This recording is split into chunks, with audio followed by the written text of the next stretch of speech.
This is the Valentine's Date Mistake. By Cassie Shiels. Thanks for listening. Chapter 1. Melissa. It was a complete mystery to Melissa how the clock seemed to tick more slowly as they reached the last few minutes before the bell rang. A mystery that science should work harder to solve. Melissa loved teaching math more than anything, but she was just as anxious to hear that final bell ring as any of her students. 6 hours of classes always felt long after the extended holiday break, especially on Fridays. She pushed her long dark hair over her shoulder and tapped her fingers against her desk along with the final seconds, her students mimicking her actions but with a lot more chatting. Finally, the bell rang. With an added uproar of noise, the students quickly emptied her classroom in a rush. Relief flooded her chest. The worst thing about the week after Christmas break was that none of the students wanted to be in school anymore by the time they reached Friday, and asking them to do their math homework meant she got more dirty looks than sophomores should be allowed to give. Didn't they have a daily number they could inflict on people before they were cut off? If not, someone should invent a way to control that. Maybe the same scientists who were working on the slow-ticking clock. Once alone, she walked around the desks, straightening chairs and picking up math books scattered about, along with caps from glue sticks. Melissa's art teacher friend Lacey swore that she could change her students' minds about math if she added in some fun, but so far, Melissa didn't know if she agreed with her.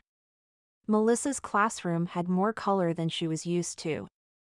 Glitter, markers, and glue are stacked on the counters instead of piles of calculators and pie charts.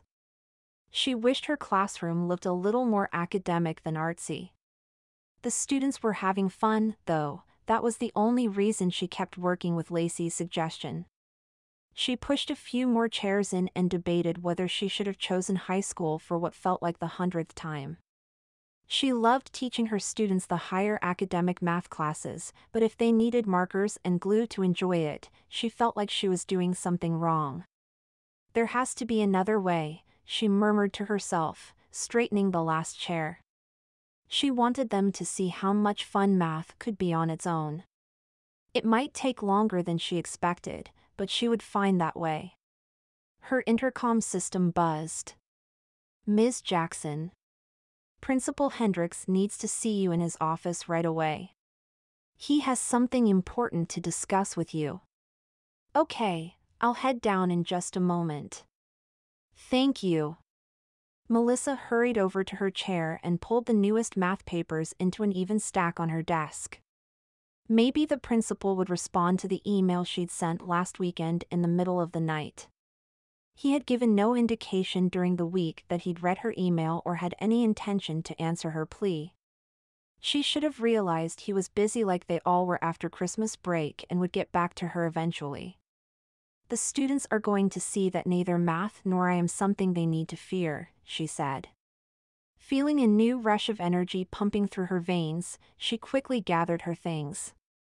She picked up her jean-colored bag covered in her favorite equations scattered on the front and grabbed the stack of math assignments she needed to grade off her desk before she locked her classroom door.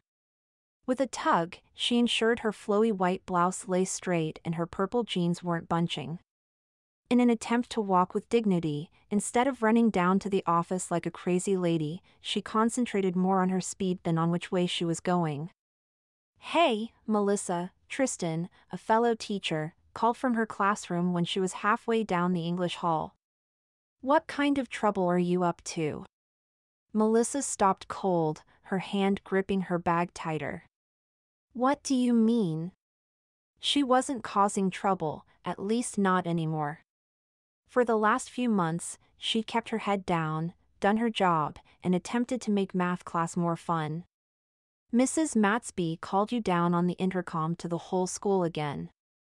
Tristan laughed lightly, not in a mocking tone. That was one of the reasons Melissa liked Tristan.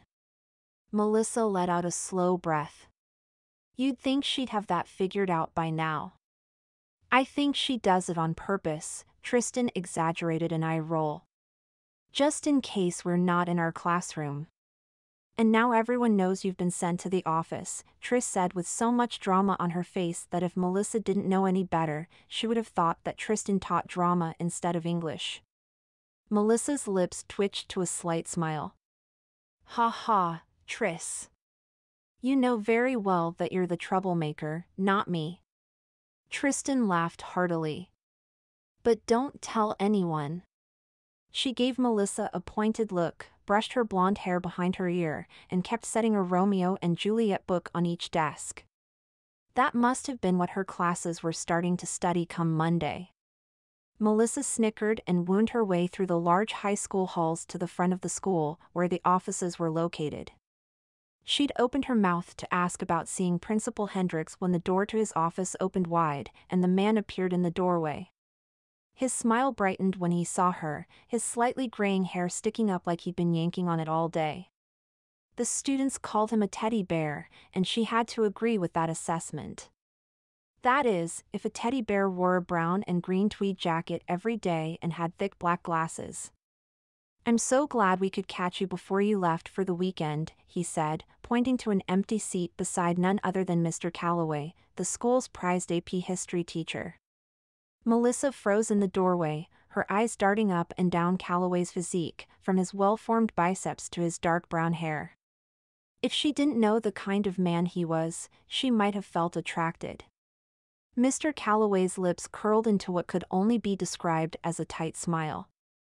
His arms were folded, and he seemed more upset than glad to see her. Not that she expected anything other than disdain from him. Melissa glanced at him before she sat down in the other chair opposite Mr. Hendricks's desk, but the history teacher kept his eyes focused on Mr. Hendricks.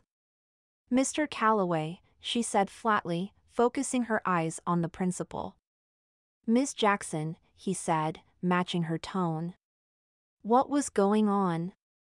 She thought Mr. Hendricks had wanted to talk with her about getting more involved in the school and changing her image. Hadn't he read her email? She wasn't about to receive a lecture from the principal like a freshman who didn't want to follow the rules. Was she?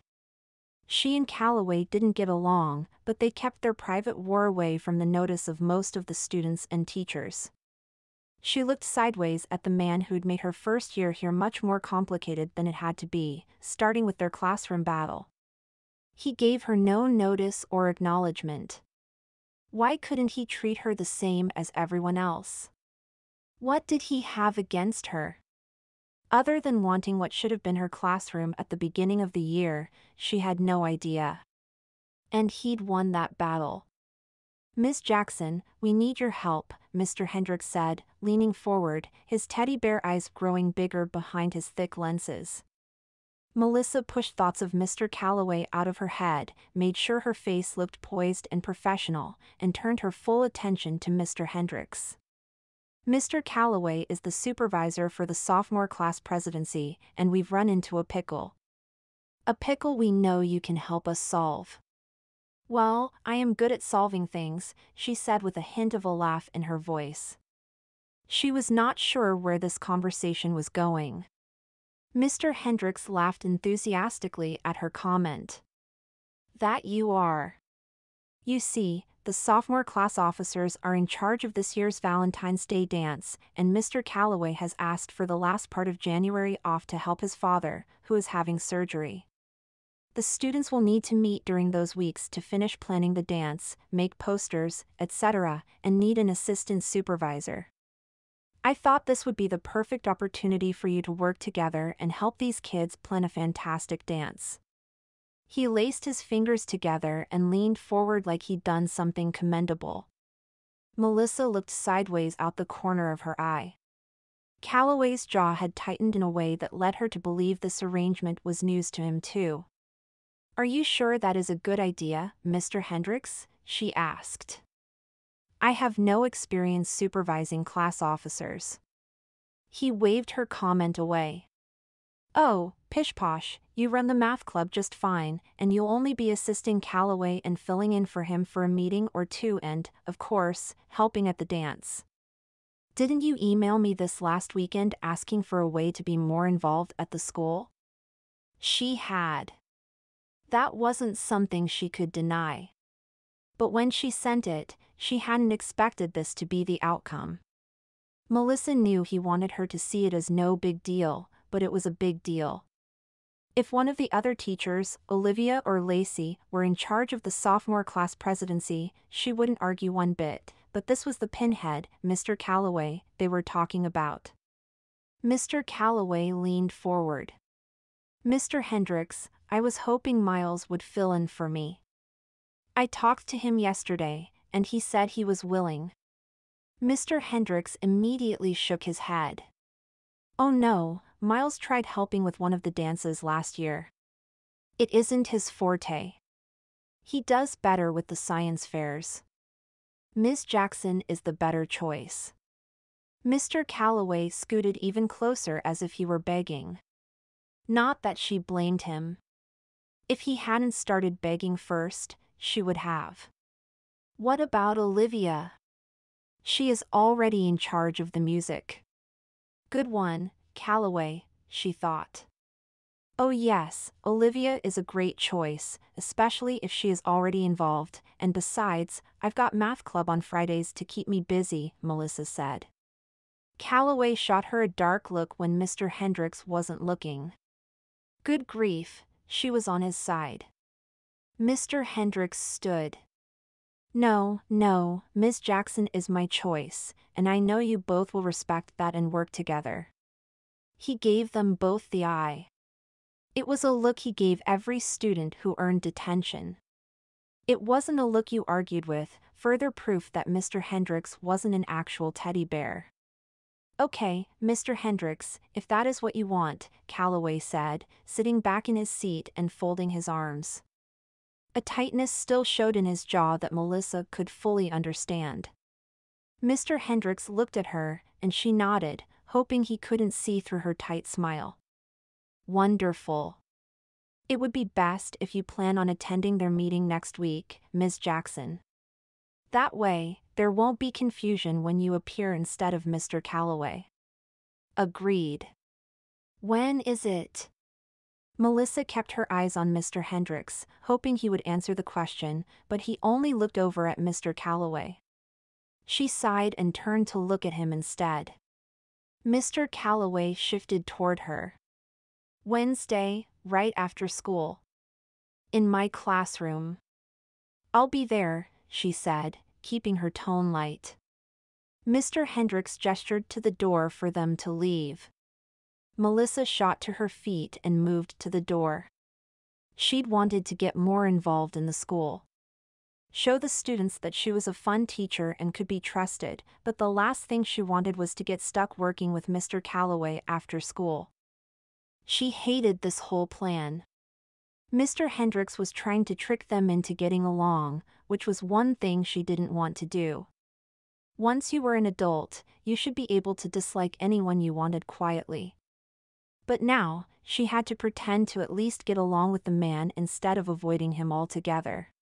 She raced to her car before saying something she shouldn't and tossed her bag in the passenger seat. But before she could leave, Mr. Calloway came strolling out of the building like he had no cares in the world. She'd seen many a woman gawk at his full head of hair and sparkling smile, but she knew the truth, he was more of a beast than his outward appearance showed. Before her first day, he'd started to petition to take what should have been her corner classroom with enough vengeance that she would have thought the old math teacher had bequeathed it to him. He gave her a casual nod as he walked by her car. The kind of nod that held more challenge than acknowledgement. Seriously, what was his deal? Did he have to be the best at everything? If she was going to get through this, she needed help so she wouldn't lash out irrationally or say something she shouldn't. Instead of turning right like she usually did to go home, she turned left. Prissy would still be at her matchmaking business office for several hours. Best friends were reserved for times like this. She hoped Prissy would feel too overjoyed about a visit to care about an interruption. Knowing her, Prissy would do everything she could to snare Melissa into trying out her dating app, but Melissa wasn't interested in finding love like that. Chapter 2. Melissa. Melissa pulled up to Prissy's office. The iridescent sign for Hidden Hearts glowed bright pink even in the afternoon sunlight. The business front was small and quaint, but Prissy didn't need a lot of space. Her business front was already fully decked out in Valentine's Day decorations. Melissa sucked in a deep breath and counted to 5 before she let it out. Hopefully, she wouldn't regret this. But with her family several states away and no other friends around, she had no other options. Melissa walked through the glass door to find Josh Groban's love songs playing lightly in the background. Prissy's glass desk sat right in the center of the room, with 2 comfortable pink chairs in front. "Melissa Jackson, you're the last person I expected to see here at Hidden Hearts." Prissy winked, coming out of the back room. She wore her dark curls piled on top of her head and a 50s-style red dress. Her black, 4-inch heels clicked on the faux marble tile. "I needed a friend," Melissa said, falling into one of the pink chairs. Prissy slid behind her desk, gracefully sitting in her fuzzy, white chair. "What's up?" Melissa leaned forward on the glass desk, putting her chin in her hands. "I got sent to the principal's office today and was charged with helping plan and run the Valentine's Day dance at my school with the sophomore class officers and the evil Mr. Calloway."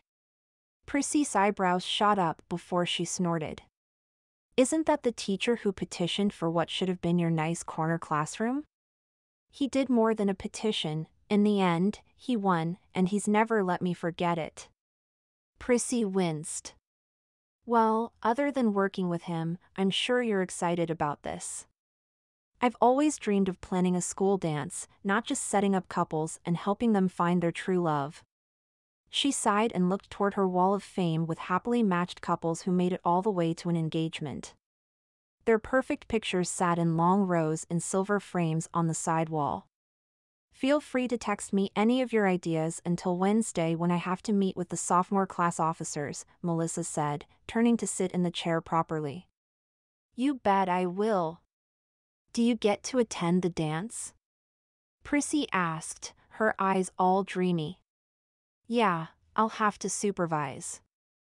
So I'll need to take tickets, patrol the halls, or serve punch." Melissa shrugged. The more she thought about it, the more it felt like a smaller crisis than when she sat in the principal's office next to Calloway. "You have to let me set you up," Prissy said, clasping her hands together, her engagement ring twirling around on her finger. "No, that sounds like the worst mistake I could ever make. It's Valentine's Day. I can't attend my school's Valentine's Day dance with a man I've never met.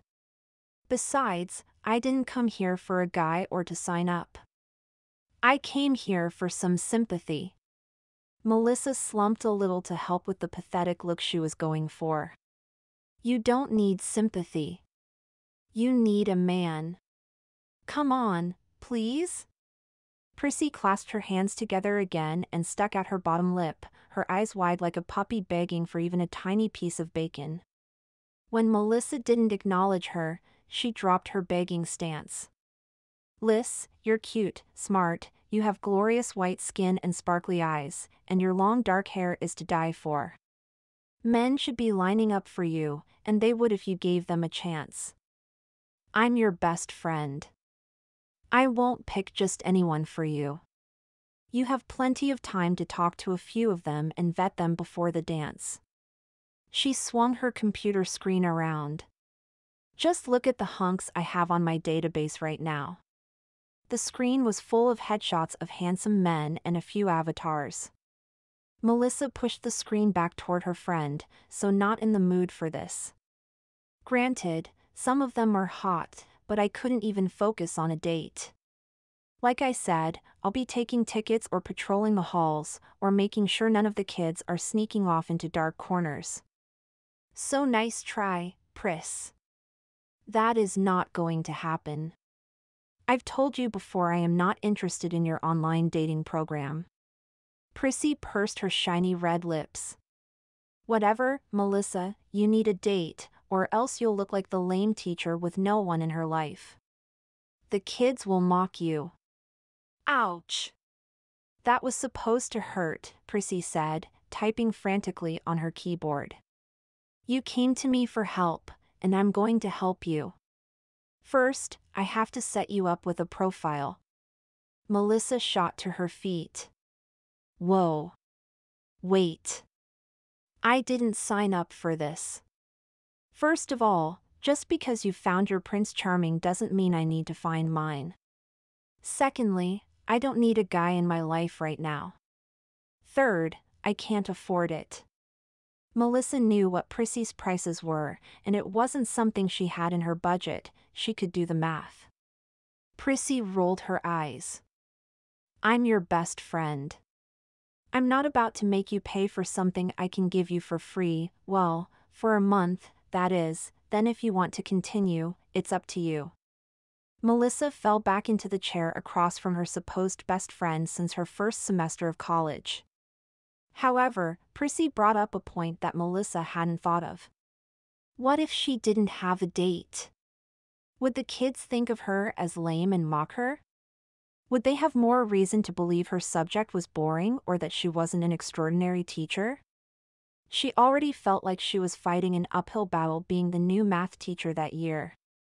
Everyone had hated old Mr. Laramie and, for some reason, assumed she'd act like that old crank.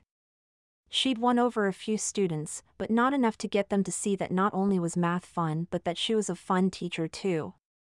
She couldn't destroy that by going dateless to the school dance.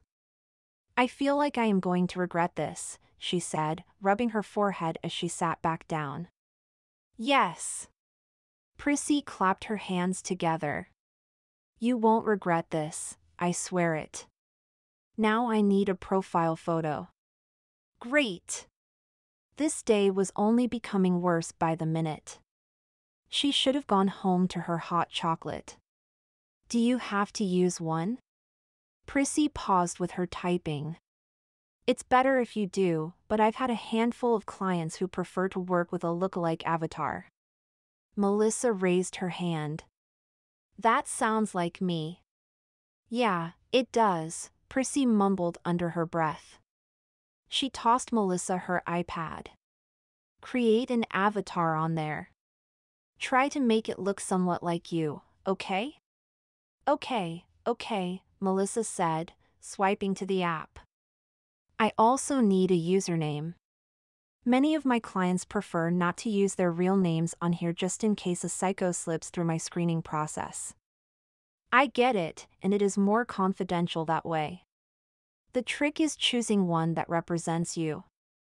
Prissy leaned back against her fluffy, white chair and tapped her chin with her sparkly pen. There was no way Melissa would let Prissy come up with her username. She'd end up with something like Fluffy Bunnyikins or worse. This was something she would control. A username is easy, Priss. Melissa cut in. How about a nice math term, like congruence? Prissy's eyebrows pinched together. Okay, then, factorial. Melissa clicked through the clothing options for her avatar. None of them looked like her, so she selected a red t-shirt and black slacks. Really, Melissa? Are you sure you want to use a math term? Prissy's face twisted, her head cocked to the side, and she leaned closer as if trying to make sure Melissa saw the look on her face. Hey, you said you wanted my username to represent me, and I'm a math teacher. I've always been a smart girl who likes math, history, and science. The kind of girl who would rather read a nonfiction book on the weekends unless hiking was on the table. If a guy isn't okay with that, then there's no point in me attempting to talk to him, let alone take him to my school's dance for Valentine's Day. Prissy scrunched up her nose. Ugh, isn't there anything better? Those are so lame. Melissa shrugged, looking through the hair options for her avatar. I don't know. How about matrix, quadratic, bell curve, logic? Prissy brightened. We're going with bell curve. That is the only one that sounds remotely like a name for a girl. Fine, you're the matchmaker. At least it was still a math term and something she'd suggested. You bet I am. The matchmaker who is going to make sure you have a date for Valentine's Day. Prissy flashed Melissa a quick smile, twisted her engagement ring around her finger so it sat straight with the single princess cut stone facing up on its silver band, and continued typing. Oh, great. It wasn't like Melissa didn't want to date, but she just had so many other things to worry about. It was her first year in her own classroom. She'd moved away from home and fought to find her place in the school. The idea of going on a blind date sounded even worse than simply meeting a guy by happenstance. Melissa tried to ignore Prissy's typing and made her avatar. It didn't look too bad. The avatar had at least her long, dark hair and bright blue eyes. Now, we don't have much time to make this happen. She swung her keyboard and computer monitor around and pointed to the screen. You take the assessment, and I will make us some popcorn. Why do we need popcorn? Melissa pulled the keyboard over. Because then we get to look through all the hunks you match up with. She rolled her eyes as if that should have been obvious and skipped off into the back room. Melissa was starting to regret this. She felt like finding a date, and one day the man of her dreams should have been organic, not done by a computer. She wanted the whole helping the girl open her umbrella on the street corner when it was raining kind of thing. But she also didn't want to look like a loser at the dance, the one teacher who couldn't cut it. Biting her lip, Melissa went through the questions as quickly as possible. Better to get this over with. Prissy returned, set the popcorn bowl on her desk, and moved to the front door. She turned the closed sign around and locked the door. Great. Now Melissa had no escape, but she could only blame herself for her current situation. Melissa hit enter and turned the computer monitor before she saw how many matches popped up. In all honesty, she didn't know if she wanted to match with a lot of men or just a few guys. Maybe this would feel easier if she only had a choice or two. Less scary. Or not. Great, now she was spiraling. Melissa leaned back in her chair and waited to see what Prissy would say. She made a few clicks with her long, purple fingernails. Here we go. We have, oh, for that look decent, +2 I doubt you'll like. With a shrug, she grabbed a handful of popcorn and turned her computer screen so that Melissa could see her guys. Melissa's heartbeat hitched up, and everything felt like it moved in slow motion as Prissy twisted the computer screen so that she could see the 6 faces. At first glance, she had no idea why Prissy would have immediately eliminated 2 of the options. 4 used avatars, and 2 had photos, but then she saw their ages, 25, 29, 26, 20, 39, and 24. I have better success if I first match you with people closest to your age. Since you are 24, I say we take the 20-year-old and the 39-year-old out for now. But if you don't click with any of the others, we can always add them back in later. Prissy turned slightly concerned eyes toward Melissa as if she was worried that she had somehow offended her friend. Melissa was far from offended. Okay, I'd rather not try and get to know 6 guys all at the same time anyway. 4 seems excessive. She'd never dated more than 1 guy and never seriously. Prissy giggled. Not really, you'll probably eliminate people fairly quickly, but I would at least try to keep chatting with at least 2 guys so you can find the best date out of the bunch. Melissa pinched the skin between her eyebrows. Isn't that kind of cheating? Prissy snorted. No, not in this business. Everyone knows that while you are just chatting, you are probably getting to know more than one person, but after the first date, if you want to continue to get to know that person, I'd suggest informing the other that you're going to try dating someone for a while, and if it doesn't work out, you'd love to chat with them again later. Melissa's eyes widened. I'm not planning on getting that far. I know you aren't, but that doesn't mean I'm not hoping you will, Prissy said, swinging her screen back over and typing away on what must have been part of the process. Melissa thought about turning around right then and walking out. Just pretending she'd never met Prissy in college, never sent that email to the principal asking to find ways to be more involved at school, never felt strong-armed into helping with the Valentine's Day dance, never drove over here, and never semi-agreed to this online dating thing. Instead, she grabbed a handful of popcorn and tossed it into her mouth. She chewed slowly, reminding herself that it was worth it, so she didn't have to attend the dance alone. She needed to be the cool teacher to show the students they didn't have to fear math like Mr. Laramie had instilled in them. She needed them to trust her and maybe even one day love her. Okay, I've sent them a matched email, just a general hello message from you, and emailed you the details. Now give me your phone, and I'll install our app. She held out her hand. Melissa let out a slow breath and dug her phone from her bag. She handed it over, sealing her fate. She was doing this.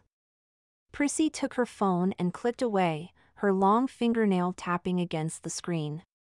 Your passcode is, she dragged her fingernail down her computer screen. There, you're in. You can set up your preferences, but right here, she pointed to a heart at the top of the screen, is where you'll find the 4 guys we matched you with. And here, she pointed to the envelope symbol next to the heart, is where you'll communicate with your guys.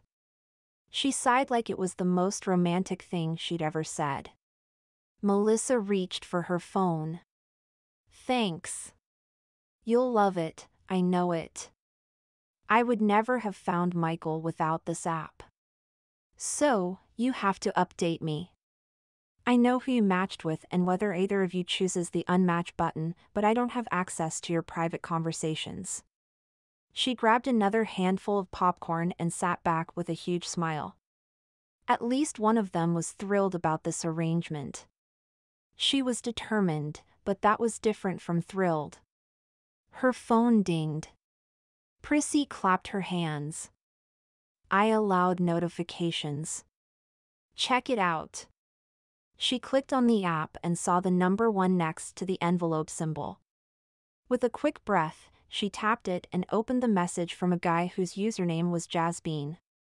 Hey Bell Curve. I saw that we matched up. I'd love to get to know you better. Message me back anytime. Jazzbean. Melissa looked up at Prissy, who tossed more popcorn into her mouth. And so, it begins. Chapter 3. Landon. Landon's phone chimed with a notification. He put down the history test he was grading and stretched. He'd been staying up later and later trying to finish both grading his students' work and his own homework for his master's program. If he took too long of a break, tonight would become another night past midnight. He looked at his watch and sighed. It wasn't too late yet. He put a burrito in the microwave and checked his phone. One of those scam messages. Didn't they know people were busy? He deleted it and checked the time on his food. He had a minute and a half to check his email. With little time to waste, he clicked on his email and scrolled through. Over half of them were junk mail. About halfway down his new messages, he saw one that made him pause. In the summer, he'd signed up on a crazy whim for a dating agency called Hidden Hearts. He'd talked to a few women at first but completely forgot about it once his semester started clashing with his day job. He scrolled past it, intending to ignore it until he could call and cancel the program. He should have done it ages ago. How much was that dating nonsense costing him still? He deleted a few more emails and quickly read one from one of his AP history students. Scrolling back to the top, he saw the Hidden Hearts email again. It shone like a beacon calling him in. He'd signed up because he did want a relationship, but the experience hadn't turned out as he wanted. It had honestly become more of a pain than a help. His finger hovered over the delete button. But curiosity won, and he clicked the email. Congrats Revere 123. You have been matched. We are so excited for you to get to know your new match, Bell Curve. Please log on to your app and check out her profile. If you like what you see, then send her a message. It's possible we just found you the love of your life. Sincerely. Hidden Hearts. The love of my life? He doubted it. The other girls had been nice, but they were so needy. They didn't have any idea what it took to earn a master's degree on top of a full-time job. Sometimes he had free time, and sometimes he didn't. They hadn't understood that. Why would this girl be any different from the others? He deleted the email and pulled his burrito from the microwave. He sat down with his food and pulled his own homework across the table that had become his at-home desk. He tried to focus on it while he ate, but that darn email kept infiltrating his brain like an army on the battlefield. In an attempt to keep focused, he started humming, but the Hidden Heart's enemy kept coming. He'd push it back and try to hold it off, but the thought of that email kept coming at him, taunting him. Darn it. There was only one way to win this war. He opened his phone and mashed the app. He clicked on the heart and bell curves profile. She'd chosen an avatar instead of a photo. Very cryptic, but he'd done the same.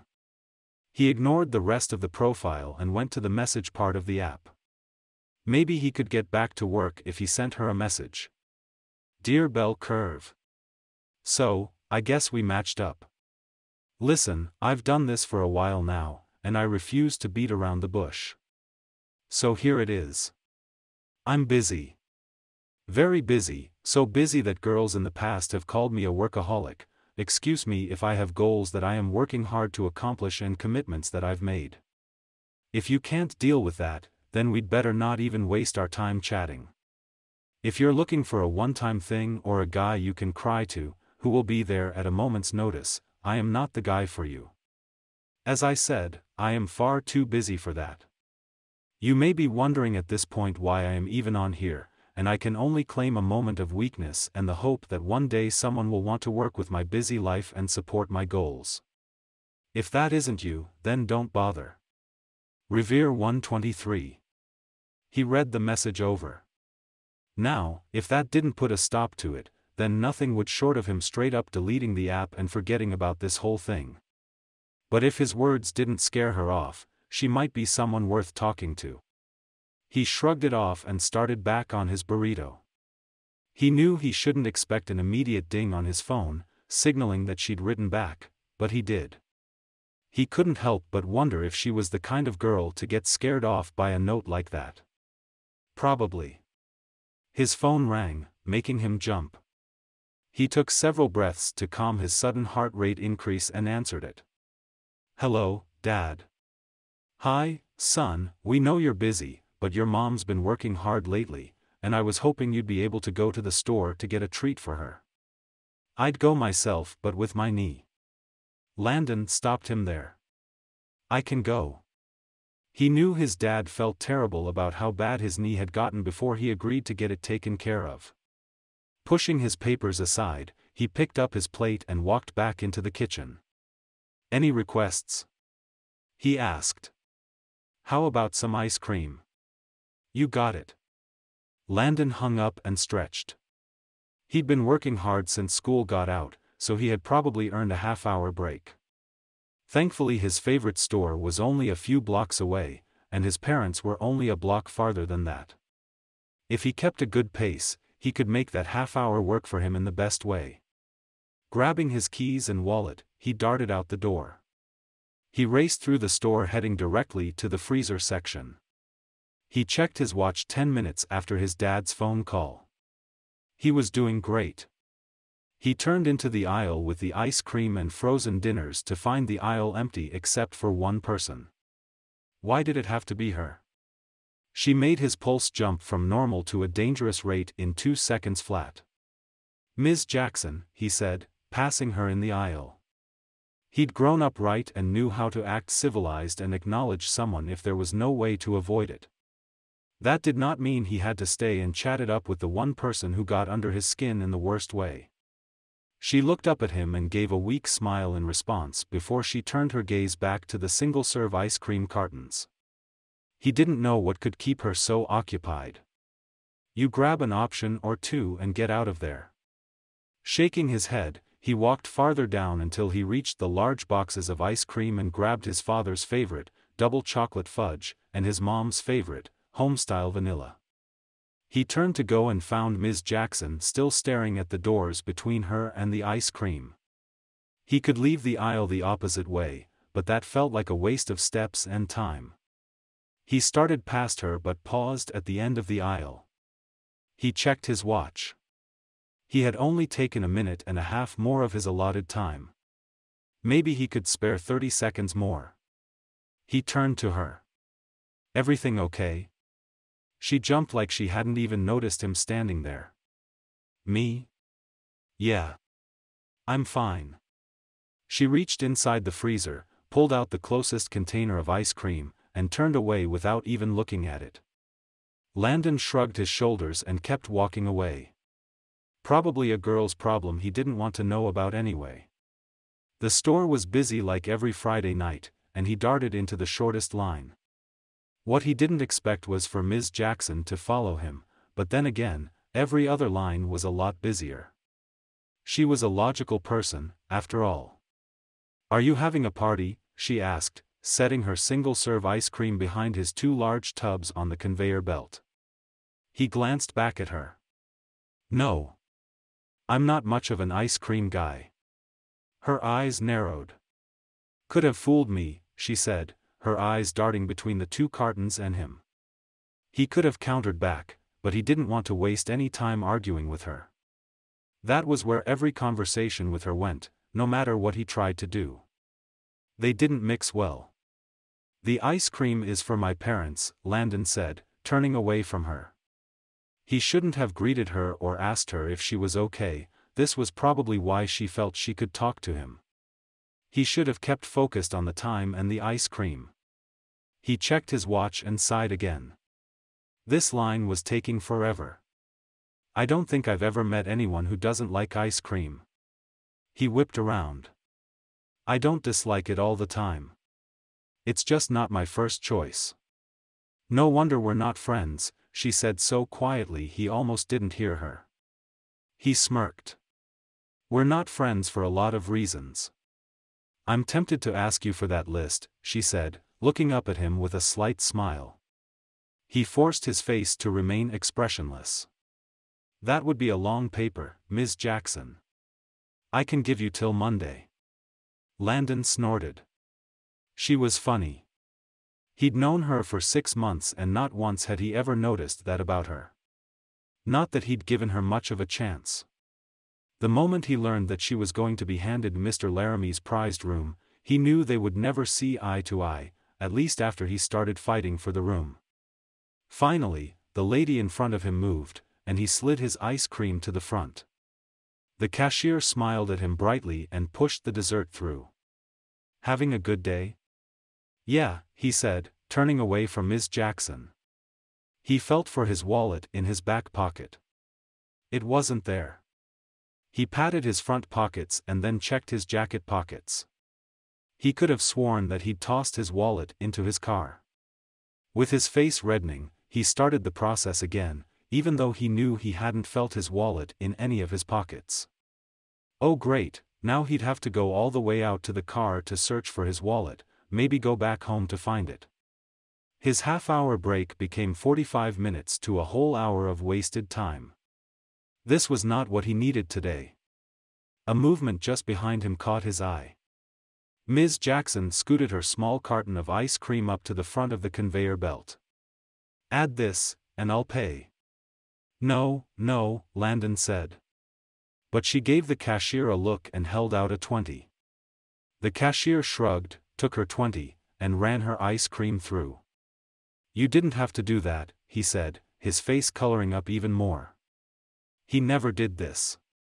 Why did it have to happen on a night when he was in a hurry and next to a person he worked with and hardly liked at all? "You looked like you needed a hand." She collected her cash and moved around him. Landon picked up his bag and chased after her. "How much do I owe you?" "I'll bring the cash Monday, I swear." She waved off his comment. Don't worry about it. He put a hand on her arm to slow her down. No, I mean it, I don't need to be in your debt.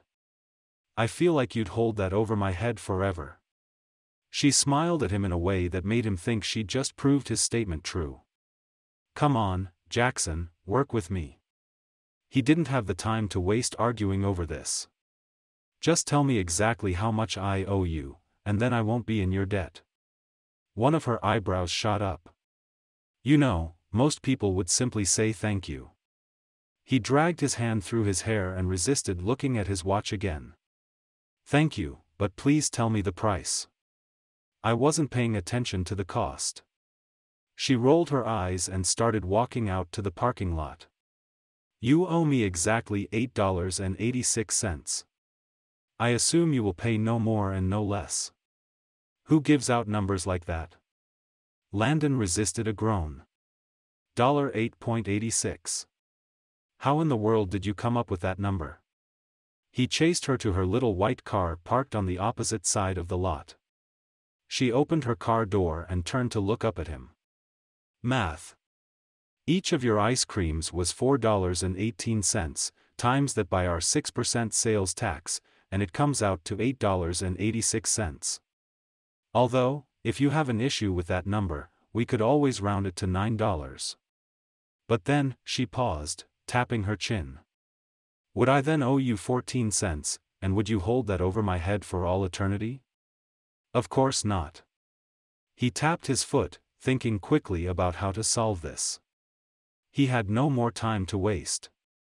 Let's agree right now that the 14 cents count as compensation for your trouble. She laughed and got into her car. It wasn't that much trouble.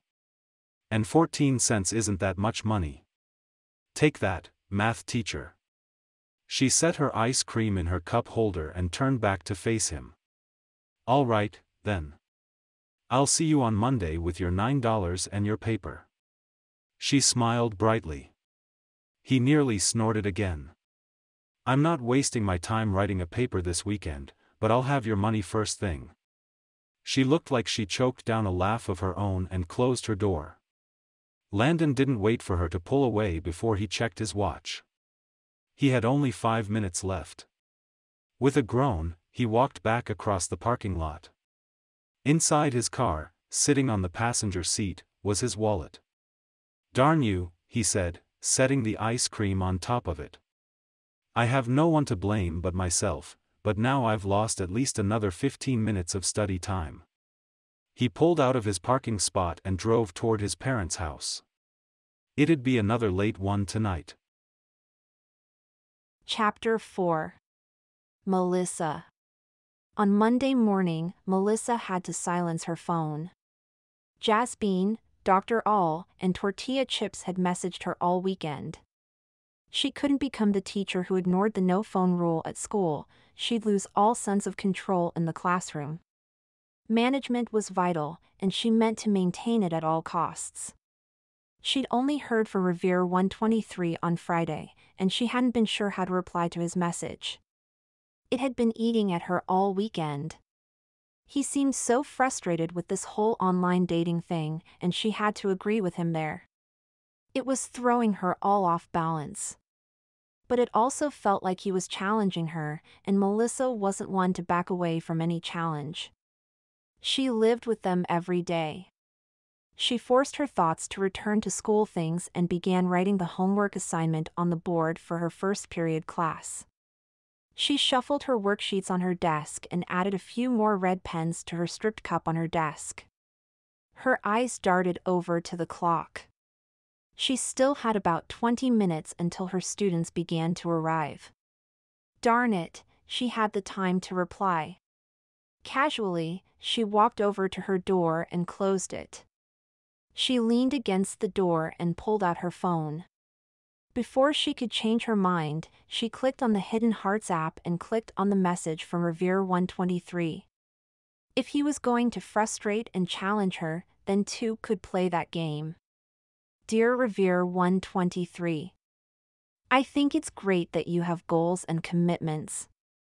Busy is better than lazy, so I can't count that against you.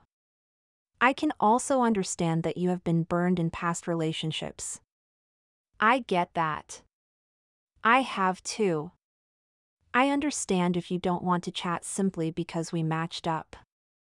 I don't want to waste time either. I don't think I like online dating, but sometimes you have to try something new. The ball is in your court. You can choose to talk to me or not. But just so you know, I am not a whiny crybaby of a woman looking for a one-night stand or needing some knight in shining armor to save her. I am strong and capable of taking care of myself. I have goals that take up a lot of my time, and I'm not about to drop them for the sake of a man. Now that we understand each other, I await your response where you know where the unmatch button is. Sincerely, Bell Curve.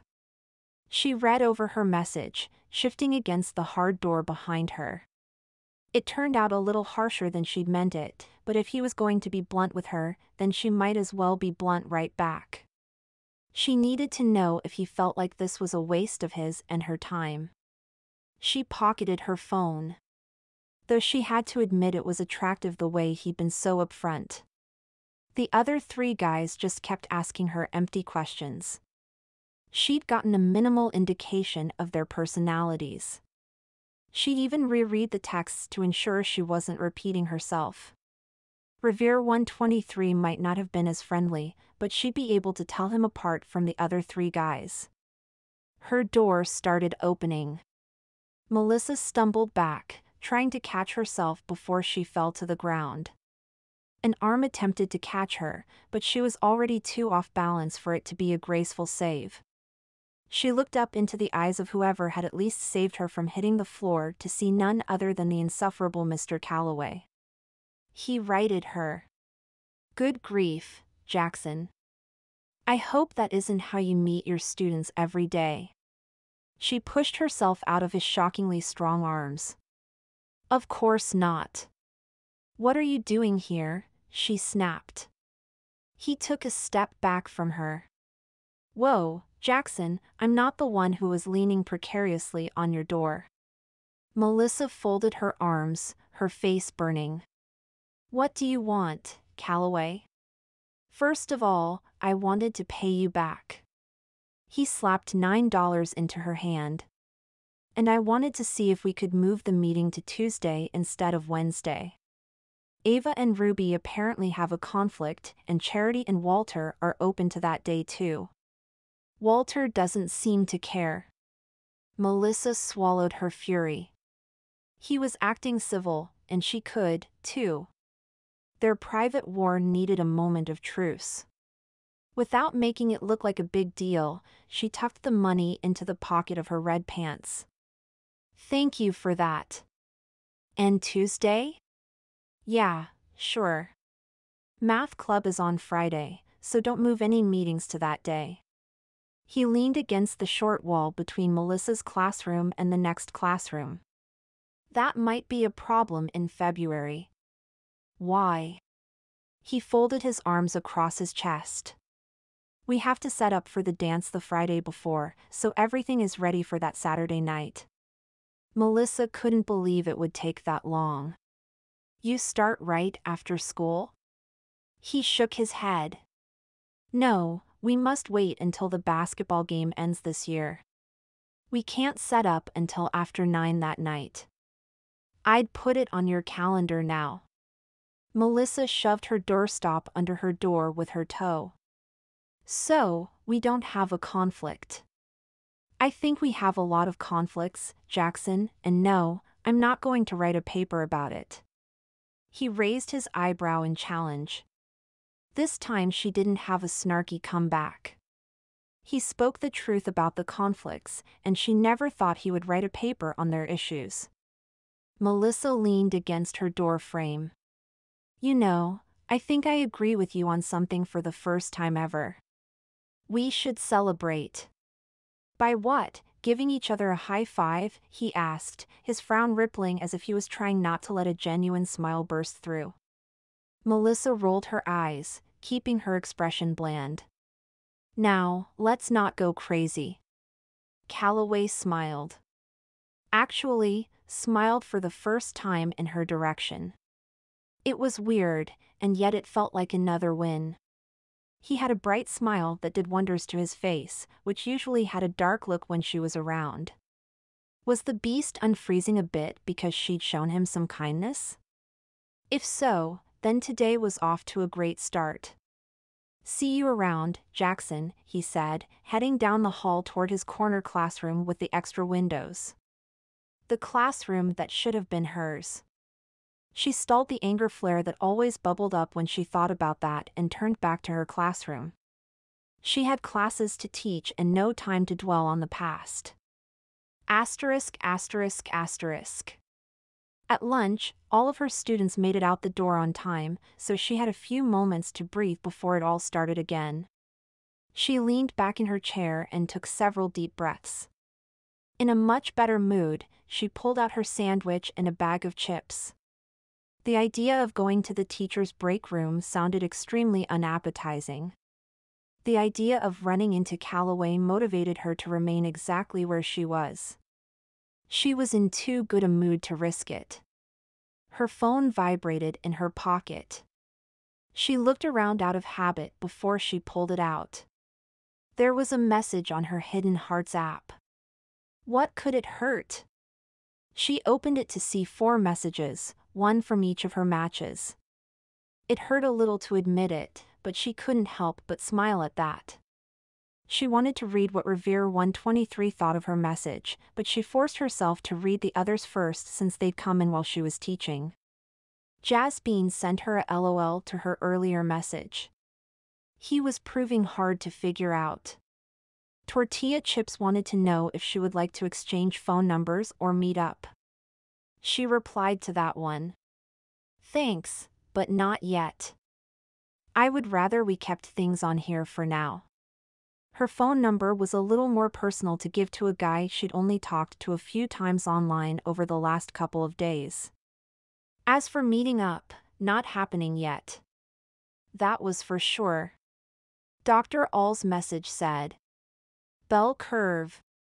Things are going well for us so far. What do you say we try the video message option on here later on tonight? You have my photo, but I would love to put a real face to your name. Let me know what you think. Dr. All." That one would require more thought. It was nice of him to ask politely, and she felt better about that than handing over her personal number.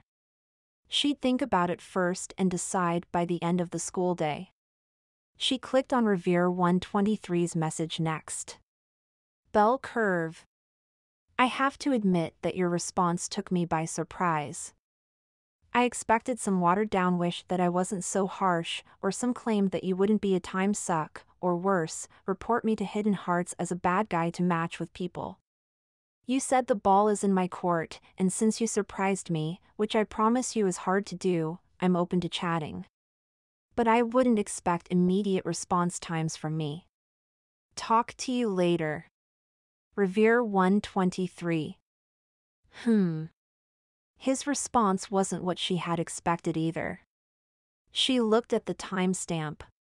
It was the one that had made her open her phone, sent just a few minutes earlier. He must work a 9 to 5, she thought. He'd probably messaged her on his lunch break. She could work with that. She really shouldn't have been messaging these guys at school anyway. She bit her sandwich and tried to think about how to respond to him. He was so different from the others.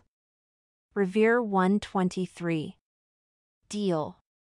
But if we're going to get to know each other at all, I think I should be allowed to ask you at least one question. Why did you pick an avatar for your profile picture? Bell curve. Satisfied, she took another bite of her lunch. She'd managed a total of 3 more bites and a handful of chips before her phone dinged again. She looked at her app, and there was a new message, but not from the other guys, from Revere 123. What about his whole no immediate response times? Maybe he had a lunch break at the same time she did. Bell curve. I am open to answering questions, but I should ask you the same thing. Why did you? As for myself, I'll give you options and let you guess which one is my honest answer. I either don't like how I look in photos. B. Weigh over 400 pounds. C. Wanted to keep more anonymity. D. All of the above. Revere 123. Melissa smiled. She'd always loved tests. She thought about the few details she knew about the guy, and there weren't many. He'd been burned in the past, he was a busy guy, liked a challenge, and seemed like a private person. She had only a few minutes before the bell rang. Stuffing the rest of her sandwich in her mouth, she replied. Revere 123. I chose C. Not just because that is my answer, but because of what I can deduce from the little I've learned about you already. Am I right? Bell curve. With that sent, she tossed her phone on the top of her desk and cleaned up her lunch. It was time to teach students some math, not wonder about his response. So, she wouldn't get distracted by her phone, she quickly turned it off and tossed it back in her bag. Chapter 5. Landon. Landon was willing to admit that he was intrigued by this bell curve girl. He read her message right before the lunch bell rang but chose to ignore it and answer later. He appreciated that she'd gotten his little quiz right. As a teacher, it was always nice when someone passed a test. He loved to see people pass tests. That was one of the reasons he wanted to not only teach history but also teach the AP history class as well. He promised her and himself that he wouldn't respond immediately, and he intended to keep things that way, or she would assume he was more available than he said. So instead of answering, he finished teaching his classes, glared at Ms. Jackson when he left the school building and went to visit his dad. By the time he got home, he had to work on his master's program, or else he risked getting behind. Around midnight he climbed into bed and forgot to look at his phone. The first moment he had to think about it was at lunchtime the next day. Laughing to himself, he mumbled, "I did say I wouldn't respond right away." He hadn't lied. He tapped his chin, thinking about what he wanted to say. There wasn't much time during lunch, and he didn't want to spend it all on this one thing. He wanted to ask her a question, but he didn't want to give too much away about himself. Bell curve. You are correct. The answer was C. My turn. I liked giving you options to choose from yesterday, so I'm going to do that again. I will provide you with 4 choices to choose from, and they might all be right, 1 or 2 might be right, or none of them might be correct. I'm interested in what you'll choose. Never have I ever. A. Driven all night to Vegas. B. Gone on a blind date. C. Swam in a public pool. D. Hiked up to see a waterfall. So, which ones have I never done? What about you? Have you ever done any of the above? Revere 123. He chuckled lightly to himself and tucked his phone back into his pocket. Now, this should be interesting. He liked to think that he would learn a little bit about her from this so-called test. He finished eating his lunch, but there was no reply. He assumed from the other day that they had a similar lunch break, but she might have just been available at that time. Good grief, for all he knew, she could be living with her parents or a bunch of college-age roommates. That reminded him he hadn't looked at her profile for real. The horrible idea of chatting with a young college-age girl motivated him to open the app. He was 26, they had to have a rule about ages. Pulling up her profile, he held his breath. Please don't let her be 18 or 19 years old. Not when she actually interested him. Username, Bell Curve. Age, 24. He breathed out a sigh of relief. Honestly, he shouldn't have worried. He'd told Hidden Hearts that he wanted to only date girls close to his age. Even more interested now, he read on. Zodiac sign, Pisces. That meant her birthday was sometime in February or March. That meant that she was almost 25. That was okay in his book. He always thought it was nicer to date girls who were almost his exact age. He was a Sagittarius and had only turned 26 a few months ago. His phone dinged, and a little number 1 appeared next to the envelope on the top of his app. He clicked out of her profile, suddenly even more interested in what she would say. Revere 123. What a question. I admit I spent time looking at your profile and searching through your other messages to gather any hints before answering your question. I'm still not quite as sure of my answer as I would like to be. I'm assuming, however, that you never have, driven all night to Vegas. Why? Because I feel like you would have planned better for something like that. I'm also guessing that B, C, and D are things you have done because who hasn't gone on a blind date or swam in a public pool, or hiked up to see a waterfall? So, I'm choosing that you have done all but A. If you haven't done these things, I feel sorry for you. I've done those last 3. Am I right? I hope so. My turn. Which of these is true? Never have I ever. A. Ordered dinner that cost more than $20. B. Snuck candy into the movie theater. C. Gone on a long motorcycle ride. D. Kissed a guy I've known for less than a month. Looking forward to your next message. Bell curve. He knew he shouldn't reply immediately, but he had to this time. The curiosity would eat at him all day if he didn't.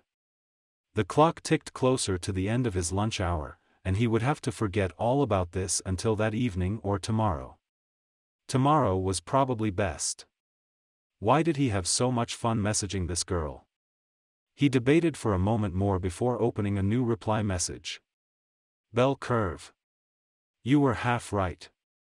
I have never driven all night to Vegas, but you were wrong with answer D. I have never hiked anywhere to see a waterfall. Don't feel sorry for me about that, however. I also haven't been adequately motivated to do so. But I have gone on a blind date and swam in a public pool. As for yours, I have a hard time thinking you've never done any of those except maybe the motorcycle ride. So, I say A, B, and D are true, and you have never done C. Revere 123. He put his lunch away and began to prepare for class. Mere seconds before the bell rang to signal the start of class, his phone. Like a powerful magnet, it drew his gaze. It sat innocently on the top of his desk. Like a relic ready for Indiana Jones to carefully pick up and replace with a bag full of sand. Why did it pull his attention so much? He was having a simple conversation with a woman he'd never met, and a silly conversation at that. He stood there, a debate raging inside. Finally, he dashed to the desk and picked the phone up. Revere 123. One day you have to hike up to see a waterfall. It's worth it, I promise you. And you were wrong about mine. I have taken more than one long ride on a motorcycle and snuck candy into the movie theater. Don't tell. A and D were the ones I have never done. I have never ordered a dinner more expensive than $20 and never kissed a guy I've known for less than a month. Bell curve. The bell rang, and he jumped and pushed his phone into his pocket. The door opened, and his class started to wander in. But his mind wasn't on the history lesson he needed to give in just a few minutes. It was on a girl who he'd learned a lot about, and what he had learned, he liked. Why hadn't he thought about talking to a woman like this before with light-hearted quizzes? He felt distracted the rest of the day. His mind kept jumping back to what Bell Curve had written and analyzing it. A lot less focused than usual, he was beyond happy when the day's final bell rang. He needed to get out of the school and get his head straight. He couldn't feel so upended by a couple of words in a message that made this girl even more attractive to him. He began packing his things in his leather case when Ava, Ruby, and Charity walked in, all chatting excitedly. Oh no, they'd moved the meeting to today instead of tomorrow. He so wasn't in the mood for this right now. Walter followed them only a few seconds later. Turning away from the students, he took several deep breaths to make sure he could face them without annoyance, especially since he wasn't frustrated at them. He was frustrated that he liked this bell-curve girl. That wasn't supposed to happen. The girls settled down at their usual cluster of desks, with Walter silently sliding in beside them. All the students seemed utterly oblivious to Landon and whatever confused feelings were rushing around him.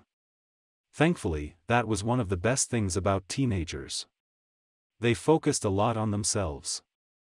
He cleared his throat and approached the student officers. They could keep this meeting short if they got right down to business. Okay, students, we have 6 weeks left until the dance. We booked the DJ in November, but we still need to get a lot of planning done. We came up with a theme at lunch, Ava said. She was the sophomore class president, and the role agreed with her. Okay, let's hear it, he said, settling down on top of a nearby desk. The door opened, and Ms. Jackson came bustling in. Sorry. Stragglers, she said before she sat down at a desk, her attention already on the student officers. He sucked in a silent breath and pushed his frustration down. Ladies and gentlemen, Ms. Jackson has joined our team. She'll help you when I'm assisting my dad after his surgery. All 3 girls offered her a quick smile, and Walter gave a small wave. Ava lightly rapped on the desk she was sitting at. As I was saying, we picked a theme. We want the dance to be a romantic carnival. Landon nodded slowly. Okay, expand. Ruby perked up. We would have several Valentine's-themed booths around the room that everyone could enjoy as well as the dance. Then no one would feel left out if they don't have a date or don't like to dance. I love how you are thinking about everyone, Ms. Jackson said, a slight smile growing on her face. Who would run the booths? The girls all looked at each other like that wasn't something they'd thought about. Charity turned to Walter, and he shrugged. Landon didn't want to compliment Jackson, but that was a good question. Would the teachers do it? Charity asked, her pen hovering over her paper, true class secretary style. Landon shrugged, but Ms. Jackson chimed in instead. I could see 1 or 2 volunteers, but if the teachers have a family or a significant other, they might not want to come to the school dance on Valentine's Day. Well, we can count on both of you, right? Charity said, writing down Mr. Calloway and Ms. Jackson on her paper next to the word booths. You both have to be there anyway. Landon stepped forward and pulled up a chair next to them. We will need to run the cash box and ensure things are going well with the dance. It would be better if we weren't tied down to a booth. Charity groaned and scribbled out their names. Then, who? We have to use this idea. Luckily, Landon had an answer. What if you ask the other class presidencies to take turns, or maybe the club presidents, or you could put a sign-up sheet out and see who might prefer that instead of dancing. The class officers nodded along with what he said.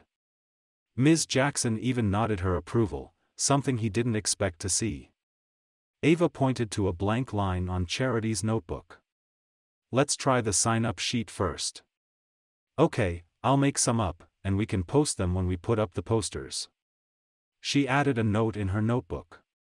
Ruby scooted closer. Okay, let's pick the booths so we can put them on the posters, Ruby said. I think we have to have a make-your-own dessert booth. And a photo booth with costumes, added Charity. I'm sure the drama department will let us borrow some.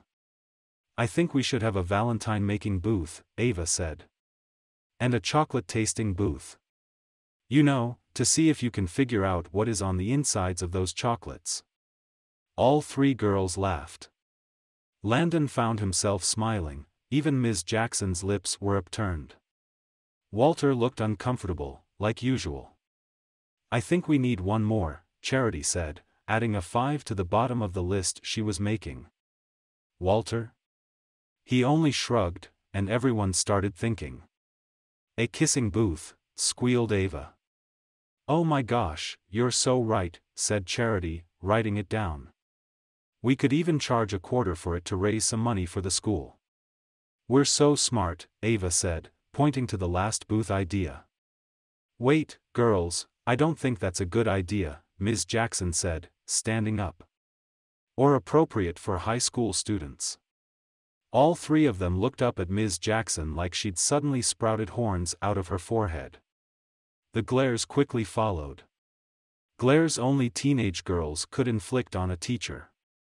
Mr. Calloway likes it, Ruby said, looking toward him. He usually didn't get too involved with the class officers' plans unless they got too big or too messy. I didn't say that, though I am curious why Ms. Jackson is so opposed to the idea. All four of the officers turned toward her.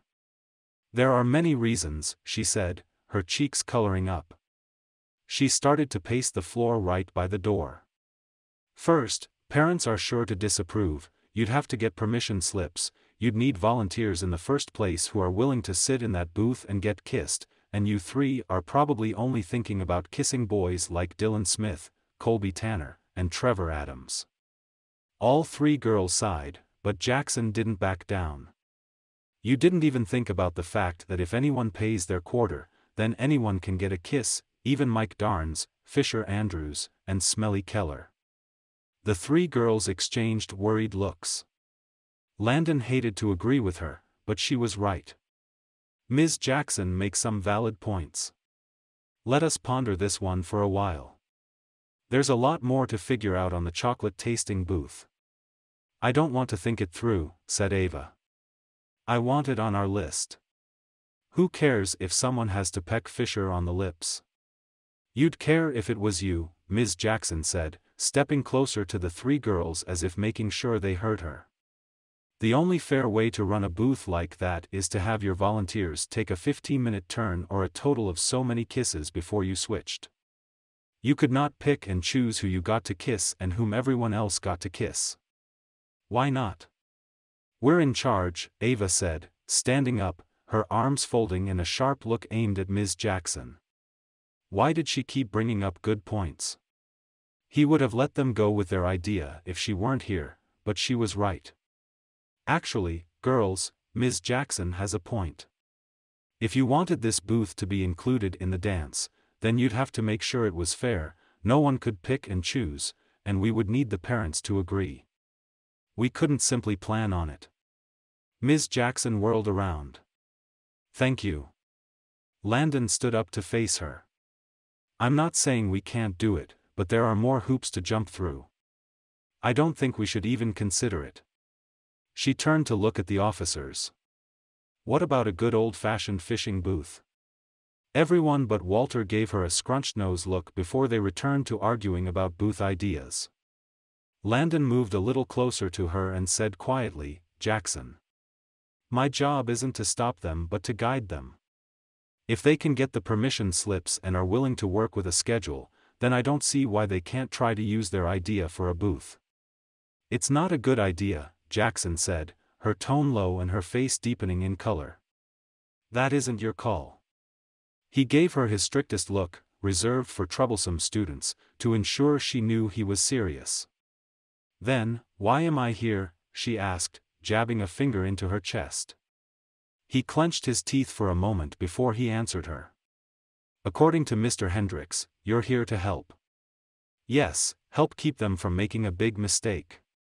She pointed toward the four class officers, who were thankfully oblivious to their conversation. It isn't your call, he said between his teeth. I still say the kissing booth is the best idea ever. Ava said, her voice raising above the others. Landon and Ms. Jackson turned back toward the group. It's a fun idea and will get money for the school. Mr. Calloway doesn't hate it, and Mr. Hendricks will agree with us, he is in charge of the school. I say we ask him. Folding her arms, she whirled around to look at both of them.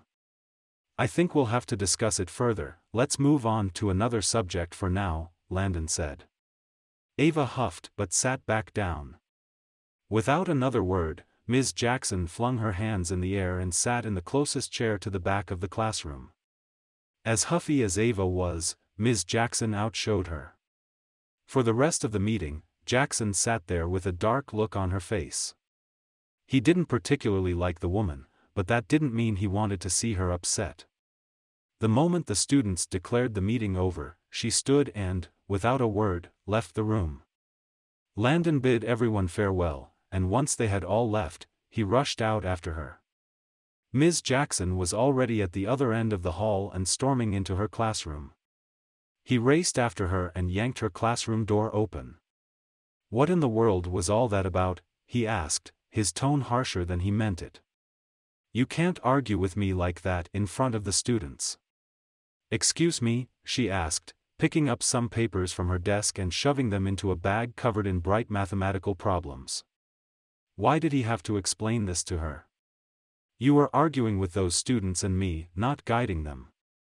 Her head shot straight, and her eyes bored into him as if they were laser beams. "You're not guiding them either. You're just letting them have what they want, so you don't have to argue. You're letting yourself agree with something that could be very detrimental to the kids in this school." She shoved a red pen in her hair and grabbed her coat. "It's just a kissing booth, Jackson. What is the big deal?" Aggravating woman. "You want to know what the big deal is?" She zipped her puffy white coat up in one yank and took the 2 steps between them, bringing her within inches of his face. He backed up a few steps from the suffocating amount of venom radiating from her. "You never had to experience the utter humiliation of a kissing booth. Sure, it sounds all romantic and fun if you are a popular girl with multiple guys vying for your attention, but there is nothing worse." She walked right up to him and jabbed him in the chest with her finger, "than sitting in a kissing booth alone for your 15-minute required time frame, with a blindfold over your eyes, and not a single guy comes to kiss you." She yanked her hood up and stormed right out of her classroom door.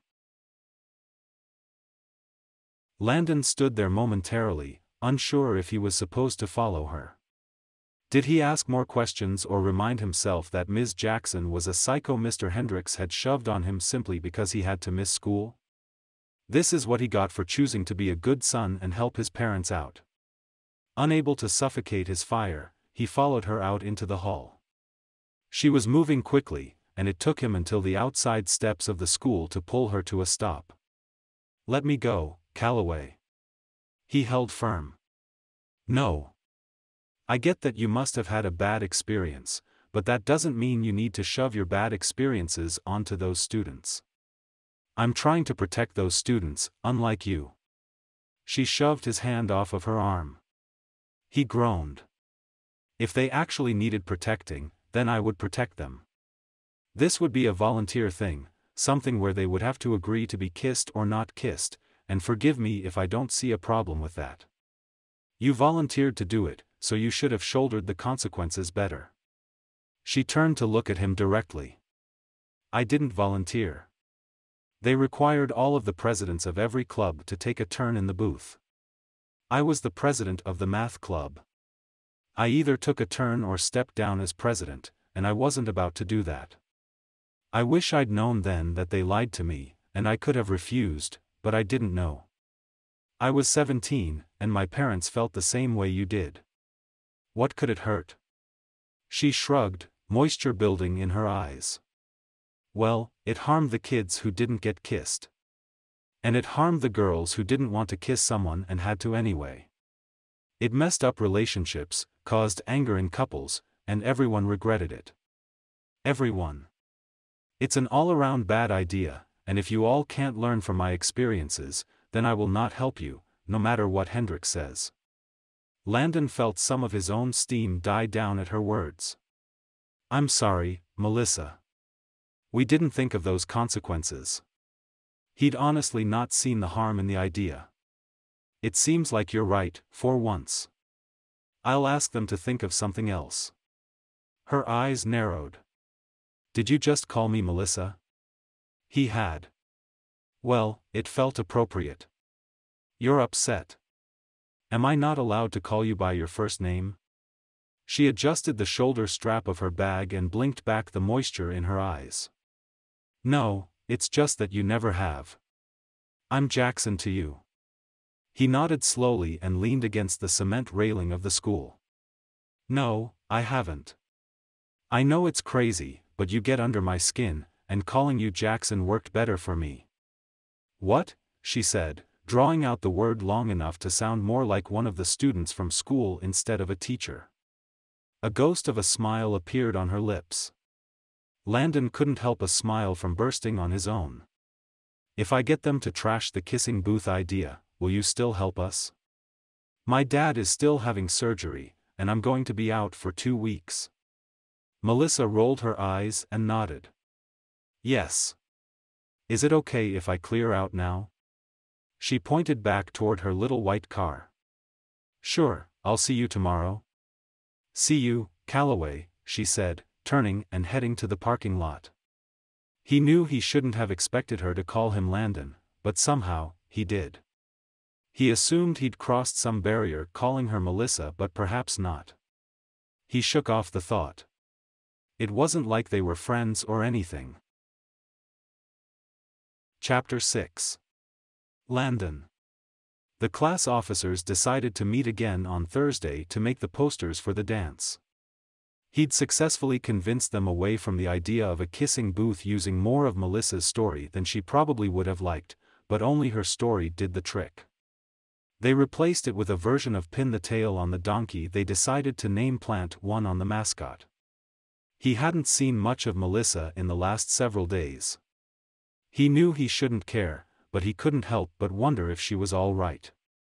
After her confession about the kissing booth disaster, he hoped she would have at least asked what they'd decided. Instead, he'd gotten nothing from her at all. On Thursday, he had to corner her in the teacher's lounge to tell her about their next meeting. Melissa, I've been trying to get a hold of you.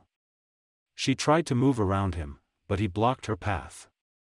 I've been busy, Calloway, she said, trying to sidestep him again. Why was she acting so weird? We're meeting with the sophomore class presidency again today after school. She got past him. I thought you should know. She paused at the door and slowly turned around. In your classroom, right after school? No, in the computer lab. We're designing the posters so we can get them printed and posted up next week. She nodded, her eyes still avoiding him. Okay, I'll be there. Without another word, she left the room. Landon fell onto a couch and sighed. What? Did she think he thought less of her after her story? He hadn't thought much of her, to begin with. Now he thought she was less of a cardboard figure than he'd assumed. Her awful experience made her seem more real.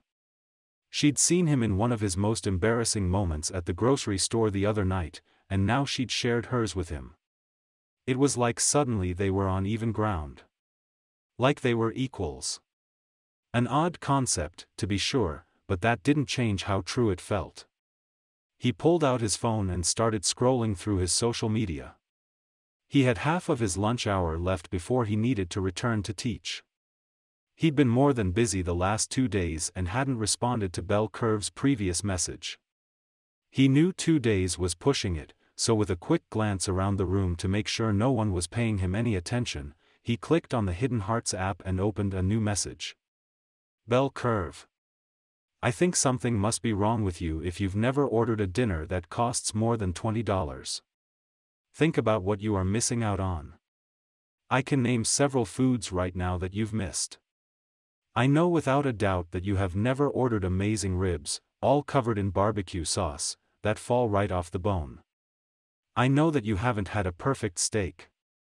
Not the rubbery bricks a lot of cheap places serve, but the kind that melts in your mouth. The kind where you wouldn't dream of adding sauce to it because the meat speaks for itself. And so many other things. Are you a vegetarian or a health nut? Please tell me you aren't against a nice big steak at least once in a while. Revere 123. He put his phone away and stood up, and stretched. Thursdays were the most challenging days for him. It felt longer than Fridays because Fridays, he did everything he could to make the day fun, and that made it even more enjoyable for him. But Thursdays were the last regular day of the week, and it took forever.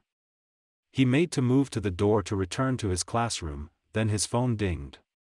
Pulling it out of his pocket, he couldn't help his eyebrows from raising a bit. Bell Curve had responded quickly. He had a few minutes, so he sat back down. Revere 123. I might have yet to taste those things, and while I might do so at some point, such an experience should be reserved for something unique. There are many good food options under the price tag of $20, especially if you're going to good places. I don't know about you, but if I'm on a date, I never go for the most expensive things on the menu. What if I don't like the guy, or he doesn't like me? Losing less than $20 feels like a better way to go if that is the case. Less money wasted, but still a good meal, but that might just be me. Also, I am not a health food nut or a vegetarian. I enjoy a good steak, but there is nothing wrong with a fantastic salad either. Bell Curve. Landon found himself smiling at the end of her message. She might be the first girl Hidden Hearts had set him up with that he wanted to meet. After a few bouts of messaging back and forth, he'd asked to meet 3 other girls, but all 3 times had ended in disaster.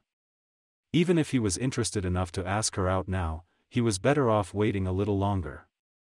There was more to learn before a face-to-face date. The first bell rang, signaling the end of lunch, and he jumped up. The last thing he needed was to end up the last person in his classroom. When he raced past Melissa's classroom, he saw her standing at the door giving the kids high fives. She even made the tall boys squat down low to hit her hand. Just trying to keep things challenging, she said as the boy whacked her hand and laughed before he entered the room. He had to hand it to her, she was much more fun than he ever gave her credit, especially on a Thursday. Somehow, the second half of the day passed a lot faster. Maybe it was his good mood. Perhaps because he'd already made it over the hump, and it was all downhill, but one way or another, he was feeling good when the final bell rang, and his students rushed out the door. He'd been a little annoyed that the girls had wanted to work on the posters today instead of the next week, but right now, he couldn't help but think, why not? Next week with his dad's surgery, he wouldn't have been able to help, anyway. Turning off all the lights in his room, he walked to the computer lab to see the class officers already working. Ava, Ruby, and Charity were chatting, but Walter stood in his usual spot just behind them. Landon couldn't help but feel bad for the treasurer, but he did an excellent job with his responsibilities. Melissa wasn't there yet. Would she show? Mr. Hendricks had been insistent that she help him with the class presidency. Hey, Mr. Calloway. We already got started, Ruby said, pointing to the computer screen that was all red. Charity was already pulling an excessive number of hearts onto the supposed poster. Remember to keep it clean looking, so it's easy to read, he said, taking a seat behind them. He tapped his pen against his knee and watched the girls work. Ms. Jackson better not have bailed on him. He needed her to help with them for the next 2 weeks. He needed to rely on her. The door opened, and she stumbled inside, a stack of papers in her arms and a red pen stuck behind her ear. Sorry. I'm late. You're not going to be late next week, are you? I won't be here to cover for you, he said, a lot snippier than he meant to. She cast him a dark look. I was waiting for a student to finish a test, she said, dumping her stack of test papers into her bag. But she stuck the red pen in the half bun in her hair. He leaned over and lowered his voice so the students wouldn't hear. You left quickly on Tuesday and are late today. I want to make sure you're reliable enough to handle things while I'm gone. She looked over at the student's bright poster in the works and then back at him. I can handle it, Calloway. With a thumb, she pointed to the cluttered sign the 3 girls were creating. He mouthed. It's up to them. Adding hand gestures to make sure she understood. Instead of nodding politely, she rolled her eyes and fell into a chair. Landon bit back what else he wanted to say. Why she always made him so frustrated, he had no idea. Mr. Calloway, do you think we should list all the booths here? Walter asked while Charity added yet another heart. Shaking off his thoughts, he focused on the students' work. I think that would be a good idea, so if there are people that don't want to dance but would like the booths, they could also start feeling excited. Charity frowned at all the hearts covering the poster and started taking a few of them away from the bottom. Thank goodness. Landon didn't want to get too involved in their plans, but they were going overboard with hearts. Melissa sat there, tapping her fingers against the desk, her eyes on the poster. Her long hair fell gracefully over her shoulders. He'd never noticed how pretty she was. At almost his height and full of rage whenever she saw him, he hadn't taken the time to look at her. Her hair had a shine to it even in the fluorescent lights. Dark brown hair had always been his preference. It was funny how he'd stopped thinking of her as Jackson in the last few days but now thought of her as Melissa. It was like her confession of a bad experience in her life had made her feel more like a real person and less like an enemy. Melissa dragged her hands down her hair and flipped it over her shoulder. Something she probably didn't even notice she did from the concentration still on her face and her gaze glued to the computer screen. Smiling, he looked away from her. He wondered if Belle Curve had dark hair. Not having dark hair wasn't a deal-breaker, but it would add to her list of positive characteristics. Something's wrong, wailed Ava, pointing to the poster. Nothing is wrong, Melissa said, getting up. Look, you just need to enlarge the dance title and move it up a little. Charity nodded and did as instructed. It helped the poster out a lot. Oh, good. I thought we'd have to start over. Any other suggestions, Ms. Jackson? She asked, looking up at Melissa. Melissa pointed to the bottom of the computer screen. What if we made the bottom darker so that the titles of the booths stood out a little more? Ava nodded. I agree. I can do that. Chelsea made the change. All four girls and Walter took a step back to look at the poster. Maybe Ms. Jackson would take care of the students while he was away. She might have shown up late, but she did have a valid excuse. The students didn't always finish tests on time. Now she was proving helpful. He needed to stop misjudging her and trust her. Mr. Calloway, what do you think? Ruby asked. All four sets of eyes turned to him.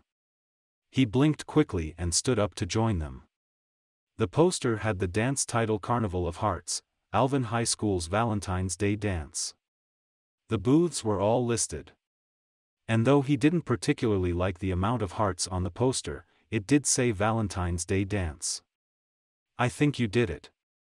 Yay!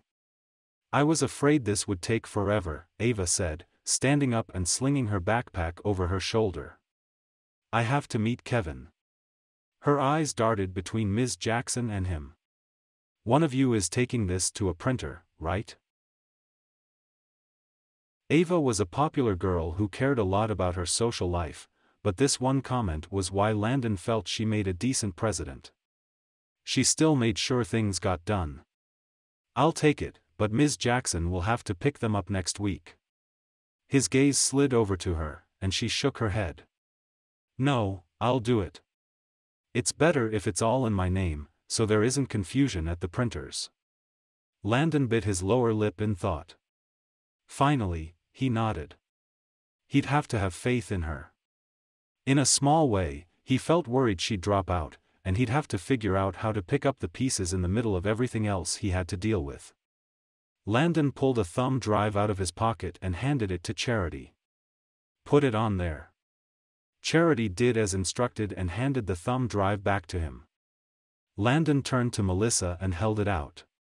We need at least 30 posters and a big banner.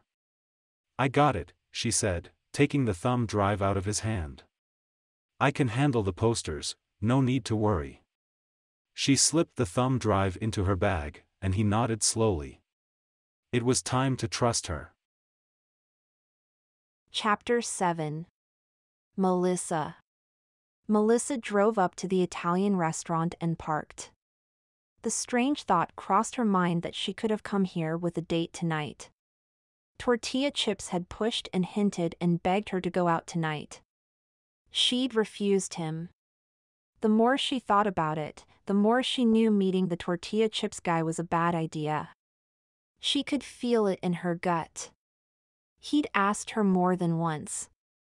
Every time she went to reply, a yucky feeling kept creeping up inside her. She knew it wasn't worth the risk. He barely answered her questions, and she hit the unmatch button when he kept acting pushy to meet up. If a guy didn't want to get to know her on her terms, he wasn't worth it. She was several minutes early to pick up her food. Knowing the restaurant well, she knew it would do her no good if she went in early. She rubbed her forehead and checked her other messages. Jasmine had messaged her back. Inspired by Revere 123's game, she'd sent him and Dr. All a message to play Never Have I Ever. It felt like an excellent way to compare them all. She clicked on Jasmine's message. Bell curve. What a fun game. I like your list of choices. I didn't know, but my best guess is that you have never done roller skated outside of a rink. Have you thought any more about that video chat? Jasmine. Melissa had been avoiding that topic for a few days now. She liked and hated the idea. Dr. All and Jasmine were trying to convince her of that option. Maybe she should give it a try. It felt less creepy than Tortilla Chip's long list of places he could meet her. Her phone dinged. It was a message from Dr. All, which would be her answer to the never have I ever question she had sent him. Bell curve. I have no idea. You stumped me. Let's discuss them in person or via video chat. We've been talking for several days, and I've been patient. I'd love to chat with you face to face so we can really get a chance to get to know each other better. Dr. All. Melissa sighed. Neither of them had played the game. She had wanted to compare them to Revere 123, and she got a comparison for sure. Not a bad one necessarily, but one she was sadly a little disappointed with, and now 3 of the 4 guys she had matched with wanted actually to meet. She leaned back in her seat and dropped her phone onto her lap. Was it normal to enjoy chatting online more than going on a date? She had so many bad experiences dating in person. From the guy who kept picking his nose in front of her to the guy who thought they should live together after 2 dates. Add the guy who had lied about everything, and her trust wasn't so easily won. Why couldn't these guys wait until she was ready? Why did they keep asking? Was it because she'd been light and careful with her responses? Revere 123 wasn't asking to meet her, though that may have been because they'd set up ground rules from the start. Dr. All. I know you want to meet. I'm not ready to move to that step. If you can't handle that and can't wait for me to ask you, then you know where the unmatch button is. Bell curve. She sent the same message to Jasmine. Tortilla Chips hadn't respected her enough to back down and had won himself an unmatched status, which was why she was sitting here alone on a Friday night instead of on a date. Feeling pent up in her car, Melissa picked up a red pen out of her bag, twisted half of her hair, and shoved the pen through it to keep it in place. She opened her door and raced over to the front of the restaurant. An older gentleman with a cane and his wife struggled to get through the door. Melissa quickly darted over. Here, let me help you. She took the door and pushed back on it with her back until it opened all the way. She stepped to the edge and tried to give them as much room as possible. So very nice, young lady, said the woman with a smile. We appreciate it. The older man offered her a smile, too, as he slowly crept through. It looked like his knee was causing him a lot of pain. Why were they going in? This restaurant was famous for its takeout option. Wouldn't that have been easier on them? Hold on, Dad. I'll get the second set of doors, said a voice she knew all too well. She looked up to see Mr. Calloway darting toward them. He offered her a quick grin before he darted through the opposite door to open the other set of doors just inside. Melissa waited for the couple, who were apparently the Calloways, to walk through the next set of doors slowly, but that brought her face to face with Mr. Calloway, the younger. The one person she'd been avoiding as much as possible all week since divulging her most embarrassing moment. "Thanks, Melissa, that was kind of you," he said, all friendliness on his face. It felt weird. She was used to him looking at her with disdain. This whole week after she shared her most embarrassing moment with him, he'd been much nicer to her. She didn't know what to do with that behavior and had made it her mission to avoid him even more than usual. But their school was apparently a smaller place than she thought, and now so was the town. What were the odds that they would show up here at the same time? "No problem. Your parents?" She nodded to the older couple who stood by watching them. "Yeah." He took a step toward them. "Melissa, I want you to meet my father, Tad, and my mom, Claire. Mom and Dad, this is Miss Jackson, one of the math teachers at my school. It's nice to meet you all." She offered him and his family a nod before she stepped to the side where the takeout orders usually waited. It was unnerving how nice he was acting toward her. The host looked at them all. "Table for 4. "Oh, no," Melissa spoke up and took another step away from the group. "I have a takeout order for Melissa Jackson." The host nodded and pointed to the bench. "If you'll have a seat, I'm sure your order will be out in a few minutes." The hostess turned her attention back to Mr. Calloway and his family. "We have a reservation for Calloway," Mrs. Calloway said, stepping up to the hostess stand. "Wonderful, give me a moment, and I'll seat you," the hostess said, marking them off her list. Tad had his eyes on Melissa. She tried to look away, but he had the kind of eyes that drew your attention like an army sergeant. "Landon, why don't we have your friend join us?" he said. Melissa's eyes flew open wide. He wouldn't. He didn't think of her as a friend. Landon Calloway turned in her direction, but she spoke first. "I already ordered, but thank you for the invitation." "Please," Tad said. "Do an old man a favor and join us. We're celebrating tonight and don't have much of a party." He gestured to his son and his wife. "Our other children had other obligations." "Celebrating what?" Melissa asked cautiously. Tad smiled. "My knee surgery is Monday, and this will be my last good meal outside the house for a while." Mr. Calloway stepped in front of his father, blocking her from view. A heroic act, even though it was a small one. He was doing it to protect her. Her heart warmed for a minute until she remembered who he was. Such an act didn't seem like him, so maybe it was the opposite. Perhaps he was doing it to protect them from her. Sadly, that made more sense. "Dad, she's probably busy. Takeout means you don't have time to stay and eat. Or she has people at home waiting for her to bring them their food." She did have the time, and no one was waiting for her to eat with them. That did not mean that she wanted to share a meal with the Calloways, even if Tad was charming with his invitation. "How rude of me," Tad said, his bright smile in place. "Are you getting takeout for family and friends?" Melissa felt her face heating up. "No, actually, it's just for me." "So, bring it home and put it in the fridge.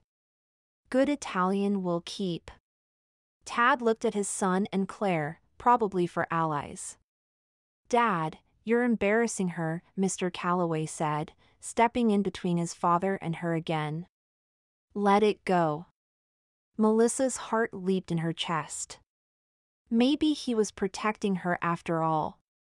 The hostess returned. "I have your table ready for you. Please follow me."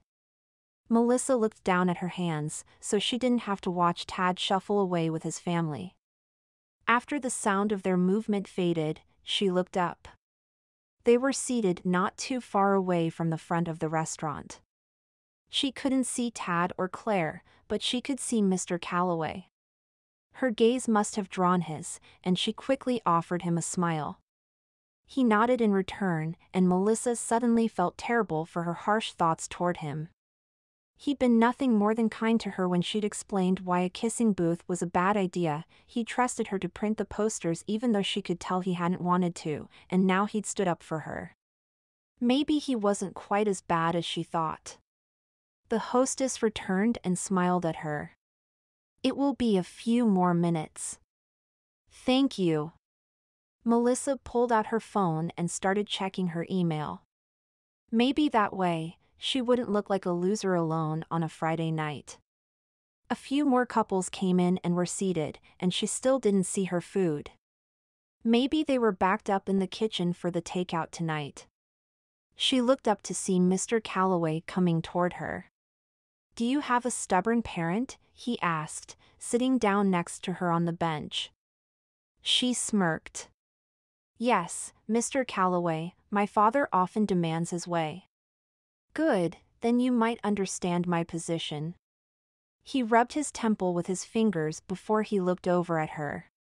"My father keeps asking if you're still sitting there all alone and has outright refused to pick an appetizer until I ask you to join us again. I'm not going to lie, if you refuse, he still might act stubborn about it, but I'm not going to make you come over. I can tell him you had to leave, and I tried to chase you down, but you jumped in your car and sped away too fast, or you punched me in the gut for bothering you or something. However, if you wanted to come and sit with us, we would all appreciate it." "All?" she asked, raising her eyebrow. She knew he only tolerated her because he had to. Why would he want to eat dinner with her?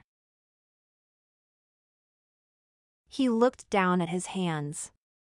"I know I've been more than awful to you this year, but that all started because we both wanted the same thing.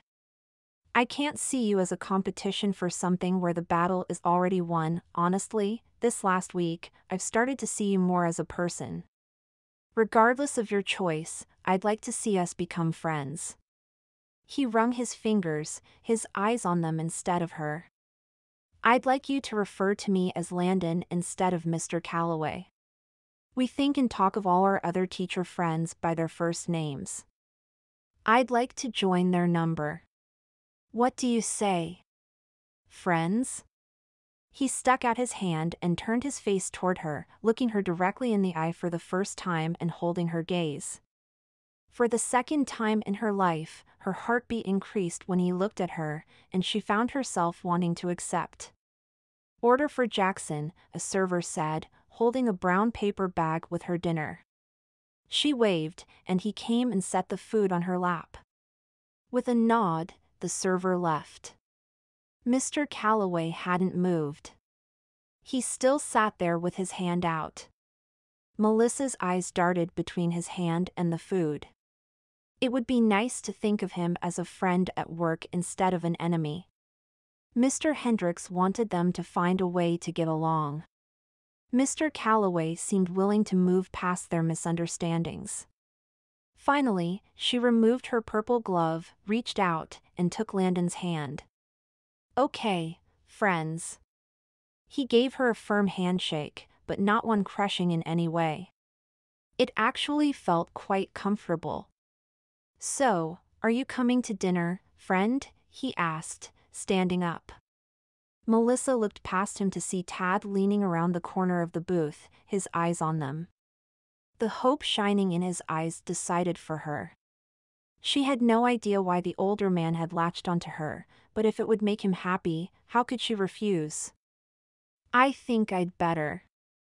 We both know how stubborn fathers can be." Landon laughed and held out his arm. Melissa moved her takeout and purse to her other hand and took his arm. She thought it would feel like a weird thing to do, but it didn't feel weird at all. Perhaps Mr. Hendricks's plan had worked, and sticking them together on a project had helped. Maybe they could become friends. Chapter 8. Landon. Landon didn't know why his father felt so insistent that he invited Melissa over, but he had to admit that seeing her sitting there alone on a Friday night had made it easier to walk over to her. He'd started to realize that Melissa was friendly, stubborn, and beautiful. What was she doing alone on a Friday night picking up pasta? He walked her back to their table arm in arm, and even that didn't feel weird. He'd offered her his arm on instinct, but the moment she threaded her arm through his, it had felt right, normal even. Like she belonged there. Strange. He shook his head. Now wasn't the time for new confusing thoughts. He'd never wanted to be friends with the woman, but somehow, now that they'd agreed to be friends, that also felt right. Hendricks had wanted them to find common ground and had forced them to work together for that very reason. His evil plan had worked. Melissa waited for him to slide into the booth first, and she slid in after him. His dad clapped his hands and offered Melissa a big smile. "So glad you changed your mind. You all are pretty convincing on the matter," she said. His mom and dad laughed, their hands clasped like they'd been in on this together. Knowing them, they probably were. Landon signaled the waiter, and finally, his dad picked the appetizer for his so-called party.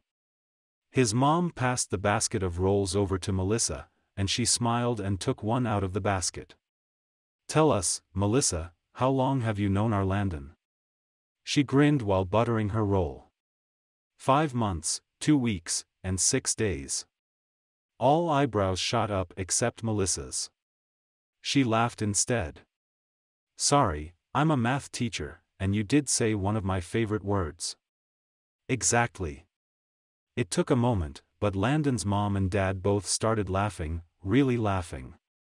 Not the polite snickering most people did while talking to a stranger, but the laughing you did when you weren't worried about how you looked or if snot would come out of your nose. "I knew we needed you here," Dad said to Melissa.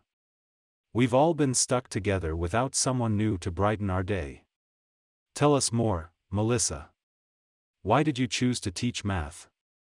"Oh," she put down the roll and turned her attention to his father. "For similar reasons, I'm sure, to your sons for becoming a history teacher. I loved math in school and wanted to show others, especially kids, that they could love it too. I want to help cure the idea that math is too hard or not any fun." "A very noble cause," his mom said, offering a nod of approval. "I think more girls should study the sciences and mathematics." That nod was hard to gain. If Melissa had already earned his mom's respect, he'd better make sure their new friendship didn't U-turn, and they began fighting again, or he'd have his mother to deal with. "What are you going to choose for dinner tonight?" his dad asked everyone, pointing to the menu. "Melissa?" Her eyes widened at the request. "Well, I ordered the chicken Alfredo earlier, but since I have a chance to get something else, I think I'm going to go for the ravioli this time." "Salmon and angel hair for me, dear." Mom closed her menu and handed it to Dad.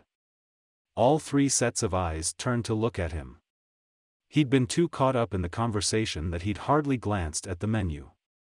Quickly, he looked down and started speed reading his options. The waiter came up to the table, and everyone else ordered quickly. "Shrimp scampi," he said when the waiter turned to look at him. Maybe no one would notice he'd barely chosen in time. The waiter gathered up the menus and left. Melissa's lips twitched like maybe she had noticed, but she didn't say anything, thankfully. Dad raised his glass. "I want to thank all of you for coming to celebrate with me tonight.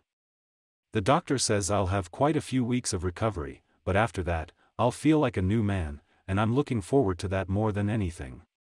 Let's not talk about what is to come. Let's talk about our new friendships." He smiled at Melissa. "And the things we have to look forward to, and maybe the things we're grateful for. I am grateful for a new knee, my family, and kind people." Here, Mom said, raising her own glass. "I'd like to add to that. I'm grateful for all those things too, and for a son who makes time in his busy life for his parents, despite his full-time job and master's program." His parents clinked their water glasses and took a sip. Wait, you're working on a master's degree? Melissa turned toward him with a more intense look in her eyes than he'd ever seen in them. He sighed and looked down at the table. I know, I'm crazy. No, you're not. I want to get one too. His jaw dropped open, and he quickly had to force it closed. No woman he'd ever told had appreciated what he was doing, let alone wanted the same thing. His respect for her went up another notch. He turned to her and offered her what had to be his first genuine smile. She picked another bit of roll-off and twirled it in her fingers. I'm jealous. You're going to get so ahead of me. Granted, this is my first year teaching, but I want to get started on my master's once I have things figured out in my classroom. Landon knew it wasn't polite, but he couldn't help it. He just stared at her. She wanted a master's too. Was she jealous that he got to work on his already? He could hardly process these facts. He'd told more than one woman in the last year about his master's, and they'd acted anything from annoyed at the time suck and how busy he was to mildly impressed. Like they had no clue how important it was to him or how much work it took to do alongside a full-time day job. He leaned forward, putting his chin in his hand to look at her more directly. I'm not sure jealous is the right word to use. You know, master's programs take a lot of work. Most nights, I'm up past midnight correcting papers and studying for my master's classes. Everything is online, so it takes hours. She nodded and took a drink of water. I don't doubt it. I'm surprised to see you out here, let alone volunteering your time at the school. You must be exhausted. He smirked. Just because I'm busy doesn't mean I can't make time for the things that matter the most. He raised his glass and nodded at his father, who chuckled and clinked his glass with his son's. Landon is getting it in education administration, Mom said, picking up the dessert menu from the silver holder on the side of the table. Her eyes brightened even more, making the lines of her face appear softer. You want to be a principal, don't you? He felt his cheeks heat a little. One day. For now, I'm enjoying teaching history. Their salads arrived, and he picked up his fork quickly. He didn't like all the conversation focusing on him, but he appreciated how positively she acted toward his dreams. He might have tried to befriend her sooner if he'd known that about her. I may have misjudged you, she said quietly, drizzling her salad with a raspberry vinaigrette. She'd said it so quietly that he almost didn't hear her. He glanced at his parents, who looked over the dessert menu together while they ate their salads. They looked utterly distracted for the moment. Taking advantage of their distraction, he leaned closer to her. I misjudged you too. Her lips parted slightly, but she didn't respond. During the rest of dinner, he couldn't help how his eyes kept turning in her direction, catching her laugh and her smile at something his parents said or flicking a little red sauce off the corner of her mouth. He'd thought the worst of her. Seen her as selfish and angry. How could he have misjudged her so much? The more he saw her, the more he could see that he'd formed a hasty opinion of her. He'd made her into a nasty person to get what he wanted, that was how he had needed to see her, and so he had until now. Finished with his meal, Dad rubbed his belly and pushed his plate into the center of the table. Would you like some dessert, Melissa? It's my treat, he said, already picking up the dessert menu again. Melissa shook her head, but a bright smile remained on her face. Oh, I couldn't. Yes, you could. Please, this is a party, after all. He handed her the dessert menu, and Melissa sweetly accepted it. Claire and I are going to split the double fudge cake. How about you, Landon? Oh, I don't know if I could eat any more, he said, patting his chest. Melissa nudged him in the side. Come on, split the carrot cake with me, she said, pointing it out on the menu. I couldn't eat it all after that big meal, but I'd love some of it. Landon could hardly believe what he had just heard. You want to split it with me? He couldn't help but feel a little astounded by that. Only days ago, she'd wanted nothing to do with him. She'd have smashed the cake in his face, not shared it with him. She shrugged and tucked some of her dark hair behind her ear. Sure. Why not? Like your dad said, this is a party. Dad waved a waiter down. The double chocolate fudge cake and the carrot cake, please. 2 forks for each. The waiter nodded and walked off. Mom reached for Melissa's hand across the table, and Melissa kindly took his mom's offer. Thanks for joining us, Melissa. You've added that final touch that made this become a party. A bit of pink rushed to her cheeks. Thank you all for saving me from a lonely night eating pasta in front of the TV with only math tests to keep me company. Tad scrunched up his nose, and he shook his head. Seems like I'm a real hero. Melissa laughed and nodded. Their cakes arrived, and with only a slight bit of apprehension, Landon picked up his fork and stuck it into the cake. Melissa took a bite of it too, but she didn't seem to feel the same anxiety he did, so he shook it off. He was sharing a dessert with a friend. What was weird about that? After a couple more bites, he realized nothing was wrong with sharing it, and the cake was delicious. The waiter returned. Are we paying separately or all together? All together, Dad said, taking the black book and sliding his card inside before anyone could object. He handed it right back to the waiter. He eyed Landon and Melissa. I said it was my treat. Mom started stacking the plates up, a habit she claimed was her way to help the wait staff clear the table faster. Landon, how about you walk your friend out to her car? Then you can come back for Dad and me.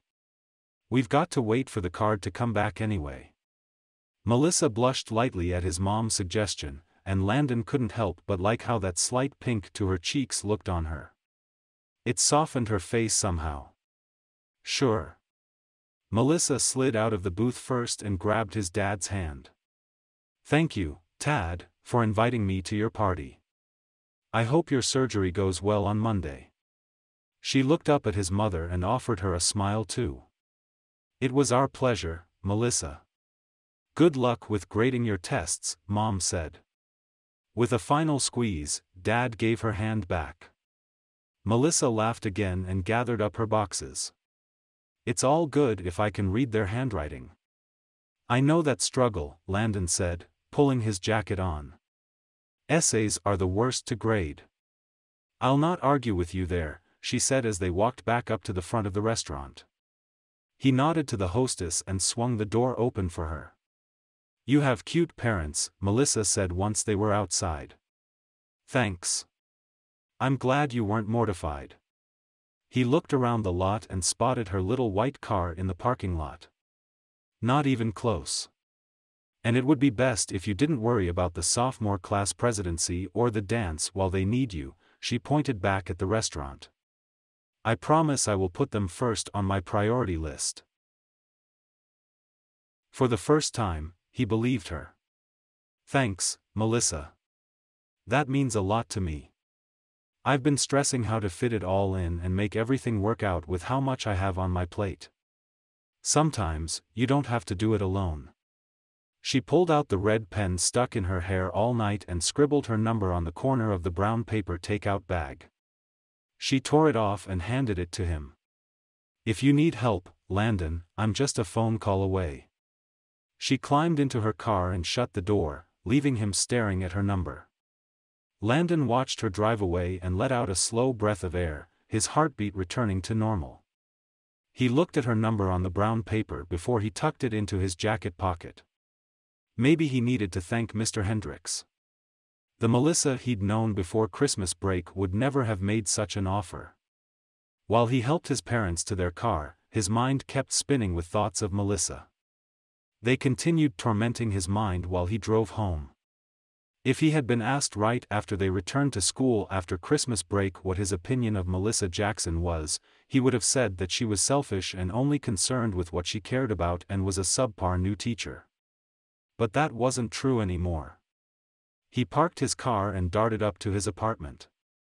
He wanted to talk to someone about her. But anyone he could have called had been there tonight. His sisters would assume way too much, so calling them wasn't worth the trouble.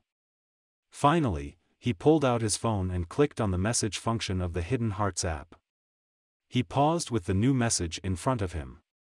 He liked talking to Belle Curve and liked it a lot, but he couldn't tell one woman how much he'd enjoyed spending time with another woman. That was just uncouth. He wanted to talk to someone, though, and Belle Curve was all he had at the moment. Dear Belle Curve. Have you ever formed an opinion about someone only to be proven wrong? I mean, look at you and me. We chat online to create an opinion about each other and decide whether or not we want to continue talking or meet one day. But what if our views are wrong? What if we think of someone one way, and before we know it, we start to think of them another way? It makes me want to give everyone a second chance. Some people may not be good with first impressions, or maybe we are too hasty to decide who they are before we give them a chance. Sorry, I'm just trying to work through something here, and I guess making sure I'm not the only person who has thought one way about someone, only to be proven wrong later. Revere 123. He put his phone aside and got ready for bed. He knew he'd regret not staying up to finish some of his homework, but he couldn't do it. Not tonight, anyway. Tonight, his brain was far too occupied with processing the whole evening. An evening that should have been a simple dinner had turned into something else altogether. His phone dinged, and he smiled. He'd hoped she would reply quickly. He needed a friend right then to tell him he wasn't crazy or that he was entirely mad and should have stuck to his first opinion no matter what. Revere 123. No, I get it. I have formed some untrue opinions about people myself. The trick is to let someone have a chance to show you who they truly are. Sometimes that takes work to do. Sometimes it's easy, but I do know what you mean, and if your opinion of the person improved upon you giving them a chance to change your mind, then I think that's all for the better. This brings me to a confession. I hope you won't hate me, but I want to ensure we are on the same page. I have been talking to a few other guys on this app. One of them I cut off because he kept pushing me to meet up, which I wasn't comfortable with. But I am still hoping to form a full opinion of you and the other guys. I hope you are okay with that and will allow me to learn more about you so that I can develop a better opinion instead of a wrong one. But if you don't like the idea that I am talking to other guys, then I understand. Belle Curve. Did he care that she was talking to other guys? A little, if he were honest with himself, but not really. They hadn't established any rules other than that he wouldn't respond right away and that they would not waste each other's time. He'd talked to multiple people at the beginning of his Hidden Hearts journey. He'd have to label himself a hypocrite if he said he wasn't okay with it. Besides, if he made a fuss about it, she'd unmatch with him, and he didn't want that either. He took a moment to let her message settle and picked up his phone. Belle Curve. I know how this works, and I am fine with it, in fact. I'm talking to another girl too. I am not dating either of you or anything but just talking, which is best for me right now. Thanks for your honesty. And just so you know, so far, my opinion of you is good. Thanks for reading my ramble. Revere 123. He didn't have to wait long for her reply, and he was grateful. Revere 123. Thanks for feeling like you could reach out to me. That, more than anything else, means a lot. So, if you're okay with it, let's keep talking. Let's see where this goes. Maybe we'll become the best of friends. Maybe something more. For now, I'm glad to know that you're there and willing to take this at a slower, steady pace. Belle Curve. Slow and steady. That was precisely what he needed. Someone who could understand that he didn't have the time to rush things, even if he wanted to. He settled back in bed, feeling good about how the evening had gone. He now had two friends that seemed to get him. Melissa and Belle Curve. The question that wouldn't leave his mind as he drifted off to sleep was if he wanted them both to remain just friends or if he wanted one of them to be more, and if so, which one did he want to pull ahead of the other? Chapter 9. Melissa. Melissa had never in her entire life talked to 3 guys at the same time in a flirty, getting-to-know-you kind of way. It was strange. It was weird. It was strangely a lot of fun. For the first time, she understood why Prissy spent so much of her time helping people find someone to love. It felt utterly insane to admit that, but she understood it now. She checked her watch. She shouldn't have spent the last 20 minutes messaging Revere 123, Jasbine, and Dr. All. Now she was running late. The students might not notice if she grabbed the posters quickly and raced to the school.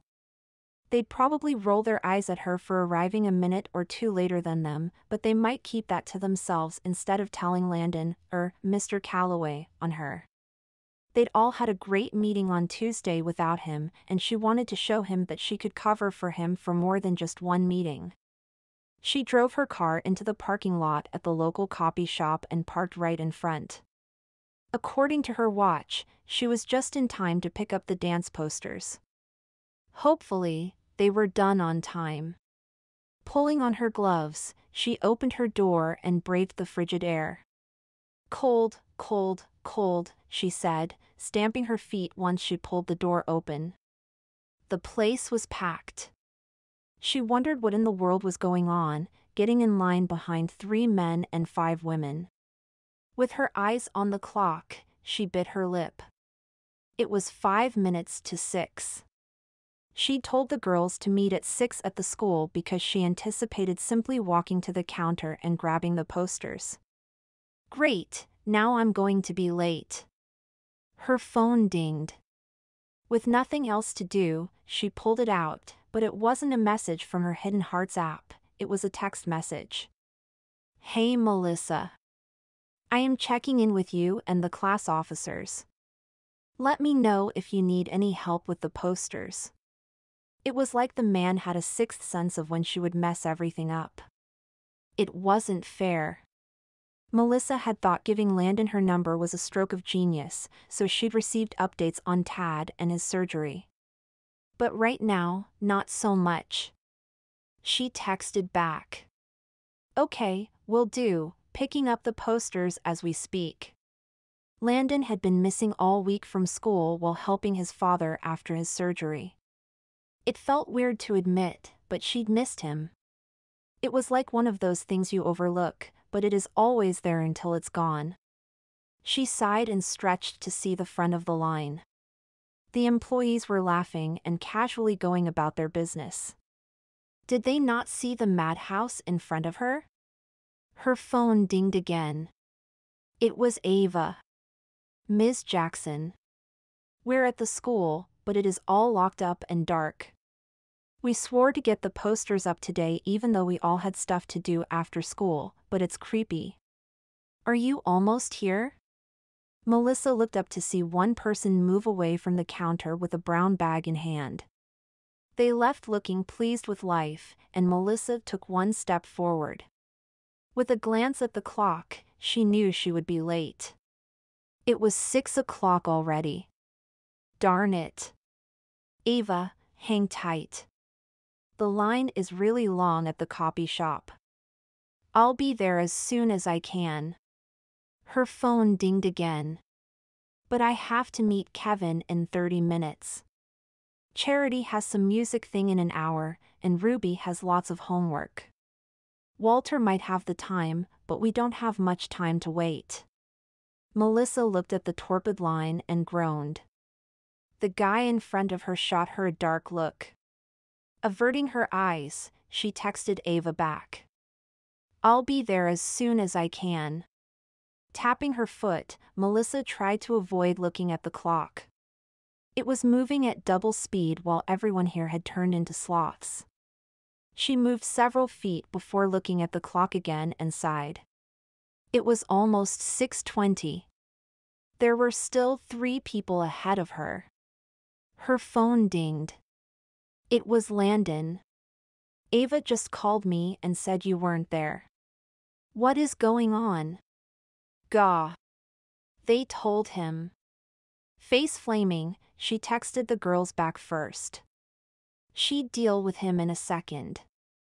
I'm coming, I swear. The line is taking forever. Miss Jackson, we can't keep waiting, and the posters are supposed to be up tomorrow. What do you want us to do?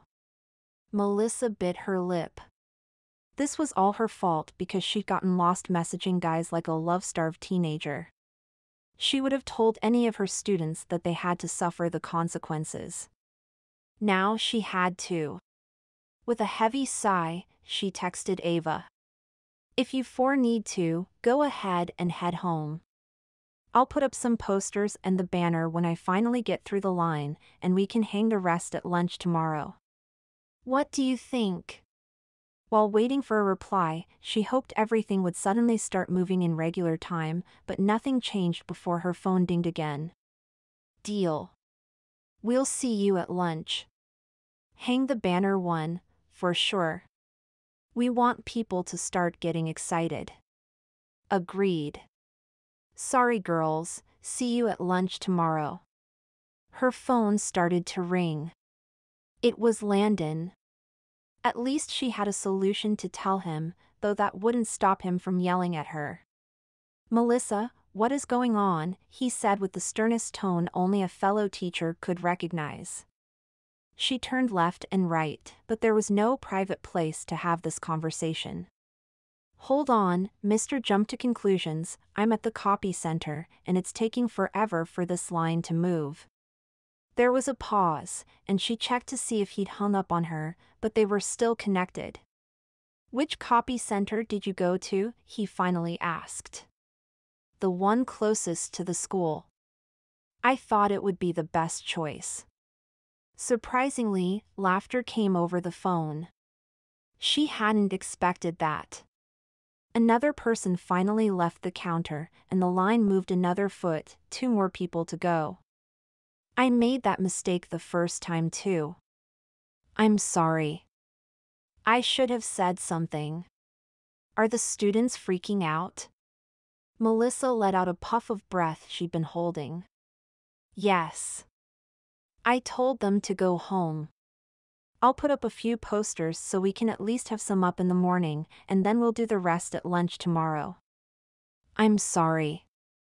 Don't be. I've made the same mistake. I'll come and help you put up the posters. Oh no, you don't have to do that. She was supposed to be covering for him. Please.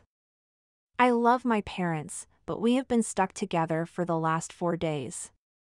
Dad is doing well enough for me to take a break and stretch my legs. Won't they mind? Great.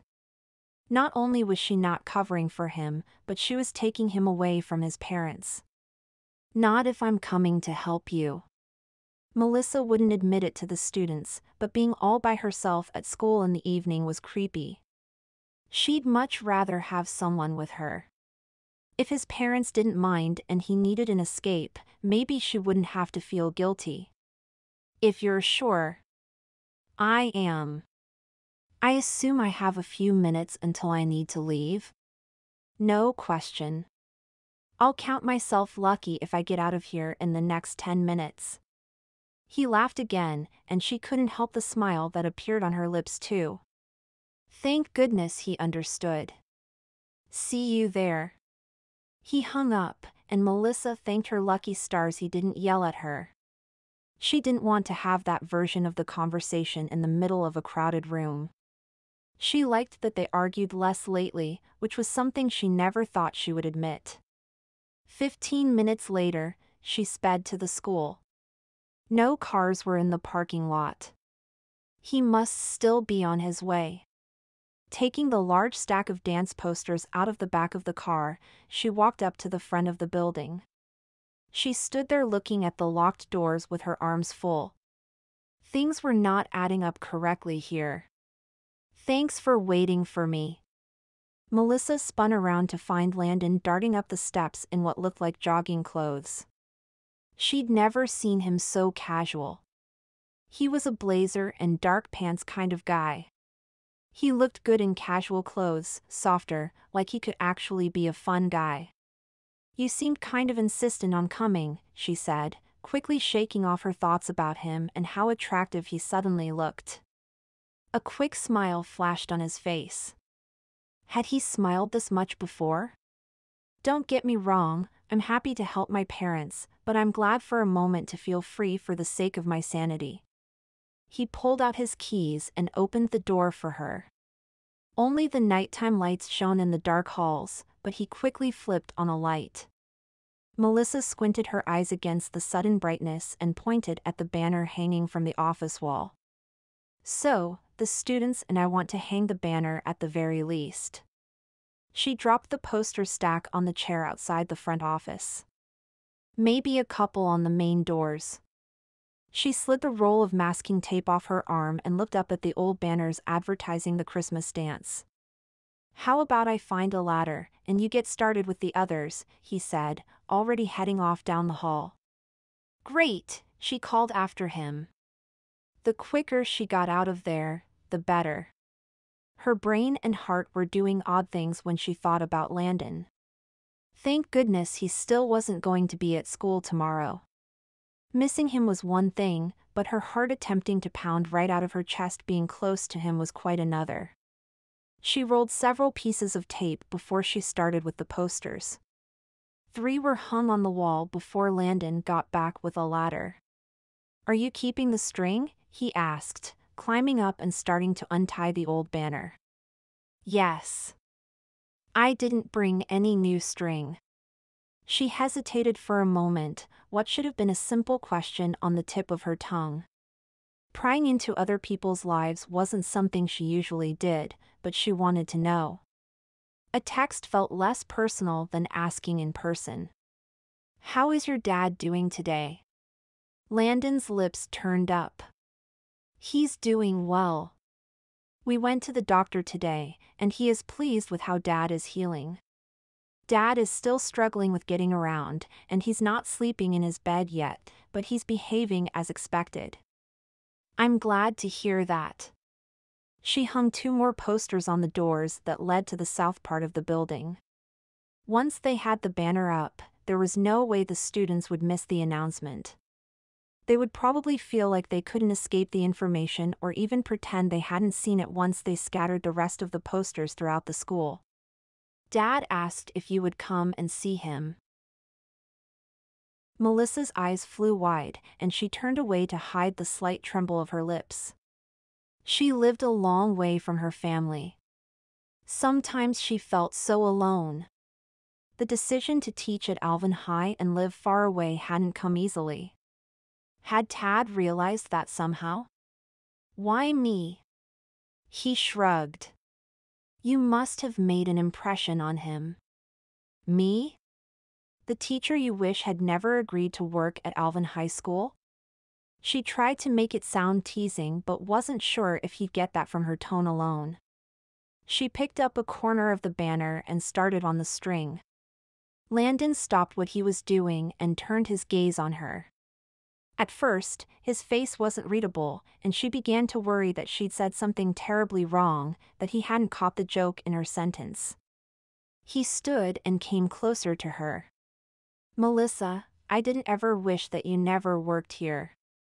At the beginning of the year, I was selfish. Everyone knows that the best classroom on the 2nd floor is the far corner room that Mr. Thornton had occupied for years. I wanted Mr. Thornton's classroom, and with the location right there by the math and history departments, I thought I deserved it more than the newbie teacher taking his place." He shrugged. "I'd been here for 3 years. I volunteered at the school and was going to be taking on the AP history class again. I felt like I deserved it. They were all solid reasons, so I got it in the end. But I'm sorry that it came at your expense." Melissa looked away and finished tying the knot on the bottom of the sign. "Yeah, I couldn't compete with all of your solid reasoning, and now you have the corner classroom with the extra windows for as long as you're here." He went and adjusted the ladder. "Is that why you wanted it? The windows?" She shrugged, tying the last knot on the sign. Yeah, I love teaching, I've always wanted to do it.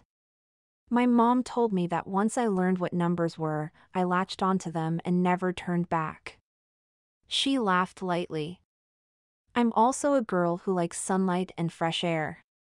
I love to go on hikes, find hidden waterfalls, and breathe fresh air in wide open spaces from the top of a mountain.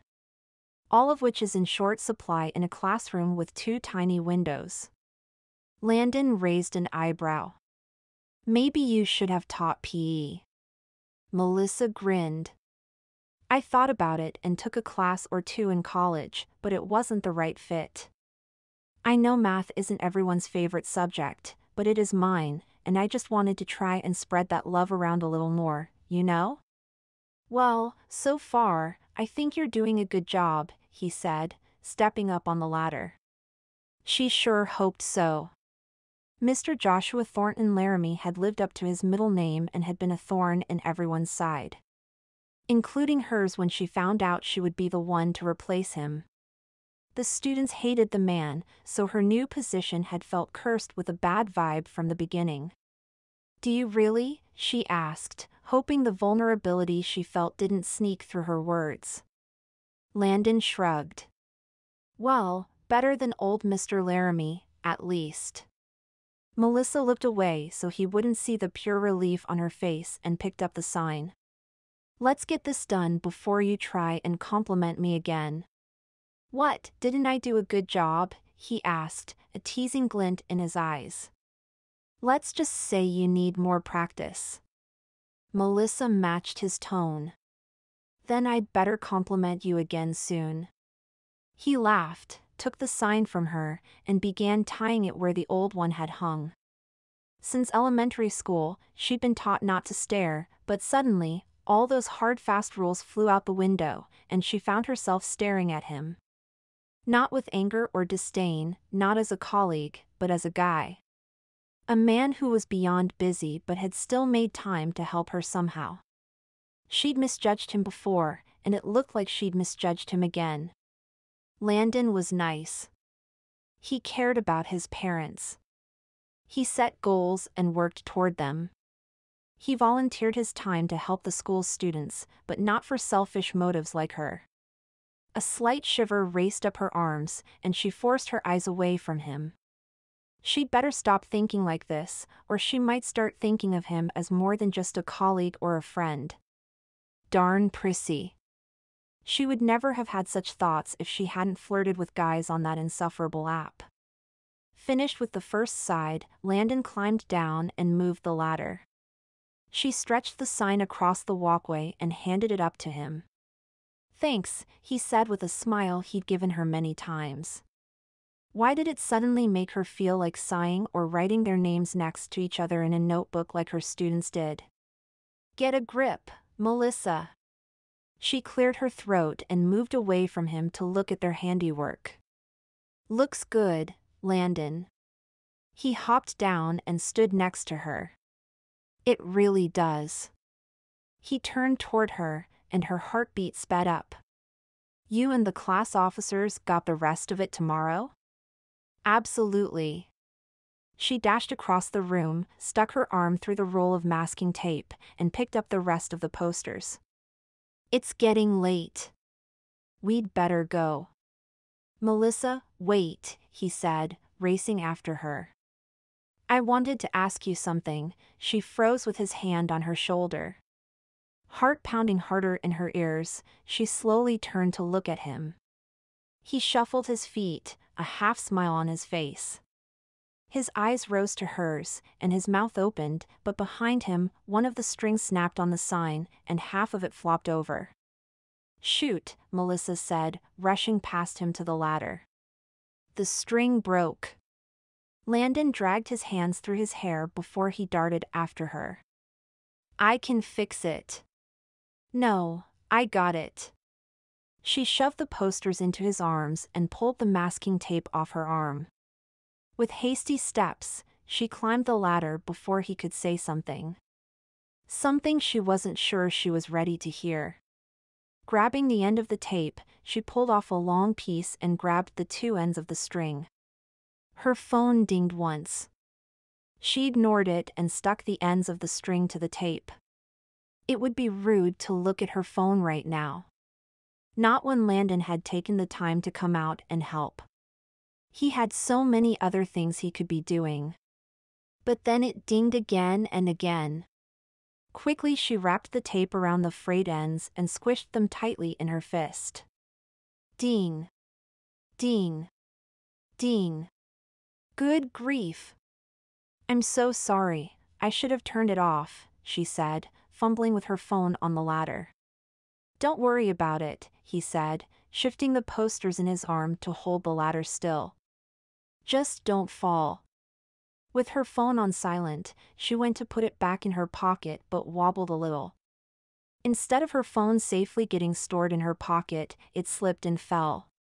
It was like someone had suddenly pushed slow-mo.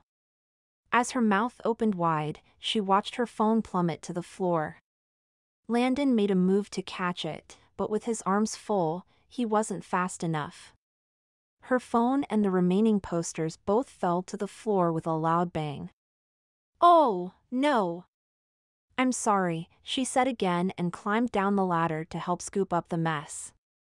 Landon laughed and started picking up the posters too. Don't worry about it, Melissa. He picked up her phone. The light turned on the screen where several notifications filled the space. His eyes widened just a bit before he turned toward her. Looks like someone really wants to talk to you, he said, handing the phone back. This time, she slid it into her pocket with no issue and grabbed the last few posters. I'll take those, she said, reaching for the posters in his arms. Maybe if she ignored the statement, he'd forget about it. Sliding his hands back in his pockets, he rocked back and forth on his feet. With the banner hung and the few posters up, that will create some buzz. I think we can safely go home. His voice was more monotone than usual, like his mind was thinking about something else while he talked. Yeah, are you okay? I'm fine. I'll see you later. He gave her what could only be explained as a blink of a smile before he rushed to the doors. Melissa followed him out of the school, and he locked up the building behind them. With another odd flash of a smile, he darted down the stairs and to his car.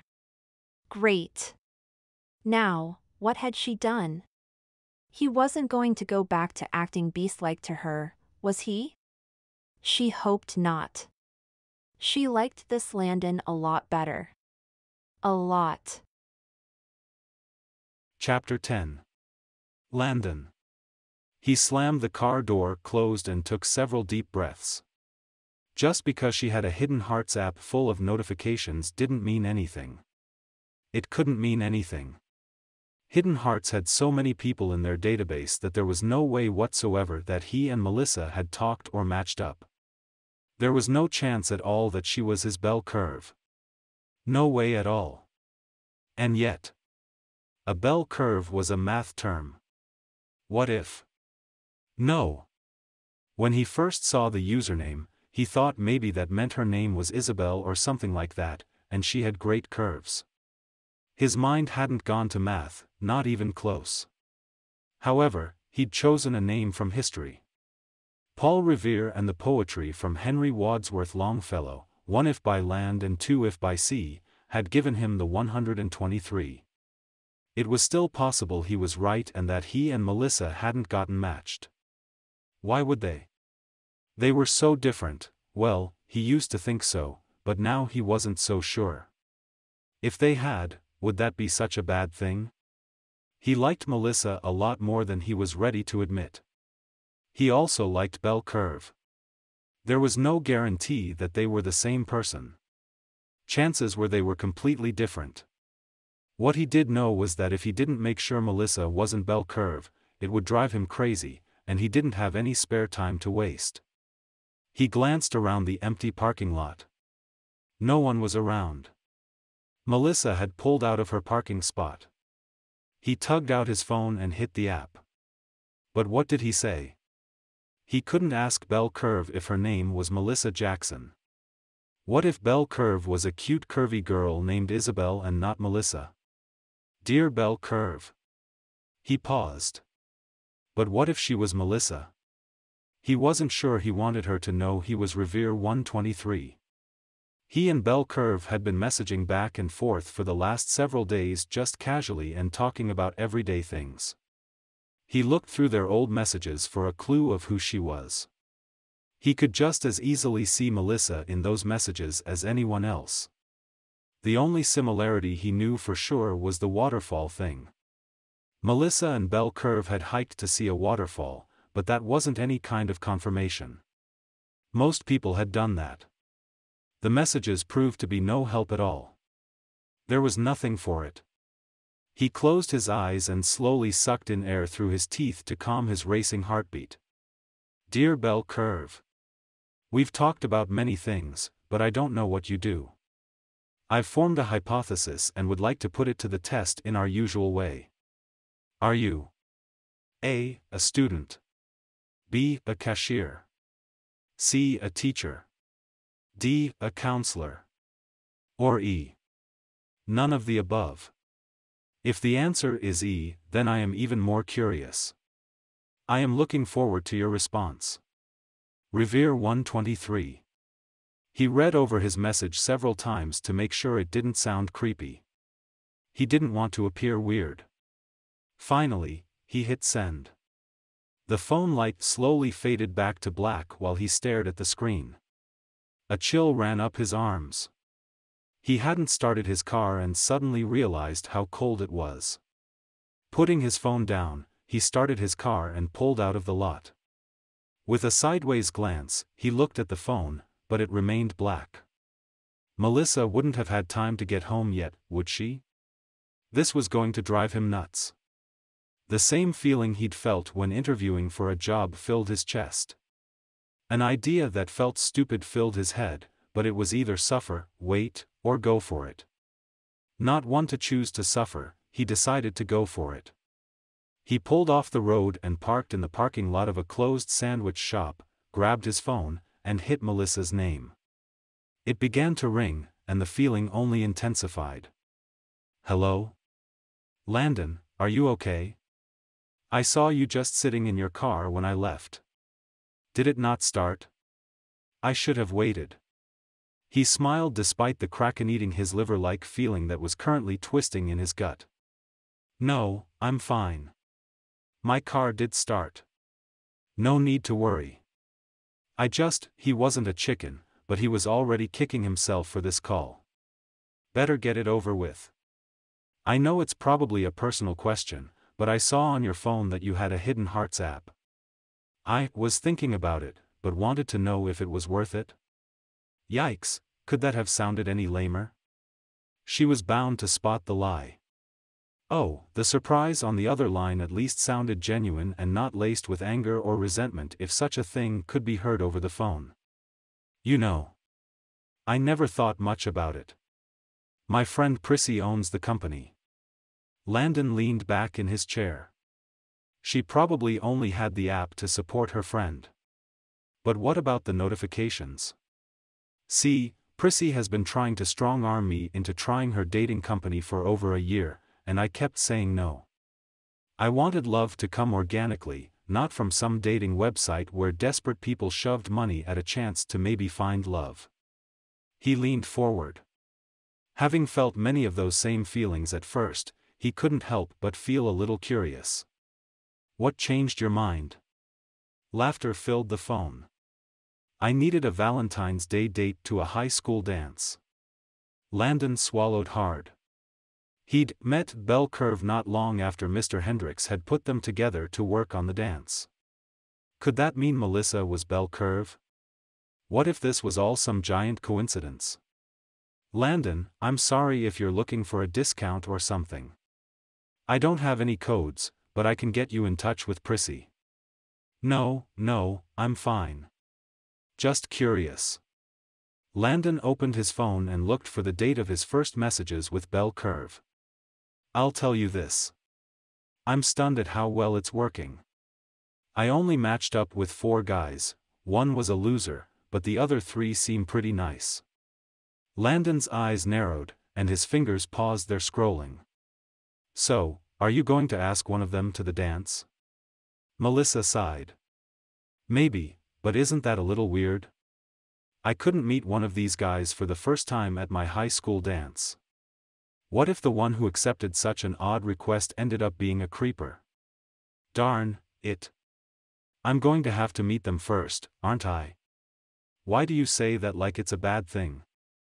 Because, she huffed, and he could imagine her worrying her lip while trying to decide what to say. Then I have to give them a real chance. And at least one of them a second date.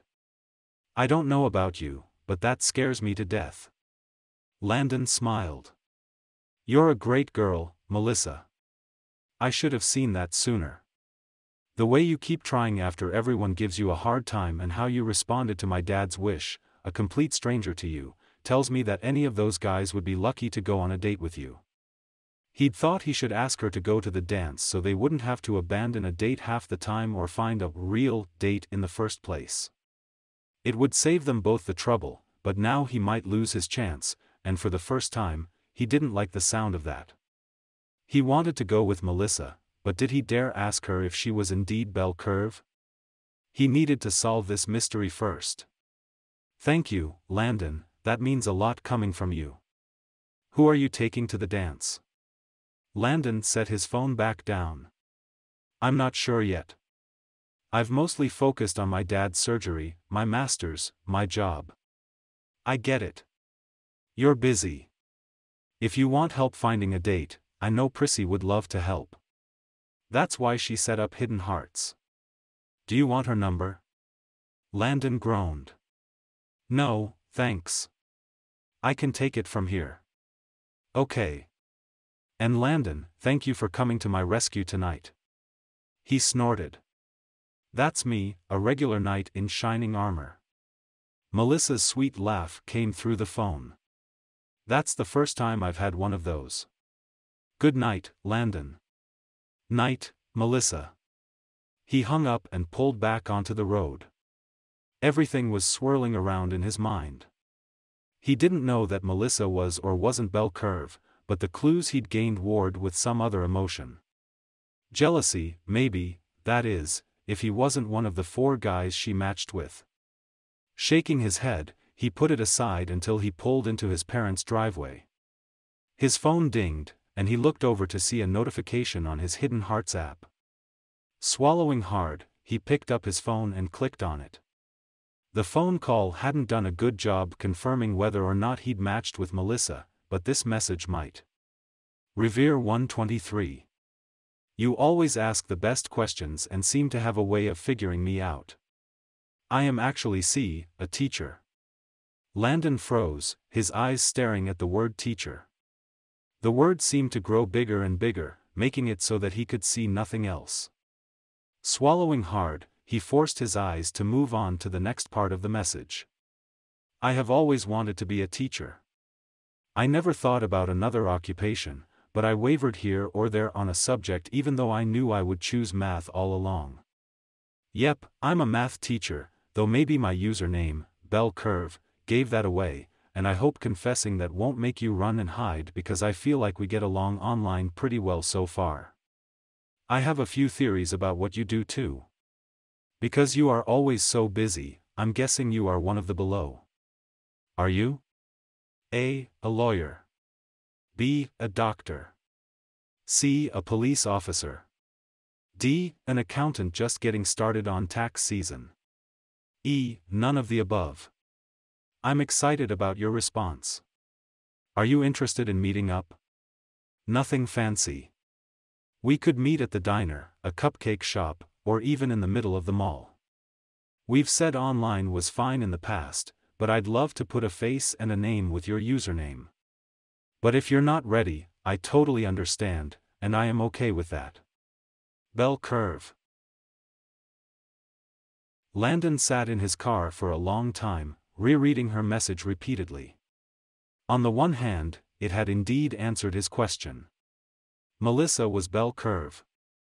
There were too many giveaways for her not to be. Belle Curve and Melissa couldn't both be math teachers, sign up simultaneously, and now suddenly want to meet him. The question was, what did he do with this information? Now Melissa wanted to meet him. Melissa was going to think this was all some kind of sick trick or a joke after that phone call he'd made. Why had he done that? He should have waited for her reply. Even then, she'd never forgive him for this, and the last thing he wanted was for her to hate him again. Not if she was actually both the girls he liked. A strong half of him wanted to say yes. He'd meet her and still ask her to the Valentine's Day dance. Maybe she'd feel joy, they had been getting along a lot better. But another part of him wanted to hit the unmatch button, followed by the delete button and then the cancel subscription button to remove himself from the Hidden Hearts database altogether. Revere 123 could disappear in a matter of minutes if he wanted. He tapped his steering wheel for a few more seconds before he knew sitting there would do him no good. He would keep going back and forth on what he should do. Forcing himself out of his car, he raced inside his parents' house. His dad was asleep in the recliner in front of the TV, but his mom was wiping the kitchen counters. "Landon, are you okay?" "Sure, why?" She gave him a knowing look. "Because you look like you just narrowly avoided a head-on collision." He smirked. "I'm just trying to figure out what to do. I've been chatting with a girl online, and now she wants to meet." His mom narrowed her eyes, a knowing look entering her eyes. "And that is a problem because you also like Melissa." Landon's head jerked up, and his mom chuckled lightly. "You can't hide it from me, dear. I see more than you think I do." Landon picked up a towel and started drying the counter. "It's more complicated than that, Mom. Melissa and I have just started a friendship. Anything more right now would probably prove unwise." Mom gave her a pointed look. "But you want to give her a chance?" Landon took in a slow deep breath. "Yes." And he did. If Melissa was Belle Curve and Belle Curve was Melissa, he wanted to give them a chance. He liked her, a lot. His mom swiped the towel out of his hands. "Then do it. I know you're busy, son, and we support you 100%, but if you want to know if you and Melissa have a chance at turning a friendship into a romance, then you need to give it a chance. Put off meeting the mystery woman online and spend a little time with Melissa outside of school." He nodded, processing his mother's wisdom. "Let her get to know me first." "Yes. Let her see what a catch you are. You aren't deciding anything now except to open a door and see if Melissa wants to walk through it with you." He liked the sound of that. Melissa might have started feeling something for him too. She had asked Revere 123 to meet. That had to mean something. She'd also smiled at him more lately. Maybe if he was careful, he'd have a chance after all. Now that he knew about Melissa being Belle Curve, he needed an answer to the question if she should know he was Revere 123. He'd have to tell her soon, but maybe he didn't have to spill the beans yet. "Belle Curve. I must have given you the wrong impression." "IME. None of those. You will have to keep guessing until you get it right. I wasn't ready to meet yet, but let me give it some thought, and I will let you know soon." Revere 123. Chapter 11. Melissa. Melissa slammed her phone down and started pulling some dinner together. That way, she wouldn't stare at it all evening. She'd asked 3 guys out in the last 24 hours. 3. That felt more than a little crazy in her book. She wasn't like that. She'd never asked a guy out, let alone 3 men she'd never even laid eyes on, but Landon had made an excellent point. She couldn't meet a guy for the first time at her school's dance. Why hadn't she thought of that before? Why hadn't Prissy thought of that? She was the matchmaker in this crazy situation. She could ask Landon if they could say they were going together so neither of them looked like losers. He was more likable than she'd thought and so busy he probably didn't have a date, and he was rather good-looking. She'd only admit it to herself, but she couldn't help but wonder what it would be like to run her fingers through his hair. She bit her lip, her eyes straying to her phone. Nope. There was no way she would ask 4 guys out in 24 hours. That is not going to happen, even if the idea made a lot of sense and wasn't repulsive. She wasn't sure when Landon had started growing on her, but he had. She liked the guy, for heaven's sake. Groaning in a way fit only for Halloween, she started pulling things out of her fridge. Usually, she'd pull out a can of soup or a bowl of cereal for a late dinner on a Friday night like tonight. Today was different. She decided him fried rice was the way to go or else lose her sanity. With the rice going on the stove and a determination to wait to look at her phone, she stormed into her living room, where she had project posters spread around the room. She'd tried group work this week combined with Lacey's suggestion to use markers and colored posters. The kids seemed to mainly like the challenge of making a math problem a work of art, but she felt more and more like art class was taking over math class. She flopped down in the center of the posters and sighed. There must be a way to get the students to like her and math without losing what math really was. Not everyone could see the beauty in numbers or feel the thrill of solving a problem, but she needed them to see more of that and less of neon paper and smelly markers. Her phone began to ring, and she jumped. Heart pounding in her chest, she strolled over to it. She breathed out slowly to calm down her heart. It's not like she was under attack. One look at her phone told her it was Landon. Thank goodness. Landon, she could deal with right now. Hello? Hey Melissa, it's Landon. How did hanging the rest of the posters go today? She should have known he'd want to check up on her and the sophomore class presidency. Perfectly. The students spread out and made sure that every hall had at least one poster. And from the buzz around the school, everyone seems excited about a carnival Valentine's Day dance. Ava, Ruby, and Charity are thrilled. I'm not sure how Walter feels. That's usual. Walter is more of a quiet guy. Thanks for being there for them. Of course. It seems like Mr. Hendricks did know what he was doing. She really would need to thank him for this opportunity. She'd bonded with those 4 more this last week than any of her students. I couldn't agree more. Wow, where did this Landon come from? He'd never complimented her this much before.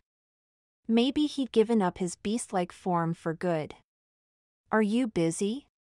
She looked over at the rice on the stove and the circle of posters on her living room floor. Kind of, but I can talk.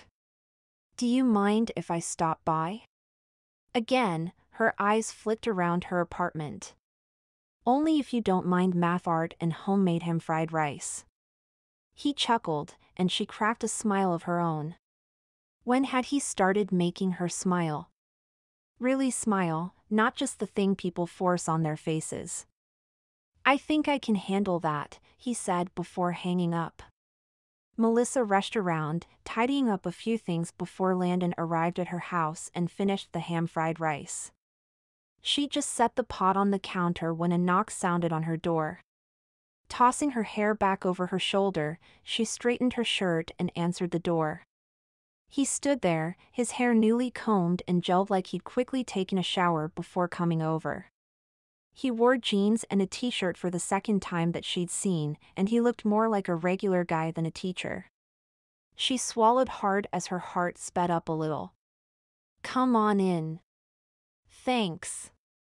She led him past the posters to the bar stools. Hopefully, you're willing to eat because I am starving and don't want to eat in front of you. With a grin, she served up 2 bowls. I've never been one to turn down free food, he said, taking a bowl. Melissa was more than a little curious about why he was there, but the food kept her questions at bay until they ate for at least a little while. Did you make this? He asked, pushing a stray grain of rice back into his mouth. She narrowed her eyes and waved her fork at him. Depends. Is it good or bad? It's terrific. I've never had it with bacon in it. He drove his fork back into the bowl, and Melissa did everything she could to hide her snicker. Then, yes. I always put both bacon crumbles and ham in mine. I feel like it gives it something extra. You aren't wrong, he said, shoveling another bite into his mouth. Melissa followed his lead but with less enthusiasm. What's bothering you? He asked, taking a break from his bowl of food. No, you came over here for a reason. You should probably go first, she said, her eyes straying to the posters all over the living room. No, mine can wait. He set his bowl down and swung around on the bar stool to face the living room. Let me guess. Does your problem have anything to do with the colorful posters all over your house? She sighed. Yes and no. Cryptic. Melissa laughed. Okay, this, she gestured to the living room, is only part of a bigger problem. One I don't need to burden you with. You have enough on your plate. No, please. I'm getting my master's degree in education administration to become a principal. If one of my teachers had a problem, I'd want them to come to me for help. Let me practice. You'd do us both a favor. Melissa eyed him. He acted sincerely. Why do I get the feeling you're putting off whatever you wanted to talk to me about? He shrugged. Maybe I am, or maybe I'm just excited about the chance to put what I have been slaving away studying to work. He clapped his hands together and rubbed them. Lay it on me. Fine. She set her bowl down. I don't want to be the teacher who teaches the subject everyone hates. I love math, and I love numbers, and I want the students not to hate either. But that is all I see. Students groaning about coming to math class. Students hating tests. Students talking about their other subjects with so much more joy. I know not everyone will love my classes, but I've been trying hard to make math more fun, and I don't think it's making a difference. She grabbed his hand and pulled him over to the sea of posters. I asked Lacey what to do, and I should have realized that the art teacher would only suggest art. She gestured to the posters. But I feel like the students are much more excited about the art part than the numbers part. I know Lacey isn't vicious by any definition of the word, but I feel like I'm helping her cause to get kids to like art, and math is falling by the wayside. Maybe I should have asked Drake for drama advice instead. Landon pulled her other hand into his, and her gaze shot down to their fingers. Instead of letting go of his hand, she wrapped her fingers more securely around his. You're doing a good thing, Melissa. I think it's commendable that you're trying to change how kids think of your subject. I know old Mr. Laramie couldn't have cared less, and Mrs. Andrews, Mr. Cobley, and Mrs. Harrison are happy with how things are. But Drake and Lacey can't help you with your problem using their subjects. But the history teacher can?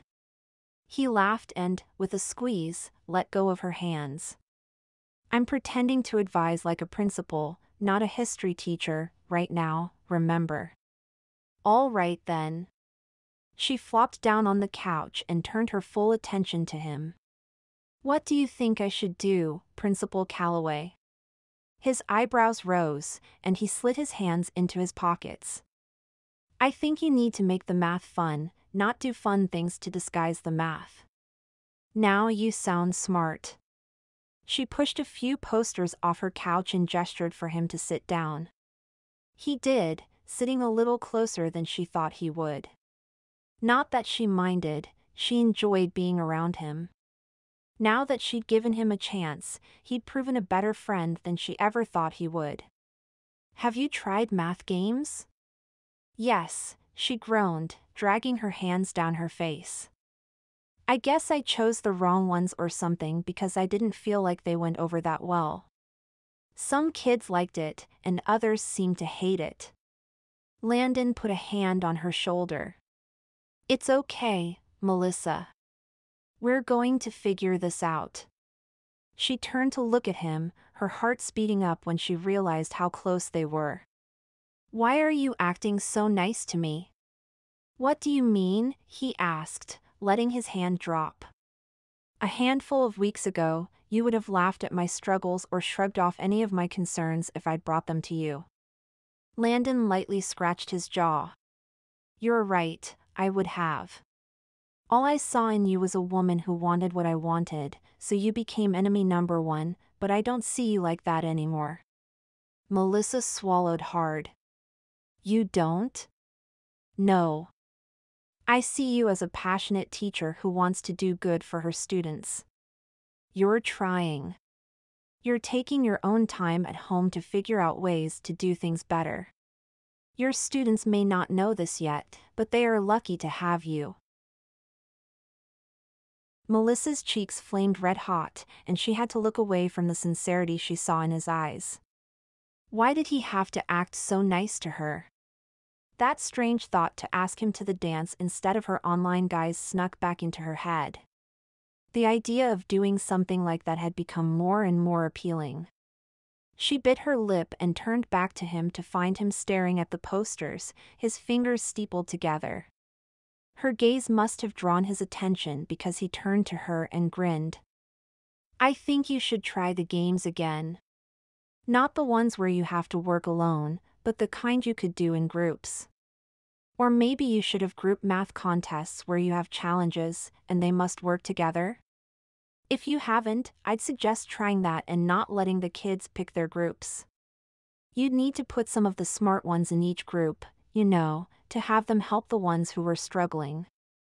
I tried some games where the students had to work alone but not group challenges. She leaned back and tapped her chin as new game ideas flooded her head. He was right. What if I did something where I taught one person from each group how to do a math problem and then sent them to teach the group? Then the group had to solve 5 new problems of the same kind together. Each person solving one. They could assist, but they couldn't solve them for the person. Then whatever group finished first had to race and ring a bell. He brightened. And what if every bell ring gave them a point, and you could do this challenge for a whole week with some kind of prize at the end? Like extra credit? He shrugged. Sure. I was thinking about a pencil or baby calculator from the dollar store, but extra credit sounds good too. I like this plan. Maybe if I sprinkled in a few games like this every month, along with regular work and tests, the kids would appreciate the math and me better. The coloring had been fun, but the math had gotten swallowed up during it, but this kept everyone doing math. Even with more complicated equations, she could make something like this work sprinkled throughout the month to break up the everyday grind. Landon leaned back and settled on the couch. If Tristan were here, she'd probably tell you to put all the kids in houses like in Harry Potter and have them win and lose points all year long. Melissa clapped her hands. I love that. I should have talked to Tristan first or you, she said, nudging him in the side. I am so going to do that next year. Landon rolled his eyes, but his smile remained in place. Are you serious? Absolutely. Thank you, Landon. Without thinking about it, she leaned over and gave him a quick kiss on his cheek. Both of them gasped. Melissa leaned away from him, her face all red again. What had come over her? Had she completely lost her mind? On the counter, her phone began buzzing. I need to get that. Without looking back at him, she raced into the kitchen, heart hammering at double speed. Where had that come from? What was she thinking? She couldn't kiss Landon Calloway, not even on the cheek. Except now she wanted to. She leaned against the counter and took a moment to breathe. She had to get rid of such thoughts right away. Of course, she was hiding, but Landon didn't need to know that. He knew she'd gone after her phone, so that meant she'd better do something with it. Lightly she touched the Hidden Hearts app. Dr. All and Jasmine had both replied. Bell curve. Let's do it. When and where? Jasmine. Melissa trembled. He wanted to meet. She knew he'd agree, but this confirmed it. Biting her lip, she opened Dr. All's message. Bell curve. I'd love to meet up. Evenings are best for me because of work. I'll happily meet you. Let me know the details. Dr. All. They'd both said yes. A tremor ran down her arms. It had been several months since she'd had a date with anyone. If Revere 123 said yes too, she'd have to go on 3 dates, and unfortunately, the Valentine's Day dance wasn't that far away, so she couldn't put it off for too long. Something really interesting? Melissa jumped and found Landon sitting at one of the bar stools, a bright smile on his face. I'm not sure if interesting is the right word. She tapped her phone against her hand. Can I ask you something? Sure. Melissa rubbed her forehead. Okay, I feel like I can talk to you solely because you brought it up yourself yesterday. I took your advice and asked to meet the guys I've been talking to online. His eyebrows shot up. All of them? You say that like I'm talking to 50 guys. It was just 3. And yes. But now I'm freaking out inside, and I'm not sure what to do. Maybe I jumped the gun. He came around the corner and leaned against the counter next to her. No, you should meet them. Keep it simple, someplace you feel comfortable, but in a public place. And if you're not ready yet, set the date a week or so out, and you can keep talking to them in the meantime. She tossed her phone on the counter. You talk like you've done this before.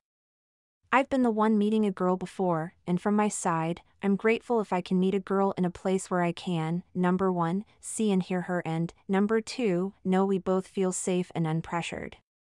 There is enough pressure without adding to it. Melissa nodded along with his words. She couldn't agree more. I know just the place. And you're right. I asked them if they wanted to meet, but that doesn't mean I have to meet them tomorrow. Grabbing her phone, she pulled open the app and clicked on Jasmine. Landon leaned over and watched her, but she didn't mind. He was in on this too. Jasmine. Let's meet Friday night, February 6th, at the Cookie Sandwich. Say 6 o'clock, Landon said, pointing to her message. Any particular reason why? She asked, turning to find his face inches from hers. He chuckled and moved back a bit. So, both of you have enough time after work to prepare for a date, and so you have enough time to meet the others after. Whoa, you're not suggesting I meet them all in one night? That sounded crazy. How else are you to pick a date and time? The dance is the next Saturday. Besides, then you can better compare them all. He had a point. A good point. One she should take. He was helping, after all. Let's meet Friday night, February 6th, at the Cookie Sandwich at 6 p.m. I'll be at a corner booth with a stack of math tests and a red pen. Bell curve. She felt Landon laughing lightly beside her, and she nudged him in the ribs again. What is so funny? My clues for him to find me or my username? The clues. I actually like your username a lot. It fits you. Melissa felt herself blush and sent the same message to Dr. All but with a 7 o'clock time. She hesitated to send one to Revere 123. He hadn't wanted to meet up yet. What if he saw this as a desperate plea? Would he dislike her sending him a time and date to meet if he wasn't willing to meet in the first place? She paused with her thumb hovering over his name. Send it to him. He's probably debating if he's ready to meet. Maybe he will want to upon further reflection. At least he might appreciate having a date and time to think it over. It was Landon's turn to nudge her. Melissa played with the ends of her hair. You don't think he'll assume I'm overstepping some kind of boundary? Landon shook his head. As I said, he's probably too busy to respond right now, and he might appreciate less back and forth. If he wants to come, he'll have all the information. If he doesn't, it's no different if he refuses now or after he knows when he could meet you. Landon was talking sense, so why did she feel so nervous about sending Revere 123 the same message she'd sent Jasmine and Dr. All? She knew she liked him best, so wouldn't she want to send him a meeting time more than the rest of the guys? Do you want me to do it? He said, reaching for the phone. No, she swatted at his hand. Do you not want to meet him? He asked, catching her hand in his. He stared at her with a look she didn't understand. It was like he was hinting at something, but she didn't know what it was. No, I do. Turning away, she typed in the same message but with an 8 o'clock meet time. She knew Revere 123 was a lot busier than the other two. Hopefully, he could make it. But I don't know if he'll want to meet me. He pulled her into a side hug. Why wouldn't he? You're great. I didn't always think so, but I know better now. Thanks, Landon. You've become quite my rescuer. Confusion wrinkles appeared on his forehead, and she laughed. First, with the posters, then today you helped me eat the ham-fried rice, so I don't have to have the same meal for 3 days, and now with this. She waved her phone. Thank you. He looked down at his shoes and appeared to be gathering his thoughts. Had she embarrassed him? She hadn't meant to. I'd better go. It's getting late. He pushed off the counter and looked toward the door. Melissa looked at the clock. Somehow it was almost 11. Wow, I didn't realize it was getting that late. I hope I didn't make you get behind on your work. He just smiled and moved to her door. Landon, she called, chasing after him. He paused just outside her door, and she held it open, letting the cold air into the house. You came over to talk to me about something. I completely dominated the night. I'm sorry. What was it? Nothing. I hardly remember. I'll see you tomorrow. He turned. Are you sure? Melissa felt guilty. He'd sounded insistent on the phone, but all they'd done was talk about her problems. Yeah, I am. With a half smile, he darted halfway down the stairs but paused, his hand tapping the railing. Do you want to eat lunch together on Monday? I'm coming on Monday and Tuesday before I take a few more days off to help my dad. Melissa nodded. Sounds good to me. Okay, see you tomorrow. Without another word, he darted down the rest of the stairs and into the night. She sighed and let the door slam closed. Landon had asked to eat lunch with her. Mr. Hendricks was going to faint. The thing was, she could hardly wait to see Landon again. Her number of interested men had somehow gone back to 4.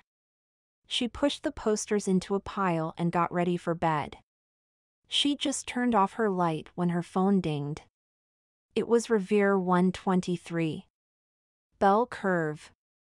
I know we've taken things casually, and I am so glad you have been willing to work around my busy schedule. You've not let my long pauses between responses get in our way, and I would be honored to meet you. I am still quite busy, so later on in the evening works excellent for me. I will see you at the cookie sandwich on the 6th at 8 p.m.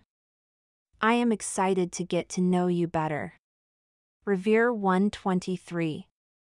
Melissa smiled and held her phone to her chest. Now that was the kind of response she wanted to read.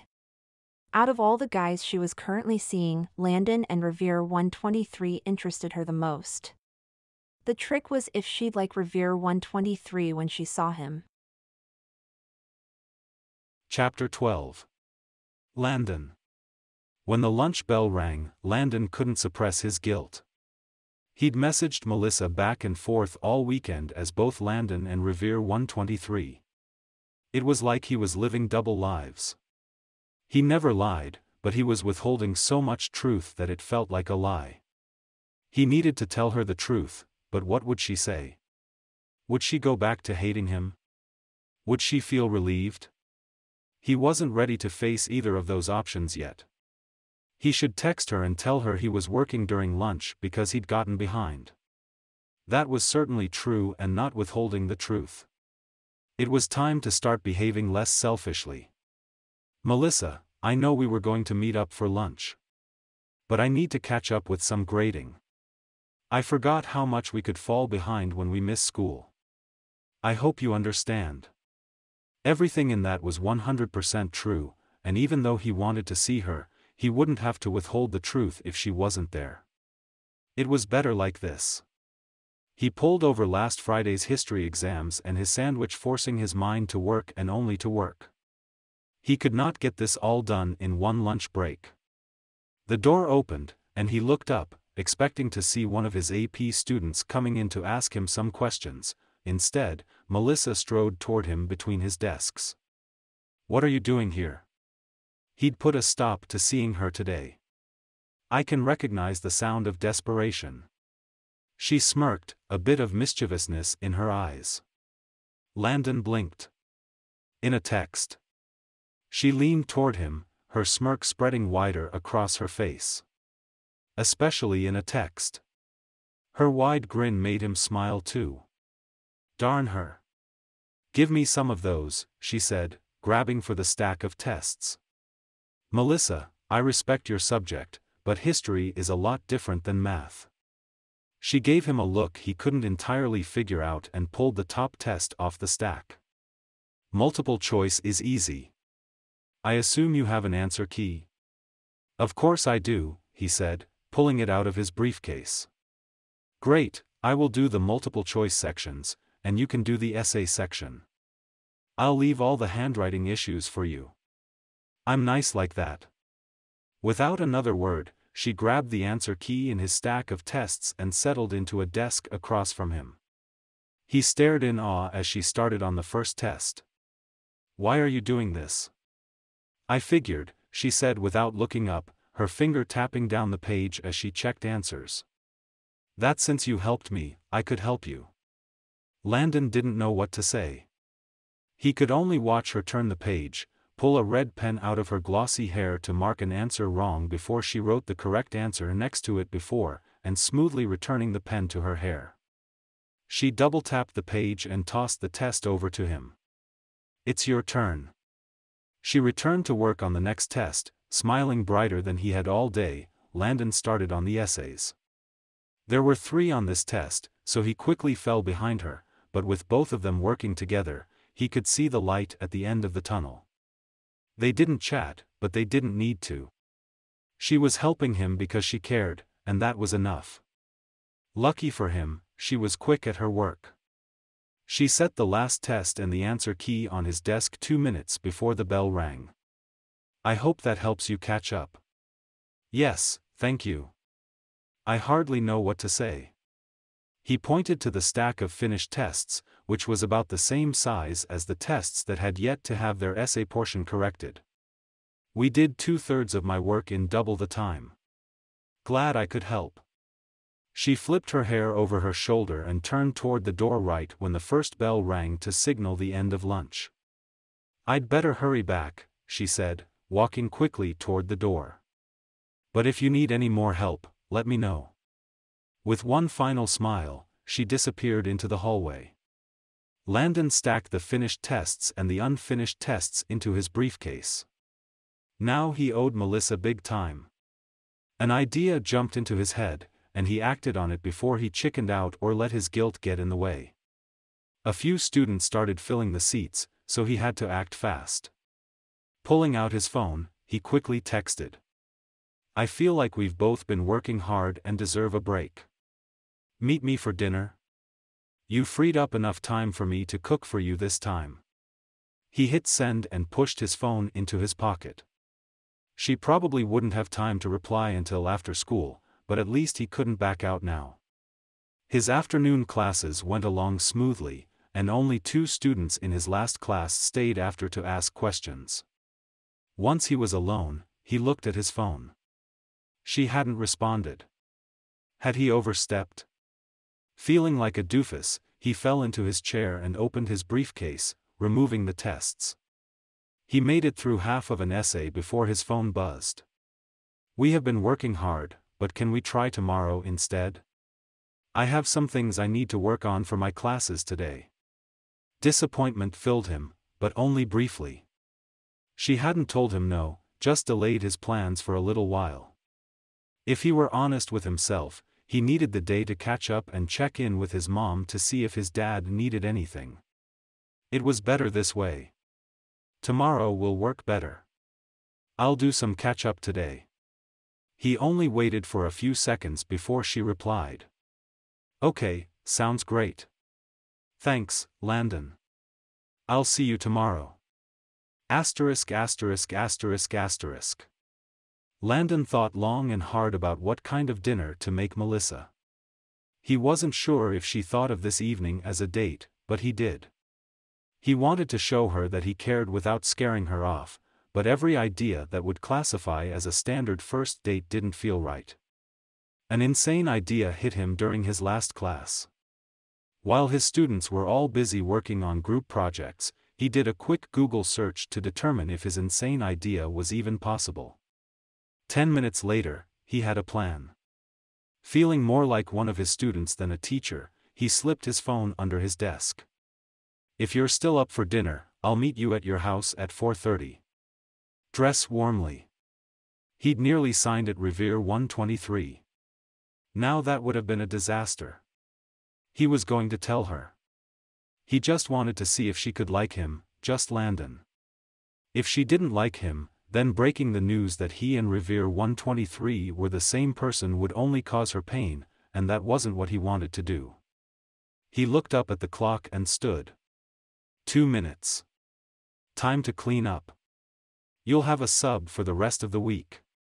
But I will see you all again on Monday, and since it's the start of a new month, we'll be starting a new subject. A mixture of cheers and groans followed his statement, and Landon smirked at the normalcy. The rest of his night would be far from ordinary. Melissa texted him back right after the final bell rang. Dress warm? We aren't going ice fishing, are we? He smirked. Leave it to her to think even more creatively than him. No, I have something a lot better in mind. Are you in? I'm in. See you then. Gathering his briefcase, he quickly left the school. He had a lot of things to accomplish for this to work and still make it to Melissa's house by 4:30. He rushed a bit but made it to her house just in time. Smoothing his hair back, he knocked on her door. It opened, and she eyed his winter attire. I think I might have to grab a hat and gloves.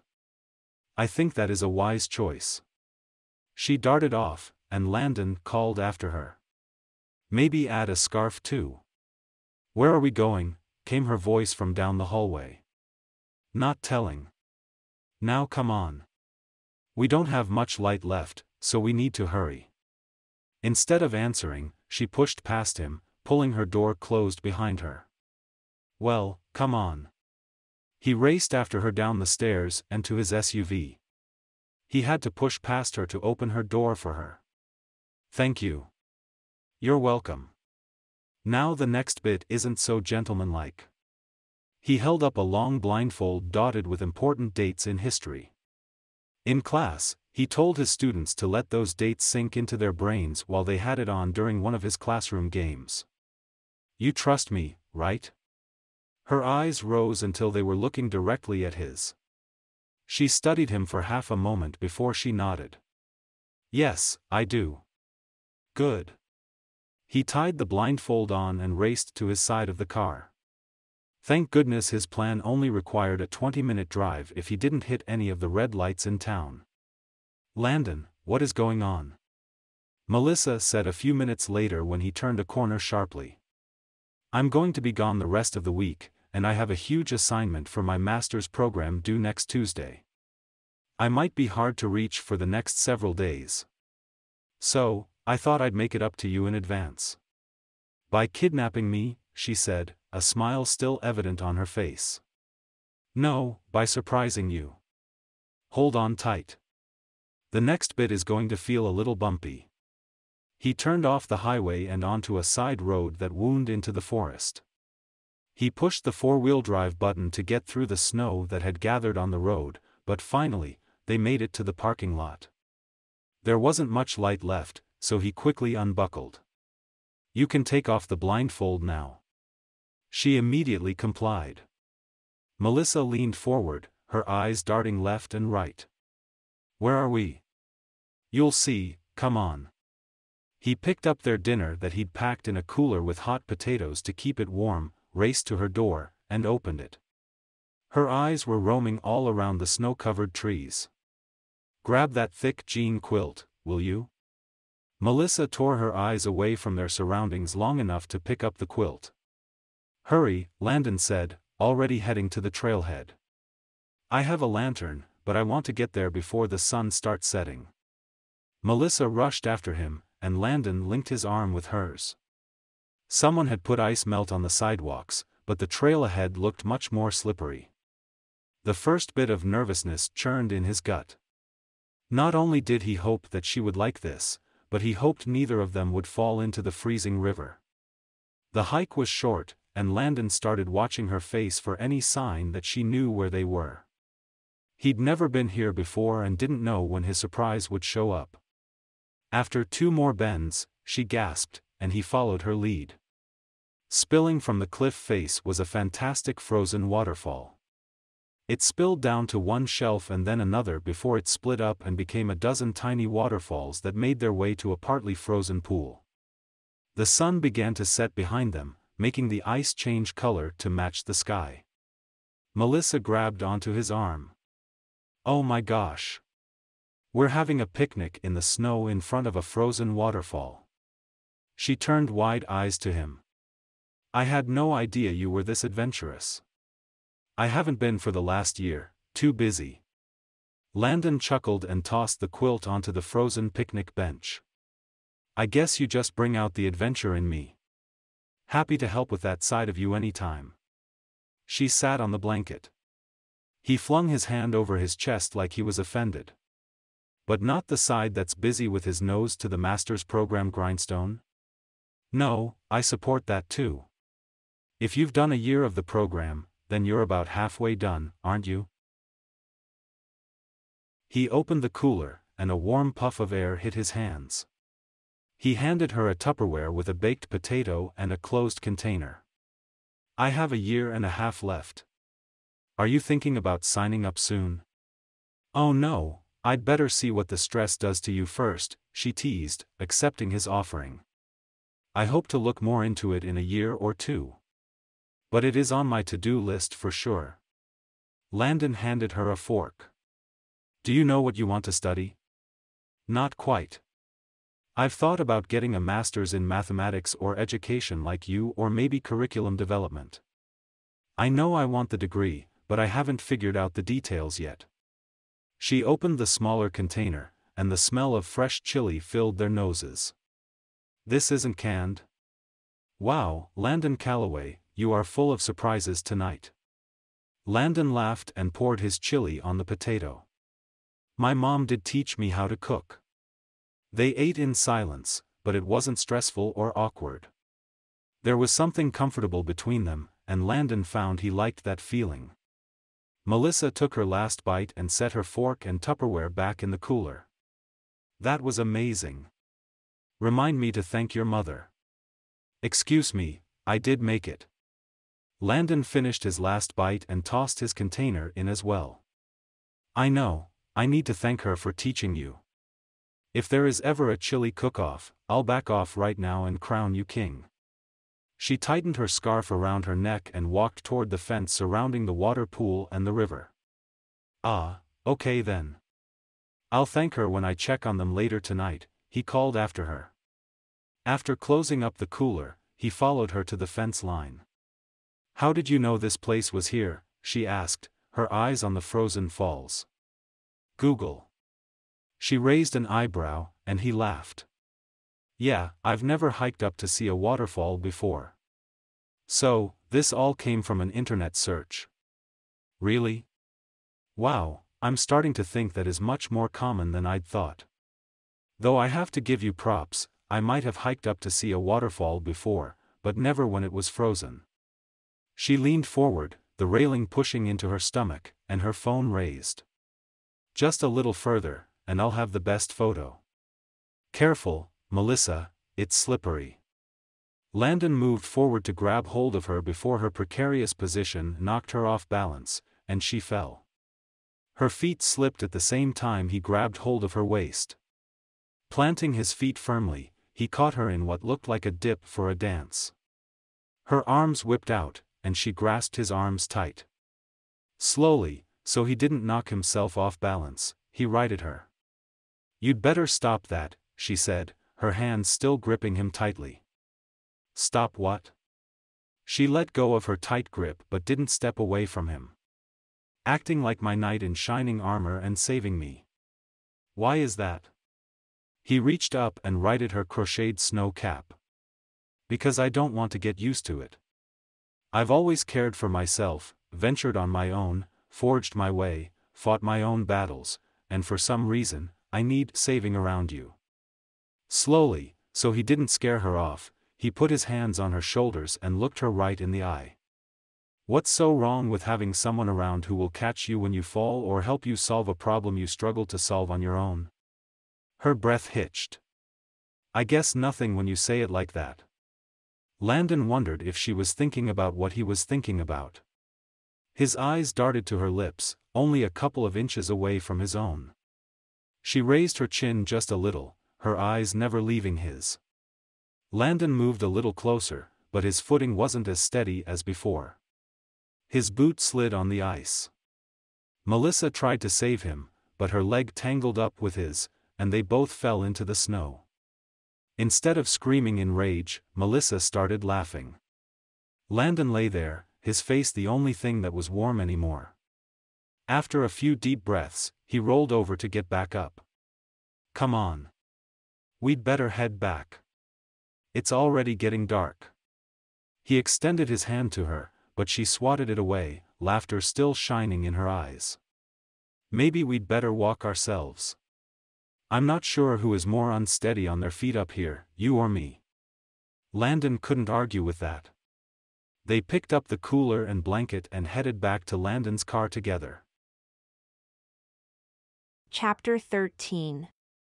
Melissa. Melissa settled herself down in a booth covered in red vinyl.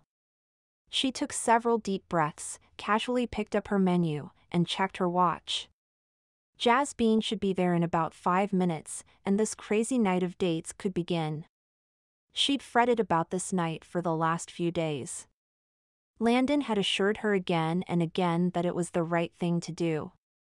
Thankfully, even busy, he'd made time to reply to her texts. Good evening. I'm obligated to tell you about our specials. A borderline goth girl stood in front of her. Her hair was an odd shade of black and green mixed. She wore all black, but her fingernails were painted a bright pink.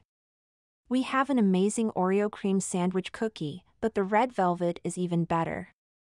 She rolled her eyes like she couldn't have cared less, and Melissa had to hold back a laugh. The hot Reuben sandwich is half off. She monotoned before handing Melissa a menu and slouching off. The owner, whose name badge said Ford, raised his eyebrow at the girl, and she turned and offered Melissa a smile that looked more like a grimace before she slumped away.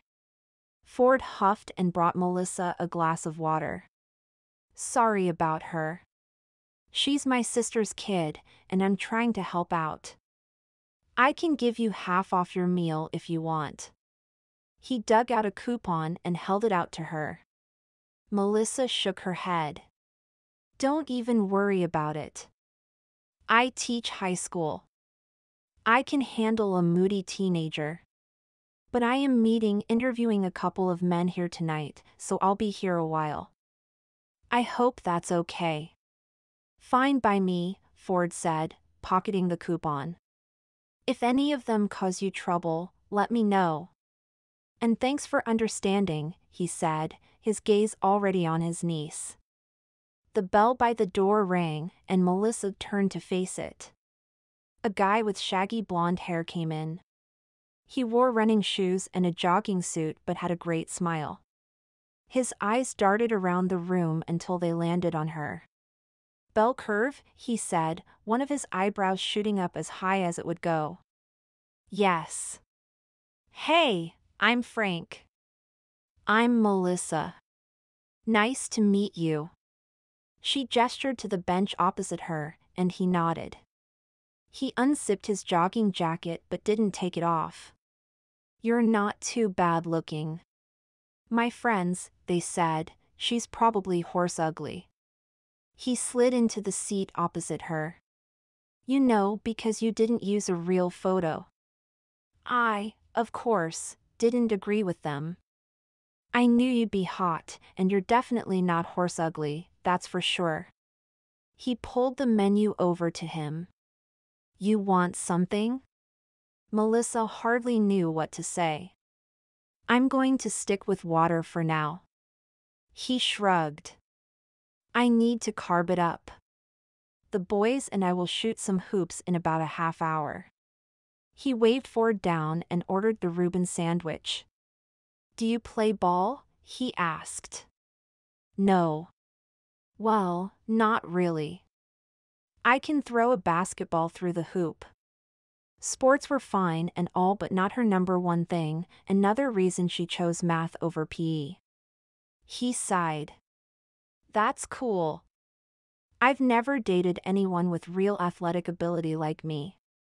Except for Fran. He spent the next 15 minutes talking about nothing but Fran while he chewed his Reuben sandwich. All Melissa could do was sip her water and nod along. Clearly, he wasn't over this Fran girl yet. You know, you're a good listener, but I knew you would be. I could tell from our chats. We should meet up again. Oh, are you leaving? Not that she wanted to stop him. He seemed friendly but also not quite the guy she was looking for. Yeah, I got a game, but it's cool, it's just down the street. Do you want to come and watch? He got up, zipped up his jacket, and pointed to the door. At least he hadn't forgotten about her. That's sweet, but I have other plans this evening. I hope you win, though. You know I will. Do you know what I'm saying? Nice to meet you. He tossed a 20 on the table and walked out. You too. Melissa shook her head. Now she knew what awkward felt like. She sat there for a moment in what felt like recovery mode. Jasmine/Frank had a lot of energy, that was for sure, but there wasn't any connection between them. Maybe she'd encourage him to give Fran a call. That was the least she could do. She had about a half hour to kill, so she ordered a red velvet cookie sandwich and pulled out her phone. Before Jasmine got there, she'd put it on silent, so it surprised her to see a new text message from Landon. It had been sent just a few minutes before her night of dates was supposed to start. Hey, I know you're nervous. Don't sweat it. You're amazing, and if they can't see that, then they aren't worth it. Landon had proven her strongest supporter in this. Prissy had squealed with delight and asked her what she would wear, but Landon's support felt different. She wasn't exactly sure how, but it felt different in a good way. Smiling wider than she had all day, she texted him back. Way to make me blush. The first guy was okay, not a creeper, but not the kind of guy I'm looking for. Thanks for the encouragement. Setting her phone down, she picked up her cookie sandwich, but another text came in before she could take a bite. Sorry to hear that. Well, not that sorry. If you need backup from a creeper guy, message me for help, and I'll be right over. I am curious, though, what kind of guy are you looking for? Melissa couldn't help but laugh. The owner of the shop and now Landon had both offered to come to her aid. What was wrong with the world? She'd never had such offers before, and now, suddenly, they were coming out of nowhere. Just a guy who I could spend more than one evening with. Thanks for the offer to beat up one of my dates, but I think I'll be okay. I'll call you after and tell you everything. His text came in immediately. I'm looking forward to it. Melissa quietly ate the rest of her cookie while she waited until 7, when her next mystery date would begin. About 2 minutes to 7, a tall guy with a thin face, dark hair, and glasses came strolling into the restaurant. His gaze darted all around the room before finally landing on her, then down to the stack of math tests and the red pen sitting right on top. A wide smile split his face, and he casually walked over as if he owned the world. Dr. All slid into the seat across from her and steepled his fingers, his eyes studying her, not in a creepy way, but in a quizzical manner. I'm Austin. I'm Melissa, she said, mimicking his tone. Nice to meet you. He eyed the bakery/restaurant, and his lip curled. This is a strange place to meet. He unbuttoned his blue coat. Underneath, he wore a bright blue blazer with a gray shirt. I wanted to meet in a well-lit, public place. She gestured to the room. Only a handful of customers were sitting around at the tables, but more customers came in and out, picking up orders. Of course. Safety first.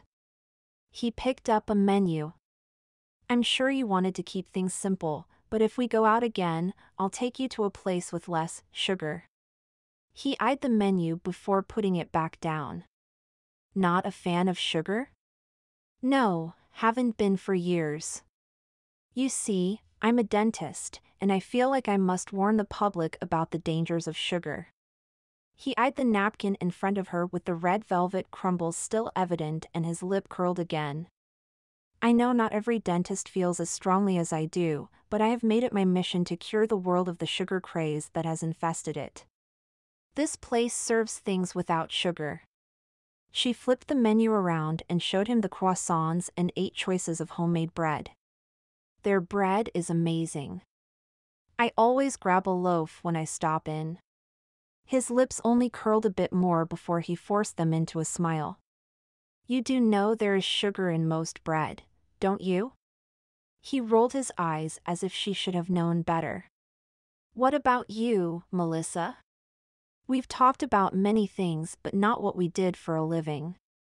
I'm a math teacher at Alvin High School. She gestured to the math tests sitting in a stack on the table. Surprise darted across his face before he again tucked it away and tightly smiled instead. Teaching is such an honorable vocation. Perfect for single women. Melissa didn't know how to respond to that. The way emotions flipped on his face, she didn't know if she should believe what he said or his reactions. Was it the teaching or the math that he objected to? Shall we order something? He turned the menu toward her on the table. Is there something here you want? She raised an eyebrow in challenge. He didn't seem the least bit interested in anything in this restaurant, and that included her. Not particularly. A place like this shouldn't exist, in my opinion. Melissa placed the menu back in the silver holder. Not a sandwich guy? No, I prefer vegetation meals. All of which, I am sure these are not. He gestured to the menu, his eyes straying to the counter with the glass shelves containing the various assortments of cookie sandwiches. I limit my cheese and carbs and keep careful track of what I eat at every meal. Home-cooked meals are preferable to eating out. You cook, I assume. Melissa bit back a groan. Of course, she cooked, probably not in a way he appreciated. If you felt that way, why did you agree to meet me here? Honestly, he leaned a little across the table, because I thought the cookie sandwich was a weird name for a club. He pointed to his attire. I nearly didn't come in, but I wanted to meet you. You intrigued me when we chatted online, someone who had good humor, which I require of anyone I spend time with, and except for your taste for sugar, I find you quite pleasing to look at. Melissa opened her mouth to respond but then closed it. How could she respond to such a comment? I mean, you're good-looking and don't have a disgusting job or one that isn't meant for a woman until you find a man to free you. Your teeth look quite nice. A small amount of straightening and they'd be pleasant enough. That is a huge relief, believe me. I can set you up with an appointment with my orthodontist friend if you want.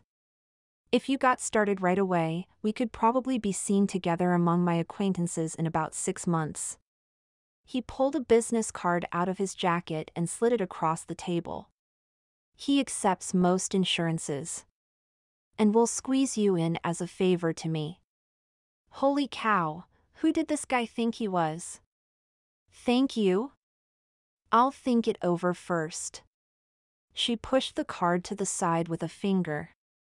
He had always been straightforward. Why should she expect anything different now? However, she hadn't expected him to act in a way that made her want to squirm. He smiled like he'd given her the best compliment he could muster, and for all she knew, maybe he had in his small-minded brain. An awkward silence filled their small corner of the restaurant. She had no idea what to say to him after his last statement, and he seemed to be struggling as well. He cleared his throat a couple of times before he leaned forward again. What do you say we leave this place and go to a real restaurant?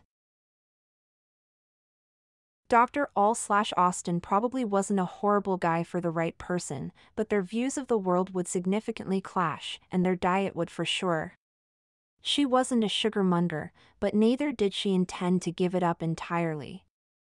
Counting calories was probably a good idea, but she'd want to do that under her terms, not his. All she could see in a future with him was a breakup. You know, I meant today to be a short little face-to-face. An introduction more than a date. He blinked. Right. Of course, that makes sense. He smiled, every single one of his perfect teeth glinted in the fluorescent lights. A test to see if a real date was something we'd want to pursue. I like the way you think, very analytical of you. I suppose that is why you are a math teacher. Not even close. He kept nodding. I say we evaluate how we think this evening went and then chat more tomorrow. He grabbed his coat. If you'll excuse me. I'm off to find some food worthy of my distinguished palate. His lips curled again when his eyes caught sight of the counter full of baked goods, and he left with a shake of his head. Melissa stared out the glass door and wished she could bang her head against the table. She would have given in to that temptation if it wouldn't draw unwanted attention. How had she matched up with these guys? Prissy did this for a living, and people found love all the time. How? Through the process of elimination? She had one chance left. One chance to find a guy who at least shared some of her similar views. One guy who she wanted to take to the dance. She ordered a lemonade from the almost goth girl, who moaned about it, and Zombie walked over to put her order in. Biting down a laugh, she picked up her phone and sent Landon a text. Strike 2. He replied right away. Almost as if he were waiting for her to message him. She smiled at that thought. That bad? Yeah, bad. He was just so different than what I thought. Are you okay? Okay, yes. Happy about how this evening was going? Not at all. Yeah. One more meeting to go. Let's hope the third time's the charm. I hope that too.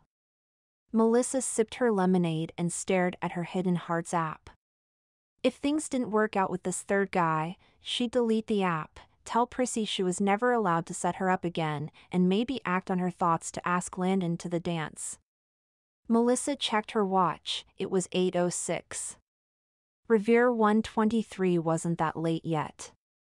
But he'd better hurry on in. She was ready to get this day over with, not because Frank and Austin weren't nice guys, but because they were definitely not for her. Chapter 14. Landon.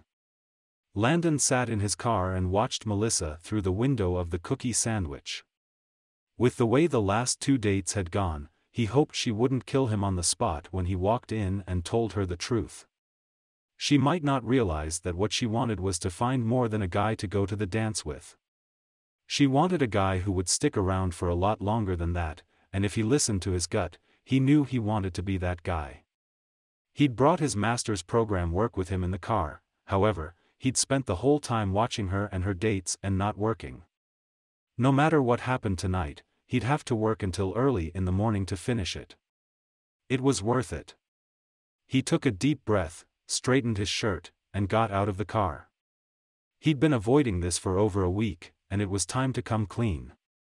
His watch read 8:05. Great, now he was late.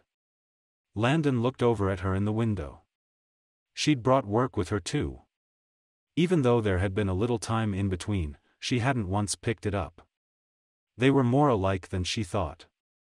The bell on the door rang when he pushed it open, and Melissa looked up from her corner booth.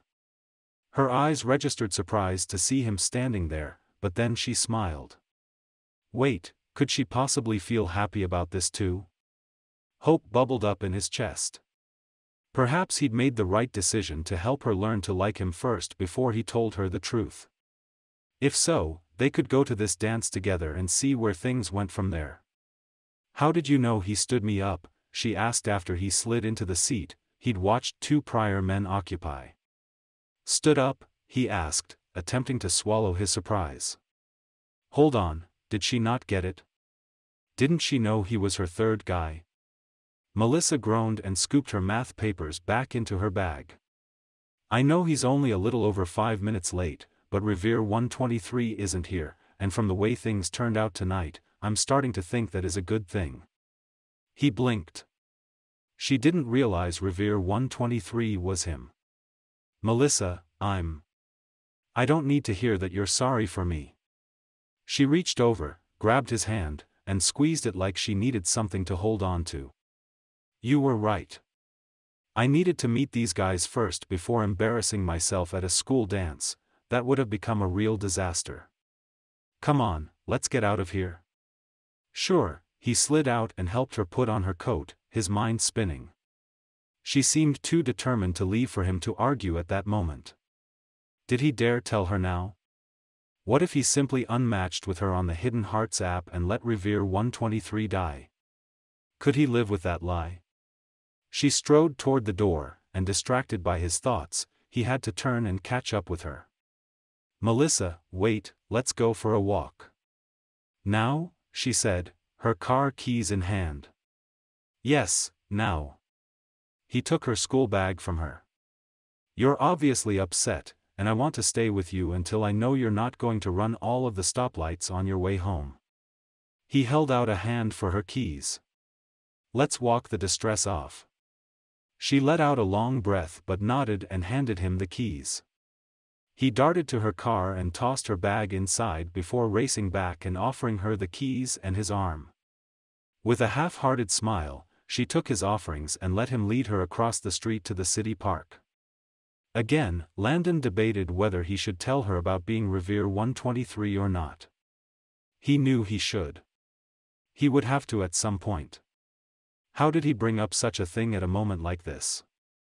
He swallowed hard. I'm sorry you were disappointed tonight, Melissa. She shrugged. It's okay. I should have known better. He turned and started on the paved path around the park. Do you want to talk about it? Did that last guy hurt you? He couldn't keep the hard edge out of his voice. Melissa rolled her eyes. Hold on, Knight. Don't go throwing on all of your shiny armor just yet. He was a narcissist, that's for sure, and probably a bit of a control freak. She sighed. Not the kind of guy I want to spend any time with. I told Prissy that love doesn't come from a database, but she doesn't believe me. She slid her other hand into her pocket. Landon adjusted his arm so he could keep her other hand warm. How could you have known? The online dating thing works out for some people. You wanted to find someone worth your time, and unfortunately, you didn't this go around. His lie was eating him up inside. He had to tell her. At least not yet. Yet, she said it softly like she was trying to think that small word through. He swallowed hard. This was his moment. The time had come to open his heart and tell her that Revere 123 hadn't stood her up. He'd come. He wasn't a narcissist or a nice guy with very different interests, he was a guy who understood her and liked her already. She shook her head. You and Prissy would have me keep trying to find true love through a dating app. Admit it. She shot him a narrow look. Maybe now wasn't the time after all.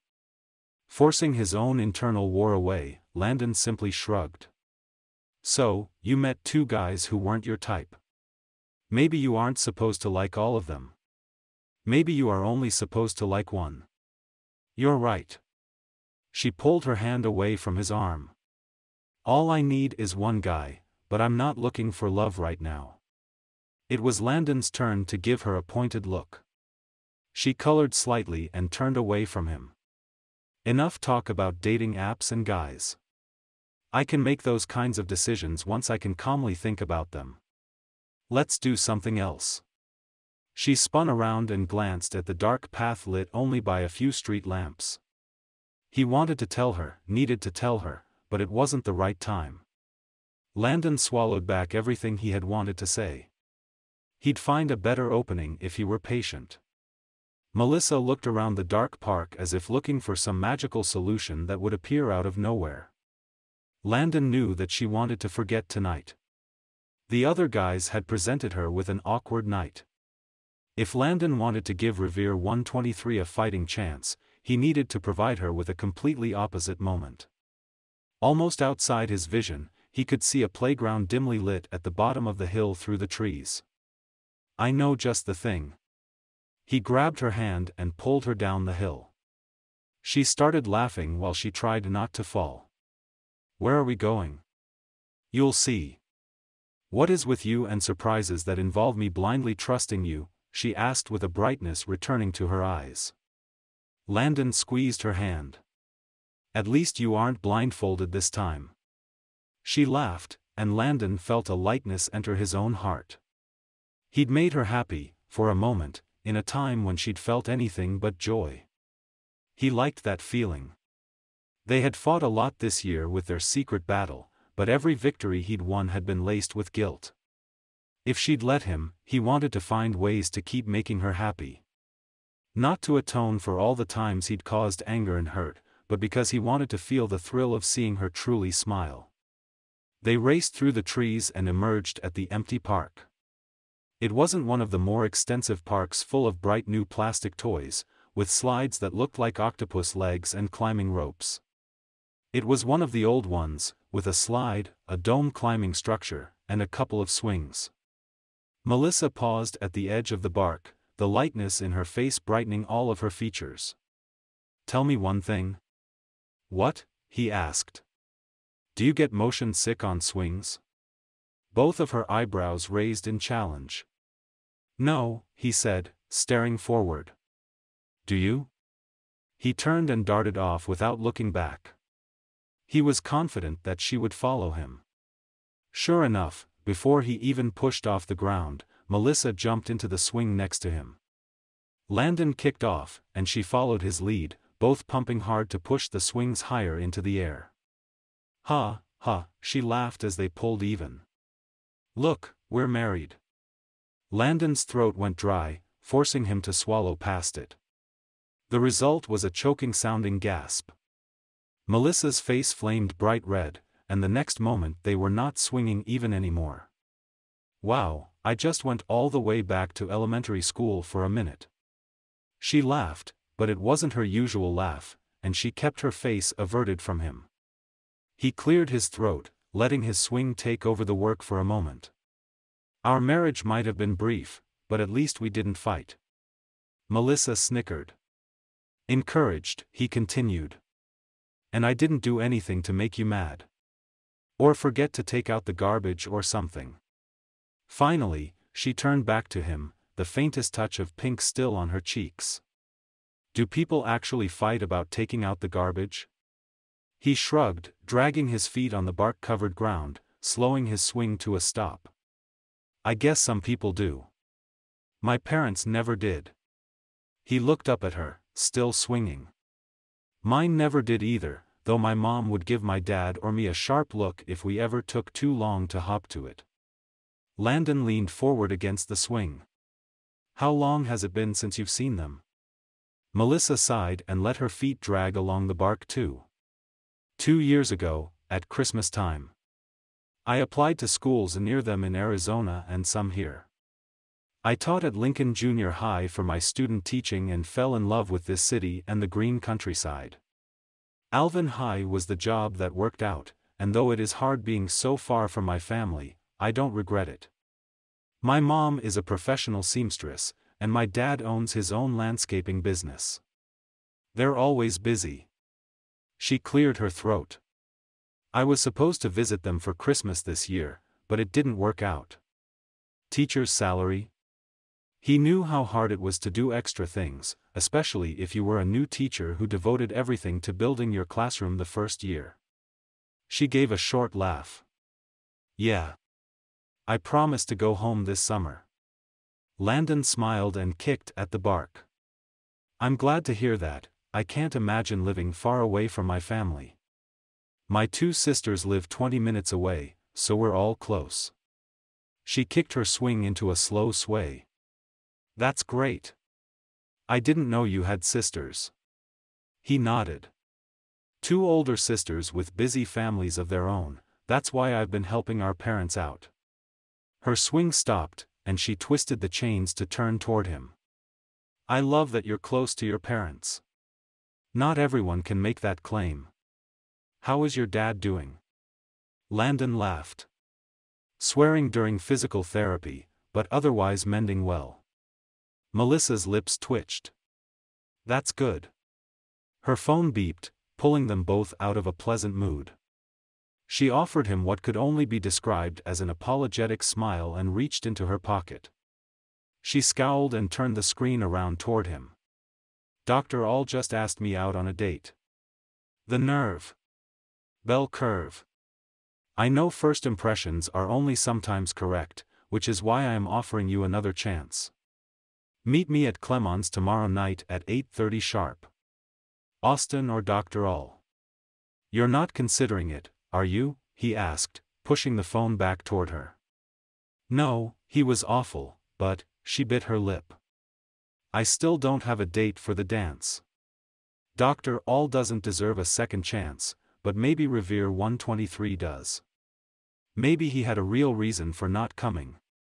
Landon gripped the swing tighter. He had come, but Melissa didn't know it, and he was too chicken to tell her. She'd freak out, he could feel it. You know, we could always say we were going together. The words were out of his mouth before he had a second to think about them, but she was slowly nodding. We do have to be there, she said, a slight smile appearing on her lips. And you know I'm not a creeper who shouldn't be around children. He nudged her softly. She laughed and nudged him back. It's a date. Even if I think Revere 123 deserves at least a chance to explain himself, that doesn't mean I trust him enough to come to the school dance with me. Landon watched as she hit the unmatch button on Dr. All. He couldn't help but feel like he'd just won a battle. It was a good thing he didn't tell her after all. She might have unmatched him too. He wanted to go to the dance with her, so what if he withheld the truth for just a little longer? Now he had time to ensure that he and she wanted a relationship and possibly more. Good grief, Landon. We have to get you home. Here I am, selfishly taking up all of your time. I hope you won't have to stay up past midnight finishing your work. She slipped her phone back into her pocket and started walking to the edge of the bark. He sighed and got off his swing. I usually am, but I'm used to that by now. I'd better take that into consideration before I begin mine. You won't let the late night stop you, will you? He didn't think she was the kind of girl to shy away from some loss of beauty sleep. No, but it's good to know I'm signing myself up for 2-ish years of lack of sleep. It's not all that bad. Oh, no? She leaned closer to him, her eyes on his face. I'll watch what the lack of sleep does to you first. Let's call it a science experiment.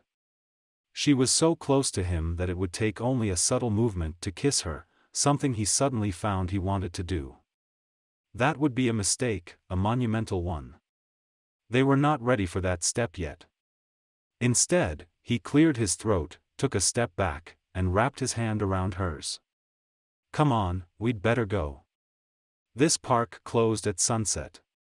Her eyebrows flew up, and he pointed to the sign. She tightened her grip on his hand. Then we'd better run. Chapter 15. Melissa. Melissa sat in her car for a few long moments. She could have sworn that Landon had wanted to kiss her.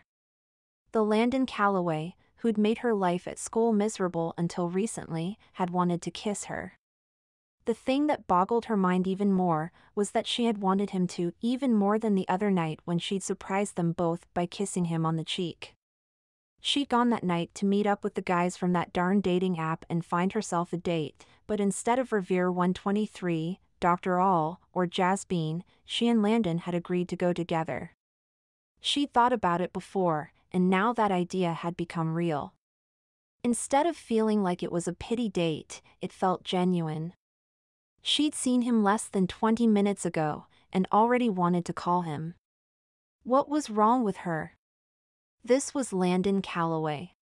He'd done everything to make sure he took the classroom away from her. He'd made sure she knew he despised her for fighting back, yet all of that was gone. He was everything amiable and kind. She could hardly believe she once thought of him as a beastly man who cared only about himself. When he'd walked in that night, it had taken everything she had not to throw her arms around him in a crushing bear hug. When she needed him, he'd shown up. Not just tonight, but when she'd had to hang posters alone and when she'd wished she didn't need to eat alone at the Italian restaurant. He had been there when she felt lost about what to do with her classes. Oh no. A realization came crashing on her like a super soaker squirt gun full of freezing water. I like Landon Calloway. And not just as a friend. She liked him as a guy, a man, and someone she wanted to spend more than a bit of time with. As the kind of man she wanted to show up when she was in trouble. Her phone dinged, and she pulled it out.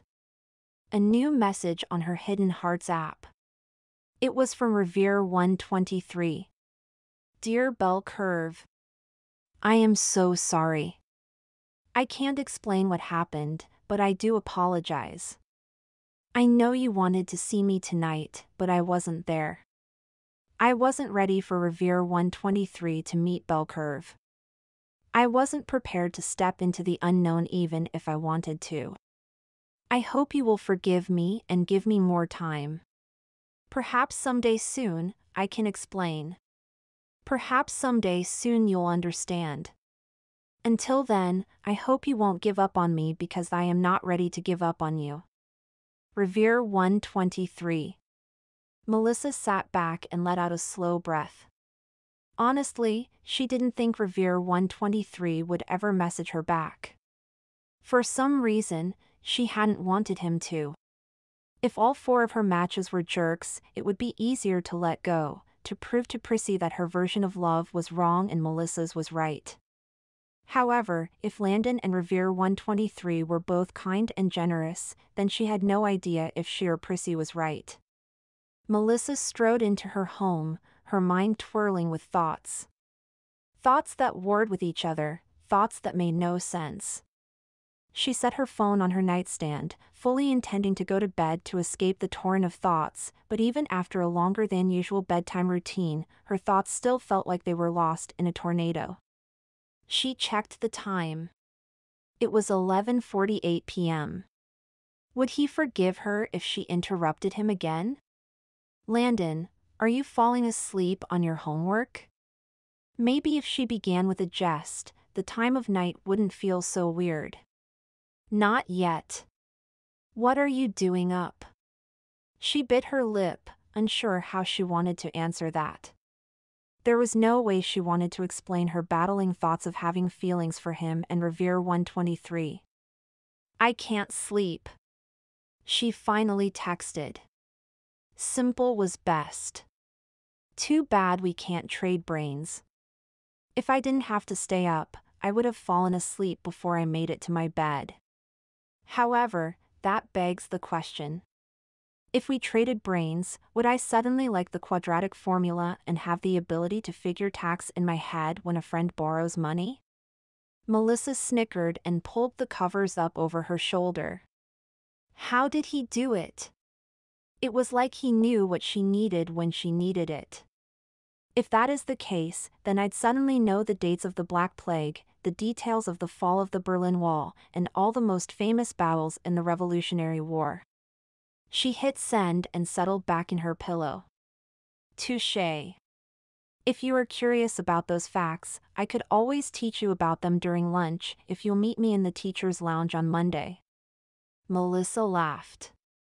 He wasn't technically asking her out, but then again, he kind of was. Her gaze went directly to the Hidden Hearts app. Revere 123 wasn't ready to meet, and he knew she was talking to other guys. A small amount of guilt wormed its way into her head. She fought it off. Landon was a colleague, and colleagues could eat lunch and discuss history. She did not need to feel guilty about that. Fine, I will only if you meet me for lunch again on Tuesday and let me talk you through some simple calculus. There, take that history, man. There is nothing simple about calculus. Melissa snickered into her sheets. Want to bet? Yes, I do. And if I have to live through that, then I'd better retaliate with some insight on World War II on Wednesday. Oh, it was going to be like that? He might have thought he had an arsenal at his disposal, but so did she. I see your World War II and raise you to trigonometry on Thursday. Then it looks like I'll have to put out the facts about the First Italian War of Independence on Friday. A shiver of excitement raced up her arms. Had they just planned a whole week of lunch dates? They had. Thankfully, the back and forth had done what she had hoped. She felt calmer, her mind less tornado-like. I'll see you Monday, Landon. I'm counting on it. Melissa put her phone away and settled into her pillows. Her heart felt lifted out of the darkness. Landon had proven better than a friend. Prissy would have wanted to go through every second of every conversation, making Melissa relive it all again. Landon had been there for her, and now he'd lifted her spirits. She never thought she'd say it, but she took back every negative thing she'd ever said about him. She twisted and turned. Unfortunately, no matter how she tried, she couldn't get comfortable. One last thing was still nagging at her. Finally, with a sigh, she pulled her phone back out at nearly 12:30 at night and hit the Hidden Hearts app. Revere 123. You're right. I did want to meet you. I've talked to other men online, and none of them have pulled my interest as you have. Of course, I forgive you for needing more time. I honestly did too. I am also kind of seeing someone, and I didn't feel like it was fair to you to keep that hidden from you, especially since he knows I am talking to you. Please tell me if you aren't ready to meet or never want to and only want an online friend. I don't want to feel guilt over either of you. I need your response soon so I can decide what to do. Bell Curve, or you can call me Melissa. Feeling settled in her stomach and head, she turned her phone to vibrate only and turned off her light. The following day, she saw his message, and it was sadly a little disappointing. Melissa. I promise I will respond soon. Revere 123. She'd expected him to at least give her his name too. There was also a voicemail from Prissy. Skipping the voicemail, she called her friend instead. She knew Prissy well enough that the voicemail would do her no good. Liz. I thought you'd never call me back. Melissa looked over at her missed call list. Prissy had literally called her only 10 minutes ago. I'm sorry.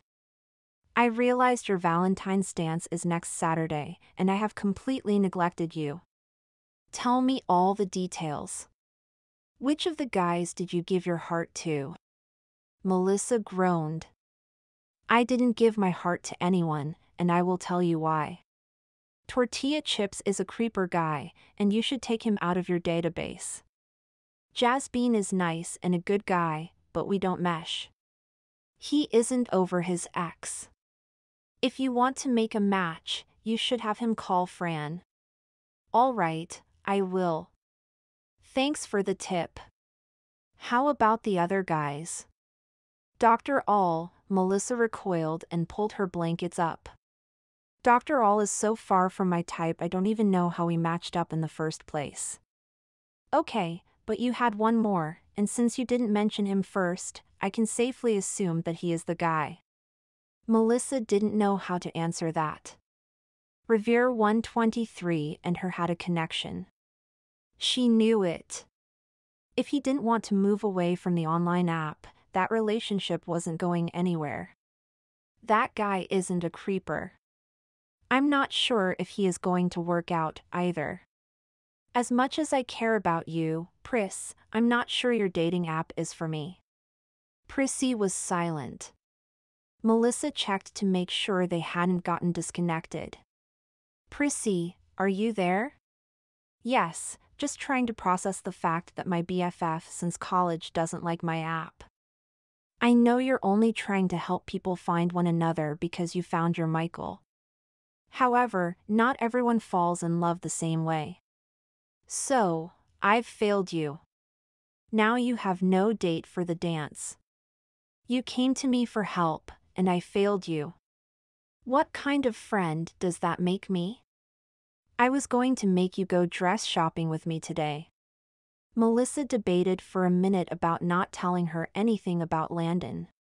Prissy would only jump to conclusions. The truth was that she did have a date, kind of, and she did want a dress that wasn't her usual church dress. Actually, I kind of do have a date. She pushed the covers off and started hunting for her comfy Saturday clothes. Now, I'm confused. You hated all the guys I set you up with. Well, since Landon and I both have to be at the dance to supervise and etc., we decided to say we're going together. That kept things simple. Prissy couldn't read too much into that. She loved Prissy, but in terms of love, she could get a little bit too excited. Prissy cleared her throat. Do you realize you just called him by his first name? So? Liz, he was always Mr. Calloway to you before. And if I remember right, he's the same Mr. Landon Calloway who made your life miserable at the beginning of the school year. She gasped all dramatically. Do you like him? You have to. I don't know, maybe. We've been getting along much better lately, which Mr. Hendricks will take full credit for. Sure, we've somehow formed a friendship. None of that matters. All you need to know is that I am going to the dance, sort of with a date, and I need a dress. I knew you would. I'll be there in 15 minutes. Melissa fell backward on her bed for the first time, excited about one of Prissy's shopping sprees. She wanted to make Landon's jaw drop when he saw her, and Prissy was the only person she trusted to help her accomplish that. Chapter 16. Landon. Landon started so many different messages as Revere 123, but now everything he wrote felt like a lie. He knew Melissa was being patient because of their lunch talks every day this week. However, she deserved an answer from him. He had to tell her even if he was unsure of the outcome. With the dance less than 24 hours away, he had no choice and no more time. He looked across the gym where Melissa was trying to help Walter organize the Valentine's card-making booth. Walter was a good student and followed her directions exactly. Charity and Ruby were working on the tables with Olivia and Tristan. Ava was stamping her foot and demanding Drake remove all the twinkle lights and hang them in a different pattern, which he wasn't going to do. Landon smiled and finished hanging the curtain for one of the dressing rooms for the costumes for the photo booth. He owed his teacher friends a lot for all of their help. What he owed to Melissa took precedence. He'd nearly hit unmatch and then deleted the app half a dozen times. He couldn't stomach the idea of letting Revere 123 become only a disappointment to her too. With the curtain hung, he stepped back to review the work. The gym was completely transformed. Tables lined one side of the room covered in pink and red tablecloths. The booths circled the rest of the room, leaving space for dancing in the middle. Twinkle lights zigzagged across the ceiling, creating a glow. Once they brought in the DJ and added students in colorful attire and music, he could see only success for the dance. He wasn't sure how his night would turn out. Much of that had to do with what he needed to say to Melissa now. A half hour later, Ava stood in the middle of the room. "It's fantastic. A real carnival for romance." Ruby and Charity skipped to her, and they all hugged. Walter looked on from the side, a satisfied smile on his face too. "It's perfect," Ava said. "Don't you think so, Mr. Calloway?" "More than perfect. It's magical," Ruby said before he could speak, falling into one of the white chairs at the side of the room. "You all did a great job," Landon said, nodding to their teacher friends and the class officers. "I can't thank you enough for all of your help. Tomorrow is going to be an amazing day." The sophomore class officers squealed and dashed off to gather their things while talking about dresses and dates, except poor Walter, who rolled his eyes and followed his classmates out of the room. Melissa crossed over to where he stood and claimed her purse from the wall. "I can't believe we did it." Landon glanced around the room. Their teacher friends were gathering their things and leaving one by one. "I know, I didn't know if we would at first." She nodded, fingering her purse straps. "I guess that shows you should always give someone a second chance." He nodded while thinking at the same time that a third chance would also prove wise. He'd need one. "Melissa, I want you to know that I am glad we're going to the dance tomorrow, not just because we have to be there. Because I want to go with you." She smiled lightly. "I feel the same way." Heart pounding, he let out a slow breath. It was time to come clean. This was eating at him, and hopefully, they had enough trust between them that she would understand. "I have to tell you something, Melissa." He cleared his throat and kept his eyes on the shiny tablecloths behind her. "I know you have been bearing it well, however, I know that you are still bothered that your third guy didn't show up last week." Her eyes narrowed slightly. It was now or never. "You didn't get stood up that night, Melissa." "I'm Revere 123. I did show up." She slowly shook her head. "You can stop trying to make me feel better." "It's okay. I'm okay. I knew he was busy before I asked him to meet me." "No, I'm serious. Before we go on our date tomorrow, I wanted you to know." He turned toward her this time. The look on her face clearly showed she thought he was jesting. He'd told her the truth, and she didn't believe him. "I really am Revere 123. Look, I can prove it." He took a few steps to his left, picked up his bag, and pulled out his phone. He hit the Hidden Hearts app and pulled up the messages they'd sent. "Melissa, it's me, Landon." He hit send, and her purse dinged. "Check it." Eyeing him with a funny look. She pulled out her phone. He watched her hit the app, and her eyes went from scrunched to wide. "Are you serious?" She messaged him back, and his phone immediately dinged. With a gasp, she took a step back from him and looked him up and down as if seeing him for the first time. Only shock shone on her features. He'd felt the same way. "Why didn't you tell me?" she asked, her voice barely above a whisper. "I wanted to, but I thought you'd push me away." She paced away, her hands on her face. Her cheeks were flaming red. It looked like she was debating whether to hug or kick him in the shins and run. "How long have you known?" she asked, still turned away so he couldn't get a red on her face. "A long time. I knew the night we hung the posters up at the school, and I saw your phone. Or Revere 123, asked you what you did for a living that night, and when you responded that you were a math teacher, that confirmed it for me. And you chose not to say anything about it," she spat, whirling around to look at him. He took a step toward her. "I tried. I came over the next night to tell you, but I couldn't. I like you, Melissa. I do. I didn't want to destroy what fragile relationship we had. I chickened out. Then you trusted me to help you set up those dates, and I wanted to be the guy who helped you, not the guy who lied to you." She paced between him and the doors that led to the exit. She hadn't thrown her arms around him, full of relief and joy at finding out he was Revere 123.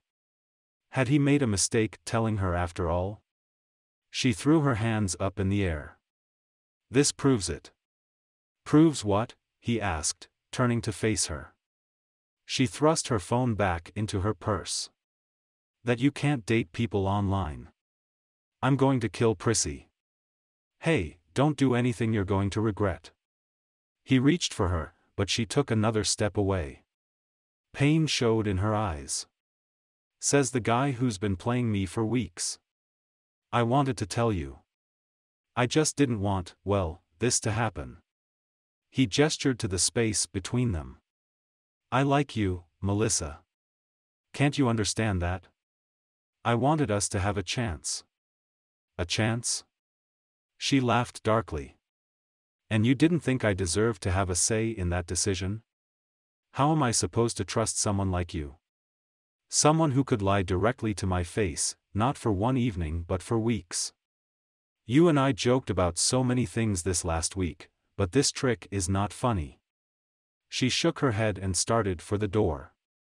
"Melissa, wait." He reached for her, but she pulled her arm out of his reach. Landon folded his arms, that old feeling he'd gotten used to when faced with Melissa Jackson before Christmas break returned to him. "You gave them each a chance, but you won't give me one." She turned and folded her arms, a dark look in her eyes. He retook a step closer to her.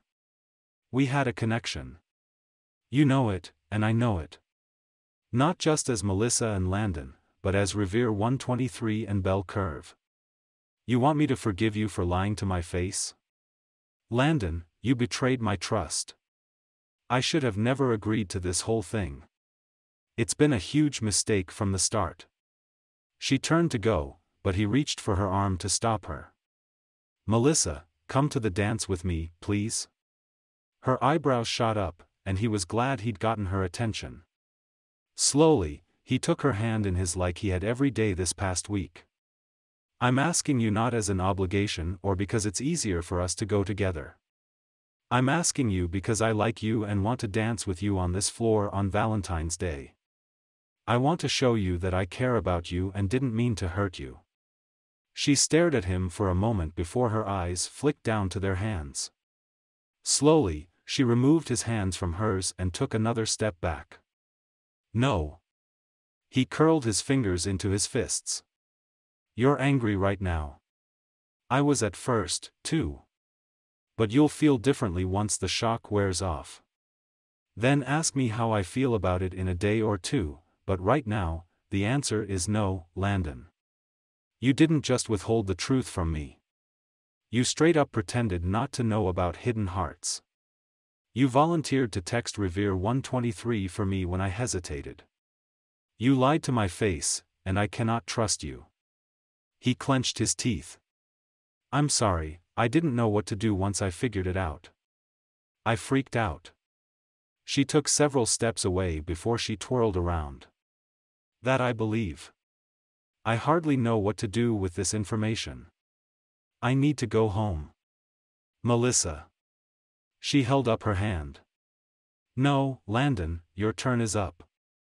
Jazz Bean, Dr. All, Revere 123, and Tortilla Chips were the guys who came up in the database as matches for me.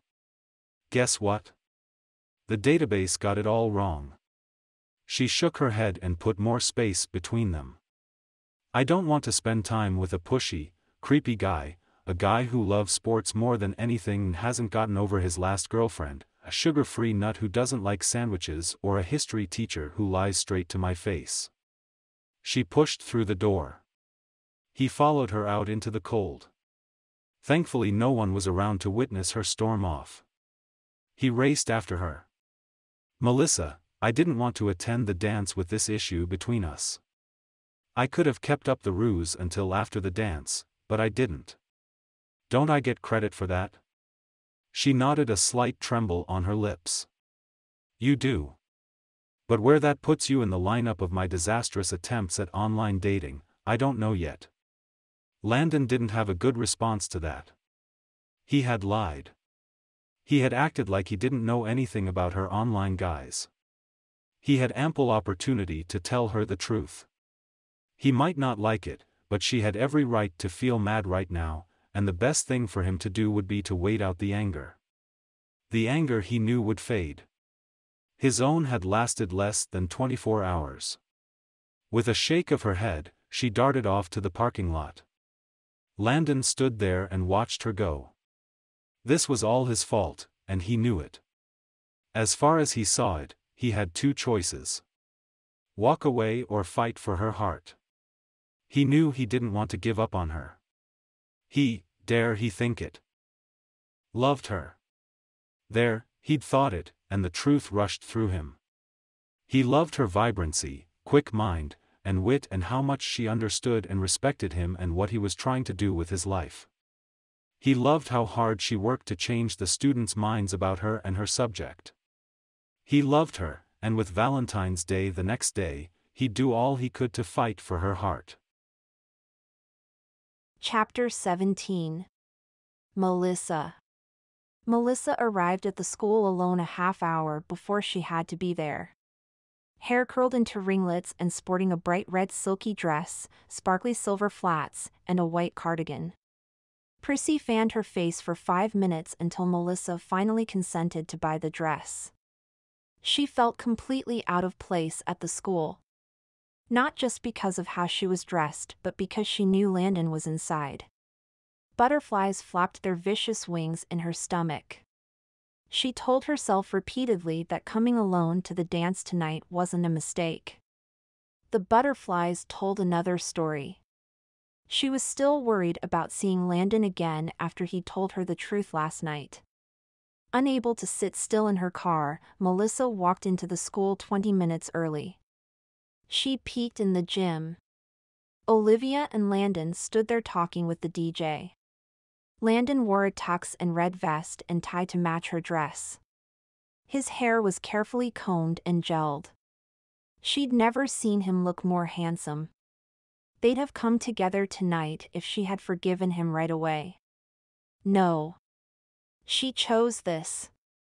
She couldn't trust the man, even if her heart argued with that point. Melissa knew her head was stronger than her heart. It would have been a mistake to go with him. She'd chosen right. Those darn butterflies flapped harder. With her face nearly as bright as her dress, she backed into the hall. She would not lose her nerve. Landon had hidden the truth from her, and though she understood that didn't mean she had to forgive him immediately. Her fingers curled into fists, and she speed-walked to the office to get the cash box. She retrieved the cash box and stormed back to the table outside the doors. It took all of 30 seconds to set up the stamps and the cash box. With nothing left to do, she fell into a chair and waited for the doors to open. Over the next several minutes, teachers, chaperones, and the students who'd volunteered to run the booths arrived. Melissa stamped their hands and let them in with as bright a smile as she could muster up. Minutes before the dance started, Ava, Ruby, and Charity all arrived with their dates. They all gave her bright smiles before they walked in with their dates arm in arm. Landon didn't come out to check that she was there. Maybe he'd finally learned to trust her. She didn't want to admit it out loud, but she missed him. Avoiding him all day had been burdensome. She had gotten used to texting him and messaging him. If she added in the Revere 123 messages, their communication doubled. The doors opened again, and Walter walked in with his date and 2 other friends. "Hello, Walter, it's nice to see you this evening." He smiled sheepishly and handed her a 50. She put the money in the cash box and handed him back the change. "You are wicked fast at math facts, Ms. Jackson," Walter said, pocketing the cash. Melissa smirked, counting the change out for a couple of seniors who all came in a group behind him. "I've always been good with numbers, maybe you'll end up in my class next year, and I can show you how to figure change in your head at lightning speed." Walter nodded. "I'd like that, Ms. Jackson." Arm in arm with his date, Walter left. He'd given her something she hadn't expected that night, a genuine smile. Slowly, it seemed she was winning the students over, and Walter's compliment only confirmed it for her. After Walter and the group of seniors, things started to slow down until they finally stopped altogether. Melissa sank into the hard chair behind the ticket table and looked around. The halls were empty. The music boomed through the doors, and laughter almost overtook the music. The students were having a great time. She shifted in her seat and pulled her cardigan closed in front of her. Would Landon have come out to see her if they'd come together? She didn't know how busy he was inside. The temptation to look one out, and she peeked through the doors. Most students enjoyed the booths, and a few were on the dance floor. She scanned the room and found Landon dancing with Tristan near the DJ. She swallowed hard as an angry dragon feeling began clawing up her stomach. Turning away, she let the door close. The echoing bang made her shudder. Usually, she didn't mind feeling all alone, but tonight she did. Tonight, she could have had a date. Instead, she had chosen to be alone on Valentine's Day. She rubbed her arms as a sudden chill rushed over to her. She looked over toward the doors. A few more students showed up, and she stamped their hands after they paid, then the halls were empty again. She'd acted stupidly, and she knew it. He'd made some mistakes too. This mess wasn't all her fault. She slumped a little in her chair and watched the doors. She couldn't see anyone approaching. Maybe most of the students had already arrived. She checked her watch inside. The dance had an hour and a half left to go, and because she hadn't forgiven him immediately, she had to spend it all alone. The more she thought about it, the mistake was actually hers. If she hadn't let Prissy sign her up for that darn app, she wouldn't have even met Revere 123. She and Landon might have, well, come together on their own. She could have come with him instead of sitting alone in the cold hallway, wishing he was there with her. Hoping he'd told her sooner. She'd spent the better part of last night almost deleting the app, and instead, she'd spent the night reading over the messages from Revere 123 and laughing at herself when she saw how clearly he was Landon. She should have known. If she were honest with herself, part of her feelings for him came from those messages too. She checked the halls to see if they were empty and pulled her phone out. She hadn't been ready to forgive him yesterday. Now she was. He hadn't done it to manipulate her or hurt her. He'd hidden the truth because he feared hurting her or losing her. She pulled up the messages and hit Revere 123's messages. He might not see it until tomorrow, but she had to tell him tonight. Landon, I forgive you. Before she could chicken out, she hit send. Darn it, Prissy, she mumbled to herself. Love can be found online. Shocked at what had just come out of her mouth, she slapped a hand over her mouth and looked around the empty halls. No one stood nearby, thankfully. She settled back in her chair, ready to find contentment with her solitude. The door opened beside her, and she looked up to see not a bunch of students checking out early but Landon. His gaze found hers instantly, and her heart flipped in her chest. She immediately straightened. His eyes flicked up and down her, his grin growing slowly. Everything okay out here? Yes, she said, fully aware of the flush that rushed to her face. Things have slowed down. She pointed to the empty halls. I think it is safe to assume everyone that is going to come is already here. He nodded once and stepped away from the door, letting it close behind him. Good. I got your message, he said, pulling his phone out of his coat. If her face had been pink before, it was red now. He moved around the table and reached for her hand. Melissa let him take it, instantly loving how her hand felt in his. Come and dance with me. I can't leave the table unattended, she nodded toward the cash box. He came around the edge of the table and offered her his other hand. I wasn't planning on going anywhere. Melissa smiled. He always seemed to know when to save her. They could have a second chance, a real chance. Okay. He helped her up, and they moved out from behind the table. He pulled her close, and her heartbeat started racing again like it only did for him.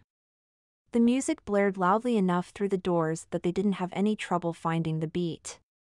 You look gorgeous, he said, his hand settling firmly on her back. I think I forgot to breathe for a few moments. Melissa snickered, and all of the butterflies faded away. She loved how it felt to be in his arms.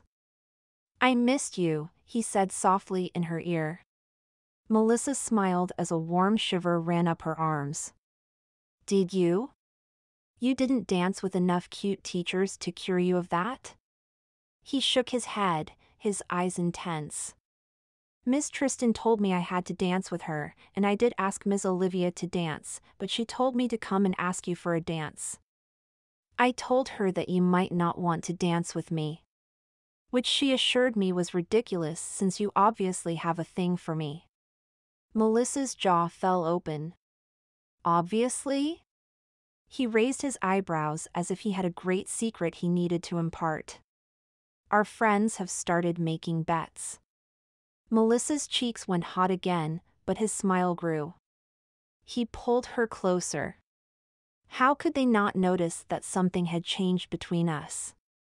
I no longer call you Jackson, and you haven't called me Calloway in over 3 weeks. Instead of shooting angry looks at each other, we're eating lunch together and saying hello across the hall. He was right. It wasn't like they had even tried to hide their growing feelings for each other. It had felt so natural to relax around him, tease him, and spend any spare moment with him that she hadn't thought about what everyone else saw. And what exactly are they betting on? How long will it take for us to admit we're a couple? His eyes seemed to be trying to tell her more than he was saying, and Melissa gulped. He leaned down closer to her ear. From your message, I'm hoping sooner than later.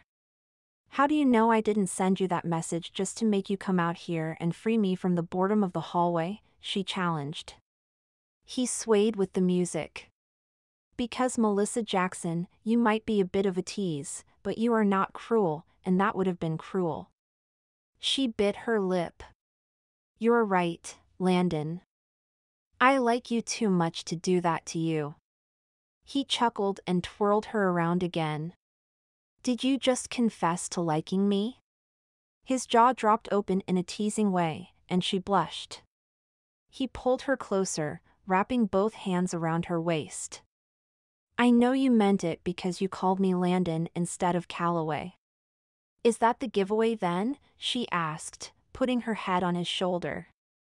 I think that will always be the giveaway between us, my dear. Will you do me a favor? He asked as the song ended. Depends on what you want, she said, smiling into his jacket. He wrapped both of his arms around her, holding her tight. Meet me right here after the dance ends. Please? Don't go home without talking to me first. Melissa felt a shiver of excitement race up her arms. Okay. The next song started, and he let her go. Looks like a few latecomers are coming up the walk. He nodded toward the doors. Melissa turned to see a few more students coming in. Good thing I'm manning my post. He chuckled lightly and watched from the door while she took the students' money and stamped their hands. Save me another dance? He asked once they disappeared into the gym. I have to patrol the halls for a while. Sure, she said, closing up the stamp pads again. Landon, I'm sorry I felt so mad yesterday. We should have come here together and had a fun time. It's okay, Melissa. The night is still young. With a wink, he darted back into the gym. Chapter 18. Landon. Landon encouraged the stragglers to head home. It was 11 o'clock, and he had only an hour to save his and Melissa's Valentine's Day date. Luckily, he'd recruited some help. Miles and Tristan poked their heads in and gave him a thumbs up. Get out of here, Tristan said, coming into the room after she made sure the coast was clear. We can manage to start the cleanup. Don't leave that girl waiting. She took a step but then leaned back. I bet that by midnight tonight, you two would be an official thing, so don't let me down. Miles rolled his eyes and mouthed English teachers. Landon clapped him on the back on his way out. One of the best things about teacher friends was that you always had someone who had your back. He raced into the hall to see Melissa sitting patiently in her chair. The cash box had disappeared, and so had the stamping kit. He thought she'd looked stunning before, but she was even more breathtaking now. Look at you, already ahead of the rest of us. She shrugged. Well, once the students stopped coming to buy tickets, I thought I might as well get a head start. He held out his hand. I'm not going to argue with you there. Come on. She grasped his hand and let him pull her to standing. Come on, where? Just follow me. You know you're starting to make this a habit, surprising me by pulling me off into unknown places. A habit I mean to keep. He looped her arm through his, and they made their way down the hall to his classroom door. He'd trusted Miles, Claire, and Tristan with this task because they knew him and Melissa best. He didn't expect the exorbitant amount of candles filling his classroom with a romantic glow. A borrowed red tablecloth from the dance spread across two desks in the center of the room. The white takeout boxes sat in front of each chair, and several candles were lit in the middle. The bouquet of red roses he'd brought with him earlier was in a vase on one side. Melissa's eyes widened. What is this? Would you accept a Valentine's date with me now? He walked over to the metal chair on the side with the roses and pulled it out for her. She snickered, holding her white cardigan over her lips as if trying to hide that smile he loved. I would love to. Thank you. She sat down, and he sat across from her. With a deep breath, he reached for her hand, and thankfully, she took it. He'd hated how much he'd deceived her and the pain in her eyes when he'd finally told her the truth, and her absence had only confirmed one thing in his mind: he cared deeply for her. He squeezed her hand and scooted closer. I don't want to go back to being Calloway to you, and I'm never going to think of you as Jackson again. I know the risk is high, but I'm going to risk it." He reached for her other hand, and she gave it to him without her eyes ever leaving his. "You understand me in a way no one does. You respect my busy schedule and my life goals. You are sweet to my parents and willing to give people a second chance. Tell me I have a chance to win your heart." Melissa turned away. "I'm not good at these kinds of things. Math, I understand. 1 + 1 is always 2, but when it comes to relationships," she hung her head. "We work together, Landon. What if something goes wrong?" One eyebrow shot up, and he had to suppress a bark of laughter. "I doubt we could act any worse than we already have." Instead of her smile transforming into a frown, it brightened a bit. She knew he had a point. "If you're willing to give me a second chance, Landon, I want to take it. I've never loved talking to someone as much as I love talking to you. I know I was angry, but I'm glad you and Revere 123 are the same man, because if not, I would have a hard time choosing between you." He laughed at that. "I felt the same way about you and Bell Curve. Believe me." With a final squeeze, he let go of her hands. "I have a surprise for you." He indicated the takeout containers. "Before we spend the next several hours cleaning up the dance, I want to give it to you." She gave him a curious look before opening the container. "A steak dinner?" "Yes, and just so you know, that steak dinner cost $29.99. Her mouth fell open. "You said you'd only eat a meal above $20 if it were a special occasion, and you like the guy. I felt like tonight qualified for both." She grinned and picked up her knife. He watched her cut off a piece and stick it into her mouth. Her eyes widened. "Wow, that's incredible.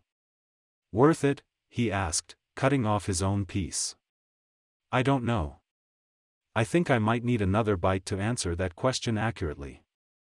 He laughed, and they both ate quietly for a few moments. "I think you're right. I have been missing out." He took a drink from his sparkling cider. "Told you." "Yeah, you did." She closed the lid, walked over to him, and hugged him. "Why are you so good to me?" He stood up, so they were on even ground, and wrapped his arms tightly around her. "Because one day I want to deserve you in my life." She pushed back out of his arms just enough to look for the sincerity in his eyes before her gaze dipped to his lips. Landon leaned forward just enough for his lips to touch hers softly.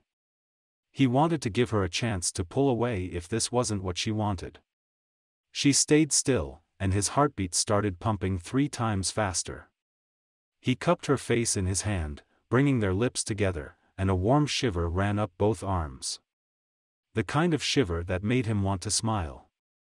Melissa kissed him back, and he wrapped his arms tighter around her, pulling her against him. She slid her hands up his chest and wrapped them around the back of his neck. He'd forgotten what it felt like to be kissed, really kissed, even though he'd shared kisses before. Now, nothing compared to this. It felt like all his nerves were sparking like fireworks on the 4th of July. He pulled back slightly until his lips were only feather touching hers. He kissed her lightly again and then let her go, but only far enough to whisper in her ear. "I love you, Melissa. I can't even tell you when I started. It came on so slowly, a little more every day. And I don't want it to stop. I want to love you more tomorrow than I do right now, the next day, and the next, until I can't stand us living apart. I know you might need more time. All I'm asking is if you'll let me earn your love bit by bit every day. If you promise to be patient with me, I will never stop surprising you." She stayed still in his arms, her eyes studying his face. There was a softness in them he'd never seen before. "I love you too," she laughed. "I didn't know it for a long time, but it's true, and I would love nothing more than to learn to love you more and more." Wrapping his arms tightly around her, he kissed her again and thanked his lucky stars that Mr. Hendricks had made them work together. Epilogue. Melissa. Melissa rolled over in bed and patted the empty pillow. Immediately her eyes went to the clock on the wall.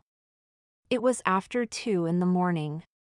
She stretched, her wedding rings clinking against each other when she moved. Pulling on her robe, she walked out into the living room.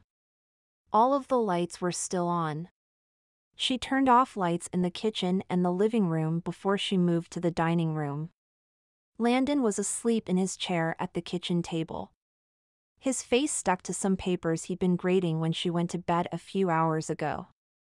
Laughing lightly, she kissed his cheek and shook his shoulder. He woke with a jerk, his eyes focusing on her, and then his work spread out around him. He moaned and shook his head. "Is it morning?" "Hardly," she said, caressing his cheek. "Come on, let's get you in bed." "But He looked around at his thesis that was spread out on one side of the table and the papers he'd been grading on the other side. "Don't think I finished." He dragged his hand down his face. She took one of his hands in hers. "So, you're saying you should have accepted help from your wife when she offered it? You had your own work." He pointed to her neat stack of graded papers on the opposite end of the table. "Work I finished hours ago," she said, kissing the top of his head. He rubbed his eyes and gave her a sly smile. "Is this one of those times where I'm supposed to say that you're always right, Mrs. Calloway?" Melissa scratched her chin. "Always is a bit of a strong word. How about mostly right? Or almost always right, or, I know, usually right?" He shook his head. "Now, I feel like you're trying to trap me." "Who, me?" she asked innocently while she closed his laptop. "I would never. However, I would like to know how you managed life without me," she said, rubbing his neck. He closed his eyes, welcoming the feeling of her working out the kinks in his neck. After a minute, he grabbed one of her hands and brought her fingers to his lips for a quick kiss. "Honestly, my love, I don't know. Sometimes I'd wake up in the morning with the worst crick in my neck from falling asleep at the table." "Well, I'm glad I can save you from that," she winked and turned off the light. "Come on, Mr. Calloway, we have school tomorrow." Finn. Thank you for listening to The Valentine's Date Mistake by Cassie Shiels. This is book number 2 in the Teachers of Alvin High series. A sweet holiday romance novella. This book is also available on Amazon as an ebook and a paperback. Thanks again, and enjoy another book. For more information about Author Cassie and her books, see her website CassieMShiels.com. Keep reading. Author Cassie.